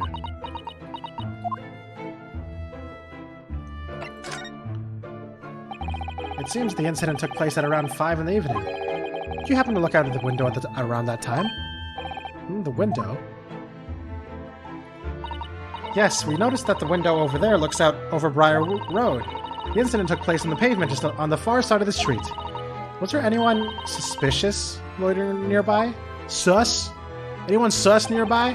5 o'clock is dinner time in Garrett household. I'm afraid I don't remember seeing anything. How about you, Joan? No, sir. It would have been dusk outside already at that hour. With the fog as well, I should think it would have been quite impossible to see the other side of the road. Oh, I see. Did you notice anything else out of the ordinary, then? Such as... anything at all, even if it seems unrelated. Well... yes? Was there something then? It's nothing particularly significant, but around that sort of time in here there... For the love of God, Joan, watch what you're doing! Oh, dearie me, what have I done? I'm awfully sorry, sir. Do be more careful, woman. Did she just interrupt every time he's about to say something useful? Of course, sir, if I may, Mr. Narrow Hollow. Oh, yes? I have an exceedingly good memory, and as far as I remember, nothing of any significance took place here at that hour. Nothing at all. Oh, really? Mr. Garradeb? The way you were talking before, it sounded rather like there might have been... Oh, well, as I was saying, it was a trifling matter, really. Nothing of... Yep, okay. This made it for whatever reason just stopping him. Joan Dashel, what is the matter with you, woman? Begging your pardon, sir? Nothing happened. Yes, quite. Nothing happened. We sat down to a quite uneventful meal. Joan? That's right, Mr. Garradeb. What is the matter with these two? It sounds like something happened here in this room on the evening of the incident. But what? I wish I knew.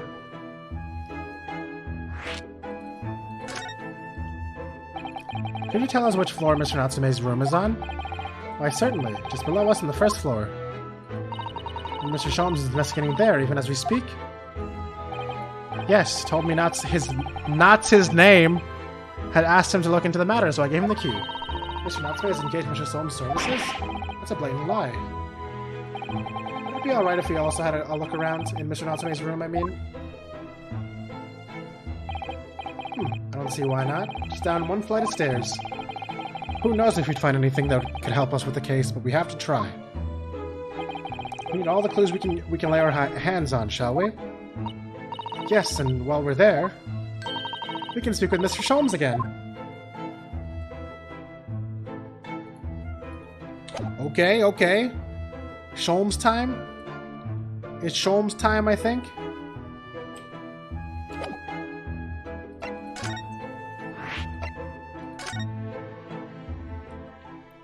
Here we go. There's a cat! There's so many cat! There's at least 2 cat on the screen right now. What? Just look at this place. And smell it. It's so musty in here. I suppose it's the mountains of old books that are responsible for that.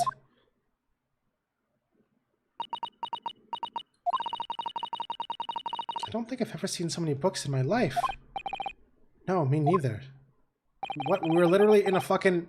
Wait, I'm pretty sure there are more books.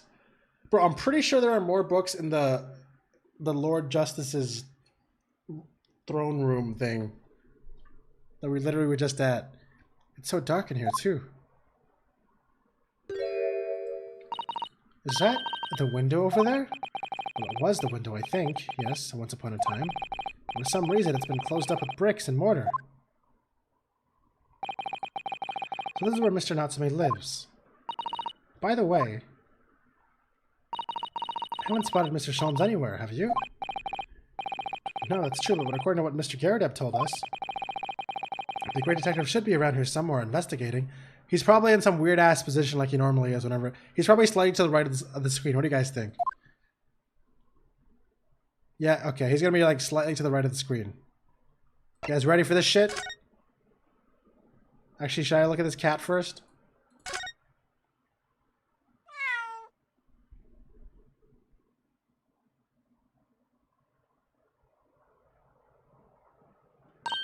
Oh my, what an adorable little cat. Perhaps he's looking for after all the books while his master is away. I don't know about that. He disappeared into that pile of books as quick as a flash. It was a tricolor Mike, wasn't it? Do they even have that color sort of cat here in Great Britain? Perhaps Mr. Natsume brought the little creature with him from Japan. That's made me feel homesick now. Already? We've only been in the country for 2 days. Yeah, but the homesick is how long I've been away from from home, though. I've been away from there for like 2 months. Look at all those books stacked up there. They almost reached the ceiling. They're all works of English literature, and they almost smell so musty. Welcome back, Chocobo. With this volume of books to hand, you'd never be short of reading material, would you? No. What a dreamy idea. Bad dream, maybe. For me, at least. Mind you, I don't imagine the book that's at the bottom of the pile will ever be read again. Ah, so reading it is an experience that comes only but once in a lifetime. Just the tea ceremony teaches us. I certainly didn't expect the conversation to turn down a path of tea ceremony philosophy. Oh look, it's a beckoning cat from home. It's a bit big and bulky, isn't it? Surely Mr. Natsume didn't bring that Maneki Neko all the way from Japan with him. I hardly think you're in a position to comment, Mr. Naruhodo. Yeah, we never saw Darka in person. Just a picture. Are you forgetting this enormous Daruma doll that you brought in your luggage? Well, it can be dangerous traveling abroad. I wanted a lucky charm. Well, I imagine Mr. Natsume wanted the same, and this cat is sure to beckon good luck to him. It's not doing a very good job so far, is it? You mustn't say such things. I didn't say a word. Why are my eyes such a giveaway? Everyone can read my mind, man. Alright. Sherlock, is that you on the right side of the screen? Let's see. There's nothing here. Strange. What? What? Oh, okay. I should probably look at this. Now, that seems to be wedged into a crevice between the mountains of books on either side. I suppose Natsume would sit there and read while stroking his cat. But surrounded on all sides by these towering old tomes. Surely he dreamt of books every night as well. Why is there so much watered up tissue in the trash? I'm pretty sure those are papers, dude. Yes, he must have done, mustn't he? Oh, what's this? It's a receipt from a secondhand bookshop. Your books? Or your books? My books?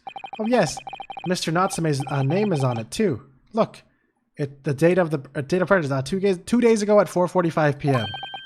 That's the day of the incident. That's just a short while before he was embroiled in a terrible attack. He must have been on his way back from buying some old books. Oh, he just literally... Yo, I broke the game. He literally faded in from nothingness. Because I turned around before I looked at the book. Yo, easy game, dude. Ah, look, Mr. Naruhodo. Aha, there he is. Where did he appear from? He seems to be engrossed in the pages of an old book. Hope we won't mind if we disturb him. Hello, Mr. Sholmes. Ah, you two, good day. Now, let me see. Where was it that we met? Oh, Mr. Sholmes, we were together in the SS Buria! Yes, of course, the Buria.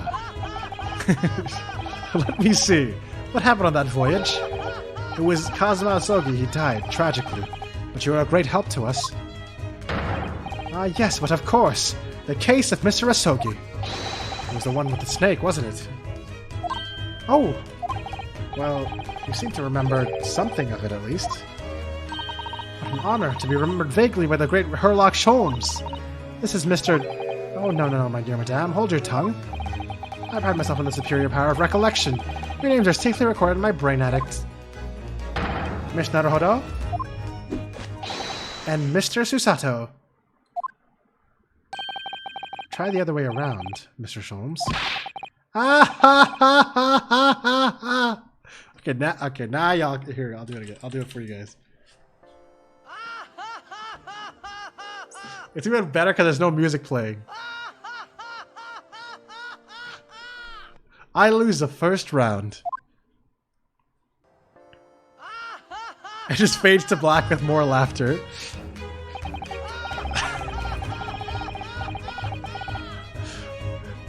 In truth, I'd hoped to invite you both to my Baker Street suite the day we arrived in London.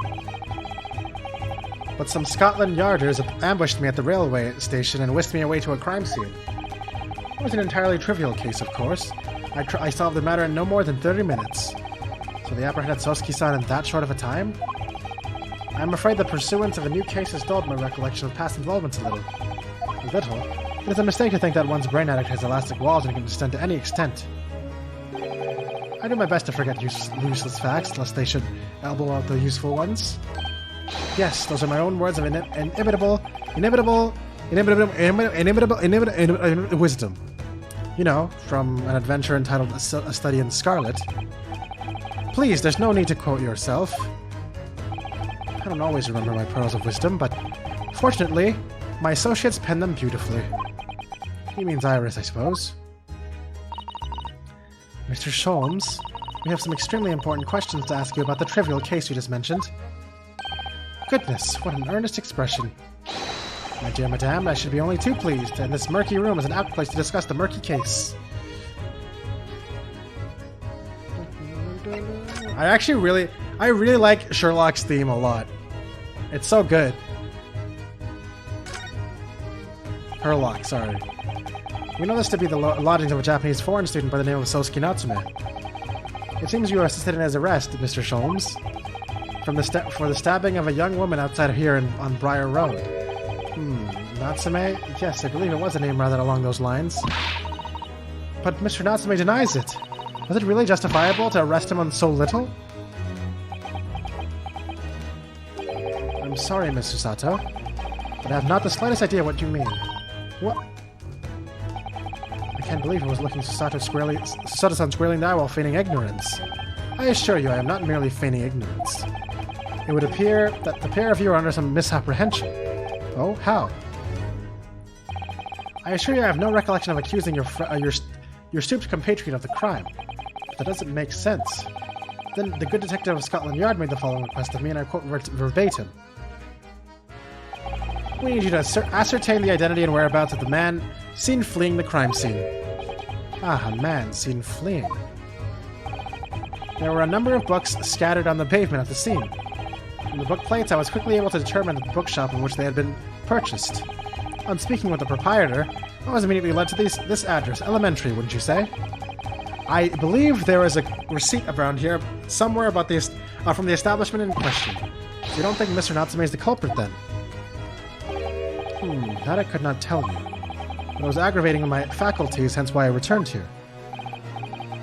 However, this place is such a trove of fascinating books, I found myself quite lost in bibliophily. Do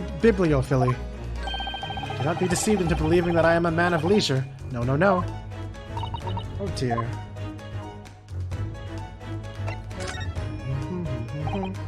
Ah, tell me.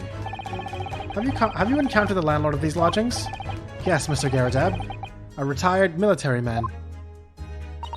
It was the first time I've ever met a soldier from the Great British Institution that is in services. It was the first time I've ever met a maid from the Great British Institution that is service. Okay. That was pretty... Let me reread that, because that was pretty funny. It was the first time I've ever met a soldier from the Great British Institution that is the services. And it was the greatest time I've ever met a maid from the Great British Institution that is service. No wonder she's laughing at that. Oh, and now he's not laughing anymore. I didn't think it was that funny. Him just laughing and then just stopping like that is even worse than him just laughing the entire time. I do apologize, as you may well be aware. Many households in London employ a maid. Yes, I read as much as my Great Britain primer. And so, conversely, whether or not a household employs a maid has come to betoken a social standing for those dwelling therein.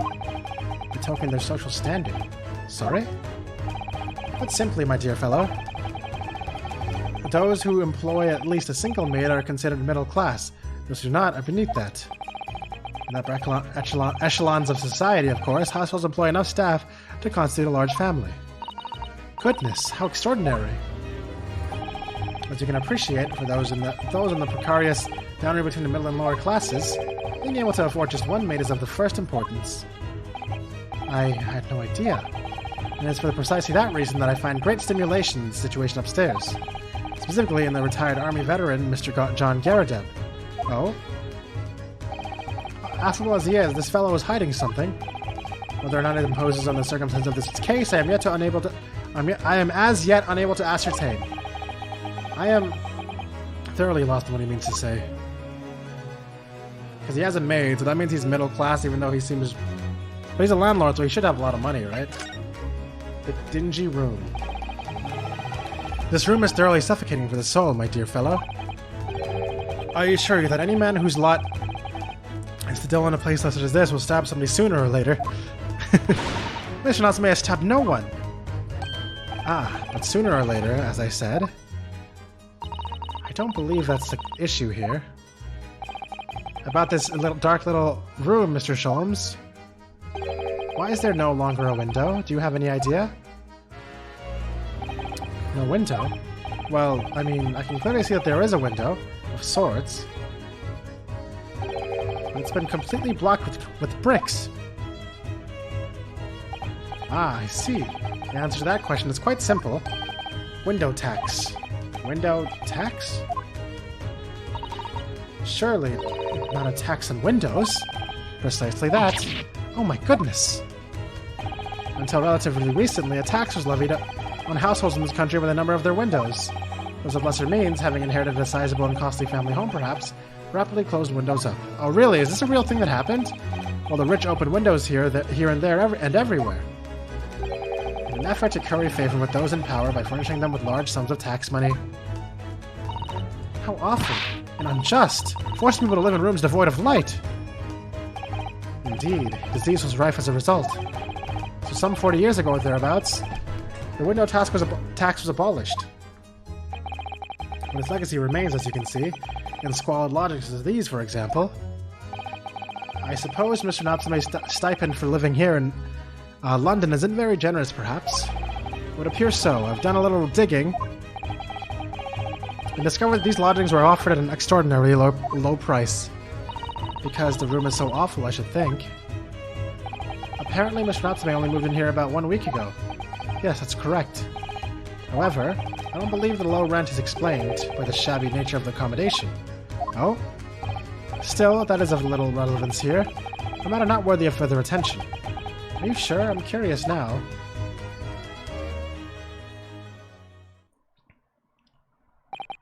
Well, I believe I've told you all I can now. Thank you, Mr. Sholmes. Ah, yes, Mr. Naruhodo. It's not your intention to become a practitioner of law? You remembered that, did you? Will you perhaps be offering your services in this very matter, I wonder? To the occupant of this room? Mr. Natsume, was it? I'm not sure. Not sure on what grounds.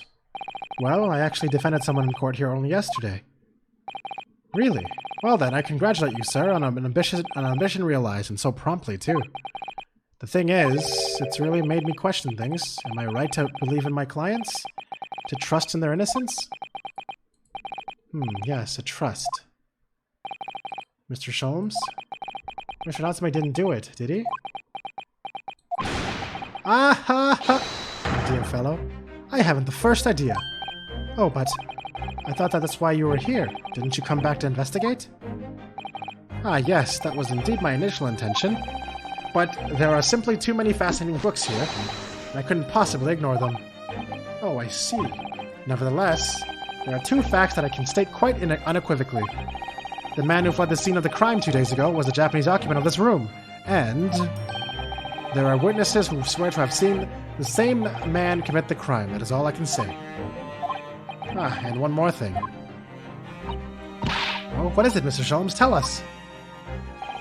I cannot say with any certainty whether or not it is of relevance to this case, but I'm quite sure. The retired army man who owns this property is hiding something. Mr. Garrideb is? Mr. Sholmes said as much before, actually, didn't he? Anyway, at present, it's all really that plays on my mind in relation to this case. Mr. Naruhodo, as yet, our investigations have uncovered nothing that could help establish Mr. Natsume's innocence. No, you're right. Perhaps it's time we probed a little deeper into Mr. Garrideb's secret. Just remember, I cannot be sure whether the landlord's secret will prove to be of relevance or not. But I wish you every success, of course, Mr. Naruhodo. A busy man indeed. He's gone back to his book in the corner of the room. He has? What? I don't see him. What a view! Oh, he is here. Excuse me, Mr. Sholmes?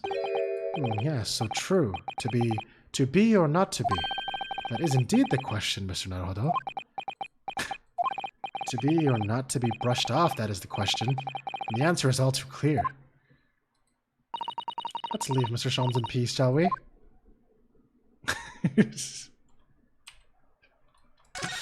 Get brushed off. Oh, I didn't mean to click that. Oh, shit. Shut up. Stop. Oh, I clicked it again, didn't I? Oh. Alright, we're good. Let's go back. Let's go back. 146.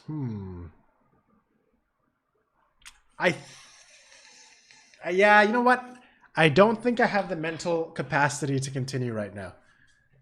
So I think I might just stop here. I think it might be a good place to stop. Because we're about to do some probably freaking probing shit with this landlord, and I kind of want to be more awake for that. So I think we're just going to call it here. I think that makes sense to me. YouTube, thank you guys so much for watching. I hope you guys are enjoying this series still. We finally have a super legit case going on. I don't know where it's going to go, but it looks like we have both investigation and a trial happening. So we'll see. We'll see what happens. Thank you guys so much for watching, and I'll see you guys in the next video. Goodbye.